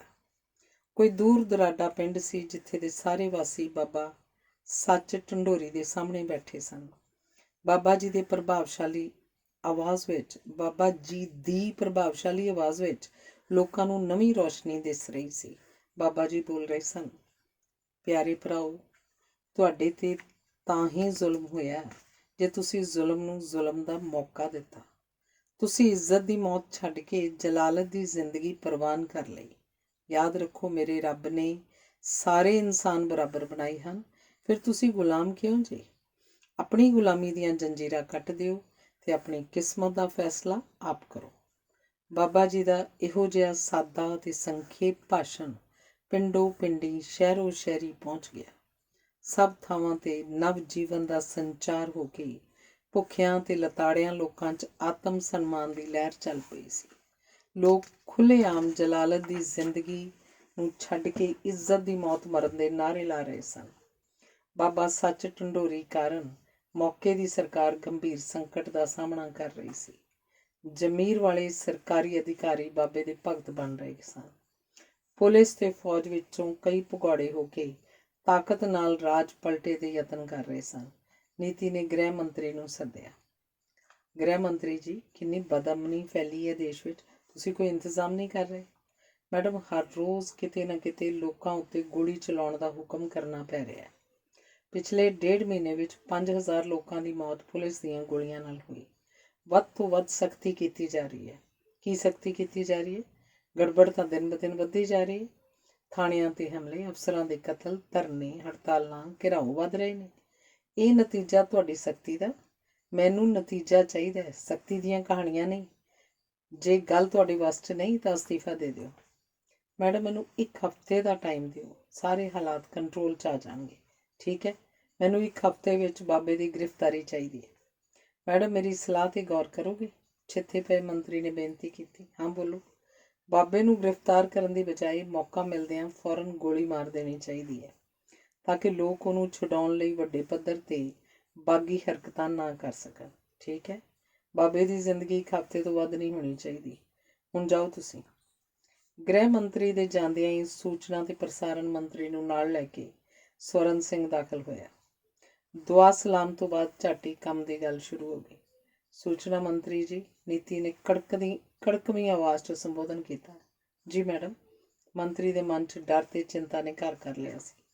ਅੱਜ ਤੋਂ ਟੀਵੀ ਤੇ ਰੇਡੀਓ ਦੀਆਂ ਖਬਰਾਂ ਵਿੱਚ ਹਰ ਰੋਜ਼ 50 ਆਦਮੀਆਂ ਦੀ ਹੱਤਿਆ ਦੀ ਖਬਰ ਦਿੱਤੀ ਜਾਵੇ ਤੇ ਸਾਬਤ ਕੀਤਾ ਜਾਏ ਕਿ ਇਹਨਾਂ ਨੇ ਵਿਦੇਸ਼ਾਂ ਤੋਂ ਹਥਿਆਰ ਲੈ ਕੇ ਦੇਸ਼ ਦੇ ਨੇਤਾਵਾਂ ਦੀ ਹੱਤਿਆਵਾਂ ਦਾ ਛੜਯੰਤਰ ਰਚਿਆ। ਇਹਨਾਂ ਵਿੱਚੋਂ ਗ੍ਰਿਫਤਾਰ ਕੀਤੇ ਲੋਕਾਂ ਨੇ ਭੇਦ ਖੋਲ੍ਹਿਆ ਕਿ ਦੇਸ਼ ਦੀ ਅਖੰਡਤਾ ਖਤਮ ਕਰਨ ਲਈ ਵਿਦੇਸ਼ਾਂ ਵਿੱਚ ਸਾਜ਼ਿਸ਼ ਘੜੀ ਗਈ ਸੀ। ਕਹਿ ਕੇ ਨੀਤੀ ਚੁੱਪ ਹੋ ਗਈ। ਜੀ ਮੈਡਮ, ਇਸੇ ਤਰ੍ਹਾਂ ਹੋਏਗਾ। ਫਿਕਰਮੰਦ ਸੂਚਨਾ ਮੰਤਰੀ ਦਾ ਉੱਤਰ ਸੀ। ਤੁਹਾਡੀ ਯੋਜਨਾ ਕੀ ਹੈ, ਮੈਨੂੰ ਸਮਝਾਓ। ਨੀਤੀ ਨੇ ਅਧਿਕਾਰਪੂਰਨ ਆਵਾਜ਼ ਵਿੱਚ ਪੁੱਛਿਆ। ਮੈਡਮ, ਦੇਸ਼ ਦੇ ਵੱਖ-ਵੱਖ ਸ਼ਹਿਰਾਂ ਵਿੱਚ ਹਰ ਰੋਜ਼ 10-10 ਬੰਦੇ ਸਪੈਸ਼ਲ ਕਮਾਂਡੋ ਦੁਆਰਾ ਮਾਰੇ ਜਾਇਆ ਕਰਨਗੇ। ਉਹਨਾਂ ਦੀਆਂ ਲਾਸ਼ਾਂ ਕੋਲ ਵਿਦੇਸ਼ੀ ਹਥਿਆਰ ਰੱਖ ਦਿੱਤੇ ਜਾਇਆ ਕਰਨਗੇ। ਸਾਡੇ ਫੋਟੋਗ੍ਰਾਫਰ ਉੱਥੇ ਪਹਿਲਾਂ ਹੀ ਪਹੁੰਚੇ ਹੋਣਗੇ ਤੇ ਪਹਿਲੇ ਪ੍ਰਸਾਰਿਤ ਹੋਣ ਵਾਲੇ ਬੁਲੇਟਿਨ ਵਿੱਚ ਇਹ ਖਬਰਾਂ ਤੇ ਤਸਵੀਰਾਂ ਦੇ ਦਿੱਤੀਆਂ ਜਾਣਗੀਆਂ। ਠੀਕ ਹੈ, ਤੇ ਹੋਰ? ਮਰਨ ਵਾਲਿਆਂ ਵਿੱਚੋਂ ਕੁਝ ਬੰਦੇ ਜੀਂਦੇ ਫੜੇ ਦੱਸੇ ਜਾਇਆ ਕਰਨਗੇ ਤੇ ਉਹ ਬਿਆਨ ਦੇਣਗੇ ਕਿ ਅੰਟਾਰਕਟਿਕਾ ਤੇ ਯੂਟੋਪੀਆ ਦੇਸ਼ਾਂ ਦੀ ਸਰਕਾਰ ਨੇ ਉਹਨਾਂ ਨੂੰ ਟ੍ਰੇਨਿੰਗ ਤੇ ਹਥਿਆਰ ਦਿੱਤੇ ਤਾਂ ਕਿ ਦੇਸ਼ ਨੂੰ ਟੁਕੜੇ-ਟੁਕੜੇ ਕਰ ਦਿੱਤਾ ਜਾਵੇ। ਨੀਤੀ ਨੇ ਮੰਤਰੀ ਵੱਲੋਂ ਧਿਆਨ ਹਟਾ ਕੇ ਕੋਲ ਖੜੇ ਸਵਰਨ ਸਿੰਘ ਵੱਲ ਵੇਖਿਆ। ਨੀਤੀ ਦੀ ਤੱਕਣੀ 'ਚ ਇੱਕ ਸਵਾਲ ਸੀ। ਉਹ ਉਹਦੇ ਕੋਲੋਂ ਸੂਚਨਾ ਦੇ ਪ੍ਰਸਾਰਣ ਮੰਤਰੀ ਦੀ ਯੋਜਨਾ 'ਤੇ ਟਿੱਪਣੀ ਚਾਹੁੰਦੀ ਸੀ। ਮੰਤਰੀ ਦੁਆਰਾ ਬਿਆਨ ਕੀਤੀ ਗਈ ਯੋਜਨਾ ਸਵਰਨ ਸਿੰਘ ਦੇ ਦਿਮਾਗ ਦੀ ਹੀ ਉਪਜ ਸੀ। ਉਹਨੇ ਨੀਤੀ ਦਾ ਭਾਵ ਸਮਝਿਆ ਤੇ ਪ੍ਰੋੜਤਾ 'ਚ ਝੱਟ ਬੋਲ ਪਿਆ। ਇਸ ਵਕਤ ਮੰਤਰੀ ਜੀ ਦੀ ਯੋਜਨਾ ਹੀ ਕਾਰਗਰ ਸਾਬਤ ਹੋਏਗੀ। ਮੇਰੀ ਜਾਚੇ ਤੁਸੀਂ ਪ੍ਰਵਾਨਗੀ ਦੇ ਦਿਓ। ਠੀਕ ਹੈ ਮੰਤਰੀ ਜੀ, ਤੁਸੀਂ ਇਹਨੂੰ ਸਿਰੇ ਚਾੜੋ। ਨੀਤੀ ਦਾ ਇਹ ਕਥਨ ਮੰਤਰੀ ਨੂੰ ਉੱਥੋਂ ਜਾਣ ਲਈ ਆਗਿਆ ਸੂਚਕ ਸੀ। ਮੰਤਰੀ ਨਮਸਕਾਰ ਕਰਕੇ ਬਾਹਰ ਚਲਾ ਗਿਆ। ਨੀਤੀ ਨੇ ਫਿਰ ਸਵਰਨ ਸਿੰਘ ਵੱਲ ਤੱਕਿਆ ਤੇ ਕੁਝ ਹੌਲੀ ਆਵਾਜ਼ 'ਚ ਬੋਲੀ, ਸਵਰਨ ਸਿੰਘ ਜੀ। ਰੱਖਿਆ ਮੰਤਰੀ ਨੂੰ ਵੀ ਬੁਲਾ ਲਈਏ। ਸਵਰਨ ਸਿੰਘ ਅਜੇ ਜਵਾਬ ਸ਼ੁਰੂ ਕਰ ਹੀ ਨਹੀਂ ਸੀ ਸਕਿਆ ਕਿ ਨੀਤੀ ਫਿਰ ਬੋਲ ਪਈ। ਉਹਦੇ ਚਿਹਰੇ ਦੇ ਭਾਵਾਂ ਤੋਂ ਉਹਦੇ ਮਨ 'ਚ ਕੋਈ ਡੂੰਘੀ ਸੋਚ ਲੱਗਦੀ ਸੀ। ਸਵਰਨ ਸਿੰਘ ਜੀ, ਮੈਨੂੰ ਇੱਕ ਗੱਲ ਹੋਰ ਦੱਸੋ। ਨੀਤੀ ਦਾ ਇਹ ਵਾਕ ਵੀ ਅਧੂਰਾ ਹੀ ਸੀ। ਦੱਸੋ ਜੀ, ਕੀ ਗੱਲ ਆ? ਸਵਰਨ ਸਿੰਘ ਉਤਸੁਕਤਾ ਨਾਲ ਬੋਲਿਆ। ਇਸ ਤਰ੍ਹਾਂ ਮੰਤਰੀਆਂ ਨੂੰ ਬੁਲਾ ਕੇ ਇਹਨਾਂ ਨੂੰ ਖੜੇ ਰੱਖ ਕੇ ਹੀ ਹੁਕਮ ਦੇਣ ਨਾਲ ਕੋਈ ਮਾੜਾ ਅਸਰ ਤਾਂ ਨਹੀਂ ਪੈ ਸਕਦਾ? ਨਹੀਂ ਜੀ, ਬਿਲਕੁਲ ਨਹੀਂ, ਇਹਦੀ ਤਾਂ ਬਲਕਿ ਜ਼ਰੂਰਤ ਹੈ। ਉਹ ਕਿਉਂ? ਨੀਤੀ ਨੇ ਪੁੱਛਿਆ। ਉਹ ਇਸ ਲਈ ਕਿ ਤੁਸੀਂ ਸਿਰਫ ਇਸ ਦੇਸ਼ ਦੇ ਪ੍ਰਧਾਨ ਮੰਤਰੀ ਹੀ ਨਹੀਂ, ਬਿਲਕੁਲ ਇੱਥੋਂ ਦੀ ਧਾਰਮਿਕ ਭਾਵਨਾ ਰੱਖਣ ਵਾਲੀ ਜਨਤਾ ਦੀ ਪੂਜਨੀਕ ਦੇਵੀ ਵੀ ਹੋ। ਅਗਲੇ ਹਫ਼ਤੇ ਤੋਂ ਤੁਸੀਂ ਇੱਕ ਵਿਸ਼ੇਸ਼ ਸੰਪਰਤਾ ਦੀ ਦੇਵੀ ਦੀ ਤੌਰ 'ਤੇ ਸਥਾਪਿਤ ਹੋਣ ਬਾਅਦ ਹਰ ਰੋਜ਼ ਆਰਤੀ ਉਤਾਰ ਕੇ ਪੂਜੇ ਜਾਇਆ ਕਰੋਗੇ। ਤੁਹਾਨੂੰ ਪੂਜਣ ਵਾਲੇ ਲੋਕ ਇਹੋ ਹੀ ਚਾਹੁਣਗੇ ਕਿ ਮੰਤਰੀ ਤੇ ਹੋਰ ਉੱਚ ਅਧਿਕਾਰੀ ਤੁਹਾਡੇ ਸਾਹਮਣੇ ਹੱਥ ਜੋੜ ਕੇ ਖੜੇ ਹੋ ਕੇ ਹੀ ਹੁਕਮ ਲੈਣ। ਤੁਹਾਡੀ ਉਸਤਤ ਵਿੱਚ ਸਭ ਭਾਸ਼ਾਵਾਂ ਦੇ ਵੱਡੇ ਵੱਡੇ ਕਵੀਆਂ ਕੋਲੋਂ ਭਜਨ ਲਿਖਵਾ ਲਏ ਗਏ ਹਨ। ਮਸ਼ਹੂਰ ਸੰਗੀਤਕਾਰਾਂ ਤੇ ਗਾਇਕਾਂ ਕੋਲੋਂ ਉਹਨਾਂ ਦੇ ਰਿਕਾਰਡ ਤਿਆਰ ਕਰਵਾ ਲਏ ਹਨ। ਉਹ ਹਰ ਸ਼ਾਮ ਸਵੇਰੇ ਰੇਡੀਓ, ਟੀਵੀ ਤੇ ਮੰਦਰਾਂ ਵਗੈਰਾ ਵਿੱਚ ਗੂੰਜਿਆ ਕਰਨਗੇ। ਤੁਸੀਂ ਇਹ ਸਦਾ ਯਾਦ ਰੱਖਿਆ ਕਰੋ ਕਿ ਤੁਸੀਂ ਪ੍ਰਧਾਨ ਮੰਤਰੀ ਤੋਂ ਕਿਤੇ ਉੱਚਾ ਥਾਂ ਰੱਖਣ ਵਾਲੇ ਇਸ ਦੇਸ਼ ਦੀ ਮੂਰਖ ਪ੍ਰਜਾ ਦੀ ਪੂਜਨੀਕ ਦੇਵੀ ਵੀ ਹੋ, ਜਿਸ ਅੱਗੇ ਕੋਈ ਬਰਾਬਰੀ ਦੀ ਥਾਂ ਬਹਿਣ ਦੀ ਬੇਹੂਦਗੀ ਨਹੀਂ ਕਰ ਸਕਦਾ। ਸਵਰਨ ਸਿੰਘ ਚੁੱਪ ਹੋ ਗਿਆ ਤੇ ਪ੍ਰਤੀਕਿਰਿਆ ਜਾਣਨ ਲਈ ਨੀਤੀ ਦੇ ਮੂੰਹ ਵੱਲ ਵੇਖਣ ਲੱਗ ਪਿਆ। ਚਲੋ ਠੀਕ ਹੈ, ਰੱਖਿਆ ਮੰਤਰੀ ਨੂੰ ਵੀ ਸਰਹੱਦੋਂ ਪਾਰ ਫੌਜੀ ਹਲਚਲਾਂ ਬਾਰੇ ਸਖਤ ਬਿਆਨ ਦੇਣ ਲਈ ਕਹਿ ਦਿੰਦੇ ਆ। ਅੱਛਾ, ਹੁਣ ਤੁਸੀਂ ਜਾਣਾ, ਪਰ ਰਾਤ ਨੂੰ ਜਲਦੀ ਆ ਜਾਇਓ, ਮੈਂ ਇਕੱਲੀ ਹੋਵਾਂਗੀ। ਕਰਮਜੀਤ ਸਿੰਘ ਔਜਲਾ ਦੀ ਪੁਸਤਕ ਨੀਤੀ ਦਾ ਅਖੀਰਲਾ 16ਵਾਂ ਅੰਗ। ਕਿਸੇ ਦੂਰ ਦੁਰਾਡੇ ਪਿੰਡ ਦੀ ਸ਼ਮਸ਼ਾਨ ਵਿੱਚ 19 ਸੀਵੇ ਬਲ ਰਹੇ ਸਨ। ਰਾਤ ਤੇਜ਼ੀ ਨਾਲ ਉਤਰ ਕੇ ਆਪਣੀ ਹਨੇਰੇ ਦੀ ਸੋਗਮਈ ਚੁੰਨੀ ਸਾਰੀ ਦੁਨੀਆ 'ਤੇ ਫੈਲਾ ਕੇ ਮਾਰੇ ਜਾਣ ਵਾਲੇ 19 ਨੌਜਵਾਨਾਂ ਦੀ ਮੌਤ ਵਿੱਚ ਸ਼ਰੀਕ ਹੋ ਰਹੀ ਸੀ। ਪਰ ਸ਼ਮਸ਼ਾਨ ਵਿੱਚ ਬਲ ਰਹੇ 19 ਸਿਵਿਆਂ ਦੀ ਰੌਸ਼ਨੀ ਨਾਲ ਰਾਤ ਦੀ ਕਾਲੀ ਚੁੰਨੀ ਦਾ ਲੰਗਾਰ ਲੱਥ ਗਿਆ ਸੀ, ਜਿਸ ਵਿੱਚ ਉਹ ਬਾਬਾ ਸੱਚ ਢੰਡੋਰੀ ਤੇ ਉਹਦੇ ਨਾਲ 100-125 ਲੋਕਾਂ ਦੀਆਂ ਮੂਰਤਾਂ ਦਿਸ ਰਹੀਆਂ ਸਨ। ਸ਼ਮਸ਼ਾਨ ਵਿੱਚ ਉਸ ਰਾਤ ਵੇਲੇ ਹਾਜ਼ਰ ਸਾਰੇ ਲੋਕ ਰੋਹ ਨਾਲ ਭਰੇ ਪੀਤੇ ਸਨ। ਅੱਜ ਉਹਨਾਂ ਉੱਤੇ ਦੋਹਰਾ ਵਾਰ ਕੀਤਾ ਗਿਆ ਸੀ। ਇੱਕ ਤਾਂ ਮਰਨ ਵਾਲੇ ਉਹਨਾਂ ਦੇ ਬੇਕਸੂਰ ਸਾਥੀ ਮੌਜੂਦਾ ਰਾਜ ਵੱਲੋਂ ਸਤਾਏ ਤੇ ਰੋਲੇ ਹੋਏ ਸਨ। ਦੂਸਰਾ, ਚਲਾਕ ਅਫਸਰਾਂ ਨੇ ਇਹਨਾਂ ਨੂੰ ਆਪ ਹੀ ਮਾਰ ਕੇ ਨਾਂ ਸੱਚ ਢੰਡੋਰੀ ਦੇ ਸਾਥੀਆਂ ਦਾ ਦੇ ਦਿੱਤਾ ਸੀ। ਕਹਾਣੀ ਇਹ ਘੜੀ ਗਈ ਸੀ ਕਿ ਦੋ ਧੜਿਆਂ ਦੇ ਮਤਭੇਦ ਕਾਰਨ ਹੋਈ ਲੜਾਈ ਤੋਂ ਇਹ ਆਪਸੀ ਕਤਲੇਆਮ ਸੀ। ਇਸੇ ਚਾਲ ਦੇ ਅਧੀਨ ਔਰਤਾਂ ਤੇ ਬੱਚਿਆਂ ਤੱਕ ਦਾ ਕਤਲੇਆਮ ਕਰਵਾਇਆ ਜਾ ਰਿਹਾ ਸੀ ਤੇ ਕਾਰਨ ਬਾਬੇ ਦੇ ਸਾਥੀਆਂ 'ਚ ਪਈ ਮਨ ਘੜੰਤ ਫੁੱਟ ਨੂੰ ਦੱਸਿਆ ਜਾ ਰਿਹਾ ਸੀ। ਬਾਬੇ ਨੂੰ ਫੜਨ ਵਾਸਤੇ ਸਰਕਾਰੀ ਮਸ਼ੀਨਰੀ ਬਹੁਤ ਹੀ ਸਰਗਰਮ ਸੀ, ਪਰ ਬਾਬੇ ਦੇ ਸ਼ਰਧਾਲੂ ਬਾਬੇ ਦੀ ਹਿਫਾਜ਼ਤ ਵਾਸਤੇ ਲੱਖਾਂ ਜਾਨਾਂ ਵਾਰਨ ਲਈ ਤਿਆਰ ਸਨ। ਲੋਕ ਏਕਤਾ ਕਾਰਨ ਪੁਲਿਸ ਦਾ ਮਨੋਬਲ ਟੁੱਟ ਜਾਂਦਾ ਸੀ ਤੇ ਉਹ ਬਾਬੇ ਨੂੰ ਫੜਨੋਂ ਅਸਫਲ ਰਹੀ। ਨੀਤੀ ਵੱਲੋਂ ਬਾਬੇ ਦੀ ਗ੍ਰਿਫਤਾਰੀ ਲਈ ਦਬਾਅ ਵਧਾਇਆ ਜਾ ਰਿਹਾ ਸੀ। ਛਿੱਥੇ ਪਏ ਅਫਸਰ ਸ਼ੱਕ ਦੇ ਆਧਾਰ 'ਤੇ ਕਤਲੇਆਮ ਮਚਾ ਦਿੰਦੇ। ਪਿੱਛੇ ਜੇ ਪਾਸ ਕੀਤੇ ਕਾਨੂੰਨ ਅਨੁਸਾਰ ਸੁਰੱਖਿਆ ਅਧਿਕਾਰੀ ਕੋਲੋਂ ਡਿਊਟੀ ਸਮੇਂ ਮਾਰੇ ਜਾਣ ਵਾਲੇ ਵਿਅਕਤੀ ਸੰਬੰਧੀ ਕੁਝ ਵੀ ਪੁੱਛਗਿੱਛ ਨਹੀਂ ਸੀ ਕੀਤੀ ਜਾ ਸਕਦੀ। ਬੰਦੇ ਦਾ ਮਾਰਿਆ ਜਾਣਾ ਕੀੜੀ ਦੀ ਮੌਤ ਦੇ ਬਰਾਬਰ ਸੀ। ਬਾਬੇ ਨੂੰ ਫੜਨ ਵਾਸਤੇ ਉਹਦੇ ਸ਼ਰਧਾਲੂ ਤੇ ਜ਼ੁਲਮ ਢਾਏ ਜਾ ਰਹੇ ਸਨ। ਬਾਬਾ ਮਨ 'ਚ ਠਾਣ ਚੁੱਕਾ ਸੀ ਕਿ ਉਹ ਆਪ ਪੁਲਿਸ ਦੇ ਸਾਹਮਣੇ ਪੇਸ਼ ਹੋ ਕੇ ਆਪਣੇ ਸ਼ਰਧਾਲੂਆਂ ਨੂੰ ਸਰਕਾਰੀ ਕਹਿਰ ਤੋਂ ਬਚਾਏਗਾ। ਪਰ ਉਹਦੇ ਸ਼ਰਧਾਲੂ ਉਹਦੀ ਅਗਵਾਈ ਵਿੱਚ ਹੀ ਆਪਣੀ ਆਜ਼ਾਦੀ, ਸਲਾਮਤੀ ਤੇ ਜ਼ਿੰਦਗੀ ਦਾ ਭਰੋਸਾ ਰੱਖਦੇ ਸਨ। ਉਹ ਨਹੀਂ ਸਨ ਚਾਹੁੰਦੇ ਕਿ ਗ੍ਰਿਫਤਾਰ ਬਾਬੇ ਨੂੰ ਪੁਲਿਸ ਝੂਠਾ ਮੁਕਾਬਲਾ ਬਣਾ ਕੇ ਮਾਰ ਦੇਵੇ। ਬਾਬੇ ਦਾ ਮਨ ਉਹਨਾਂ ਦੀ ਖੋਜ ਵਿੱਚ ਬੇਕਸੂਰ ਲੋਕਾਂ 'ਤੇ ਹੋ ਰਹੇ ਜ਼ੁਲਮ ਕਾਰਨ ਬਹੁਤ ਦੁਖੀ ਸੀ। ਆਖਿਰ ਉਹਨਾਂ ਨੇ ਪੱਕਾ ਇਰਾਦਾ ਬਣਾ ਲਿਆ ਕਿ ਆਪਣੀ ਗ੍ਰਿਫਤਾਰੀ ਤੋਂ ਬਚਣ ਲਈ ਲੋਕਾਂ ਨੂੰ ਸਰਕਾਰੀ ਜ਼ੁਲਮ ਦਾ ਸ਼ਿਕਾਰ ਨਹੀਂ ਬਣਨ ਦੇਣਗੇ। ਉਹਨਾਂ ਐਲਾਨ ਕਰ ਦਿੱਤਾ ਕਿ 15 ਅਗਸਤ ਨੂੰ ਆਪਣੀ ਗ੍ਰਿਫਤਾਰੀ ਦੇ ਦੇਣਗੇ। ਇਹ ਖਬਰ ਸੁਣਦਿਆਂ ਹੀ ਉਹਨਾਂ ਦੇ ਸ਼ਰਧਾਲੂ ਉਹਨਾਂ ਵੱਲ ਵਹੀਰਾਂ ਕੱਤਣ ਲੱਗੇ। ਜਿਨ੍ਹਾਂ ਨੂੰ ਉਹਨਾਂ ਦੇ ਗੁਪਤ ਨਿਵਾਸਾਂ ਦਾ ਪਤਾ ਸੀ, ਹੌਲੀ ਹੌਲੀ ਉਹਨਾਂ ਕੋਲ ਆਉਣ ਵਾਲਿਆਂ ਦੀ ਗਿਣਤੀ 100 ਤੋਂ 1000 ਤੇ 1000 ਤੋਂ ਲੱਖਾਂ ਤੱਕ ਚਲੀ ਗਈ। ਉਹ ਰਾਜਧਾਨੀ ਤੋਂ 120 ਮੀਲ ਦੂਰ ਸਨ ਤੇ 15 ਅਗਸਤ ਵਿੱਚ 12 ਦਿਨ ਬਾਕੀ ਸਨ। ਬਾਬੇ ਨੂੰ ਘੇਰਨ ਵਾਲਾ ਲੱਖਾਂ ਦੀ ਗਿਣਤੀ ਦਾ ਹਜੂਮ ਬਾਬੇ ਦੇ ਨਾਲ ਨਾਲ ਰਾਜਧਾਨੀ ਵੱਲ ਤੁਰ ਪਿਆ। ਉਹ ਹਰ ਰੋਜ਼ 10 ਮੀਲ ਦਾ ਸਫ਼ਰ ਕਰਦੇ ਕਰਦੇ ਰਾਜਧਾਨੀ ਦੇ ਨੇੜੇ ਜਾ ਰਹੇ ਸਨ। ਇਸ ਉੱਠ ਰਹੇ ਇਨਸਾਨੀ ਹੜ੍ਹ ਨੂੰ ਰੋਕਣ ਲਈ 2 ਵਾਰ ਪੁਲਿਸ ਤੇ 4 ਵਾਰ ਫੌਜ ਭੇਜੀ ਗਈ, ਪਰ ਹਰ ਵਾਰ ਆਉਣ ਵਾਲੇ ਦਲ ਬਾਬੇ ਦੇ ਸ਼ਰਧਾਲੂਆਂ ਨਾਲ ਹੀ ਮਿਲ ਗਏ, ਜਿਸ ਨਾਲ ਸਰਕਾਰੀ ਪੱਖ ਦੀ ਕਮਜ਼ੋਰੀ ਤੇ ਬਾਬੇ ਦੀ ਚੜ੍ਹਦੀ ਕਲਾ ਹੋਰ ਵੱਧ ਗਈ। ਹਵਾਈ ਫੌਜ ਨੂੰ ਬਾਬੇ ਦੇ ਵਿਸ਼ਾਲ ਦਲ ਤੇ ਬੰਬਾਰੀ ਕਰਨ ਦਾ ਹੁਕਮ ਦਿੱਤਾ ਗਿਆ, ਪਰ ਹਵਾਈ ਫੌਜ ਨੇ ਵੀ ਹੁਕਮ ਅਦੂਲੀ ਕਰ ਦਿੱਤੇ। ਬਾਬੇ ਦੀਆਂ ਸ਼ਫਾਂ ਵਿੱਚ ਭਾਰੀ ਉਤਸ਼ਾਹ ਸੀ। ਜਨ ਸ਼ਕਤੀ ਦੀ ਜੈ ਜੈਕਾਰ ਹੋ ਰਹੀ ਸੀ। ਨੀਤੀ ਦਾ ਤਖਤ ਡੋਲ ਰਿਹਾ ਸੀ। ਸੋਨੇ ਤੇ ਚਾਂਦੀ ਦੀਆਂ 501 ਘੰਟੀਆਂ ਨਾਲ ਉਹਦੀ ਆਰਤੀ ਉਤਾਰਨ ਵਾਲੇ ਭਗਤ ਤੇ ਭਗਤਣੀਆਂ ਵਹਿਮ ਵਾਲੀ ਪਰੰਪਰਾ ਕਾਰਨ ਉਹਨੂੰ ਪੂਜੀ ਜਾ ਰਹੇ ਸਨ। ਉਹ ਲੋਕ ਦੁੱਖ ਤੇ ਲੋਕ ਹਿੱਤ ਤੋਂ ਬਿਲਕੁਲ ਟੁੱਟੇ ਹੋਏ ਸਨ। ਉਹਨਾਂ ਕਦੀ ਸੋਚਿਆ ਹੀ ਨਾ ਕਿ ਰਾਜਸੀ ਤਾਕਤ ਦੀ ਭੁੱਖੀ ਇਸਤਰੀ ਨੇ ਉਹਨਾਂ ਨੂੰ ਖਿਡੌਣੇ ਬਣਾ ਕੇ ਖੇਡਿਆ। ਉਹ ਤਾਂ ਰੱਬ ਹੁਕਮ ਜਾਣ ਕੇ ਨੀਤੀ ਨੂੰ ਦੇਵੀ ਮੰਨ ਉਹਦੀ ਪੂਜਾ ਕਰੀ ਜਾ ਰਹੇ ਸਨ। ਰਾਜਧਾਨੀ ਵਿੱਚ ਬਾਬੇ ਦੀ ਅਗਵਾਈ ਵਿੱਚ ਜਨ ਸ਼ਕਤੀ ਦਾ ਅਪਾਰ ਹੜ੍ਹ ਆਉਣ ਦੀਆਂ ਖਬਰਾਂ ਪਹੁੰਚ ਚੁੱਕੀਆਂ ਸਨ। 15 ਅਗਸਤ ਵਿੱਚ 2 ਦਿਨ ਹੀ ਬਾਕੀ ਸਨ। ਕਈ ਸਰਕਾਰੀ ਮੰਤਰੀ ਤੇ ਉੱਚ ਅਧਿਕਾਰੀ ਦੇਸ਼ ਛੱਡ ਕੇ ਭੱਜ ਚੁੱਕੇ ਸਨ।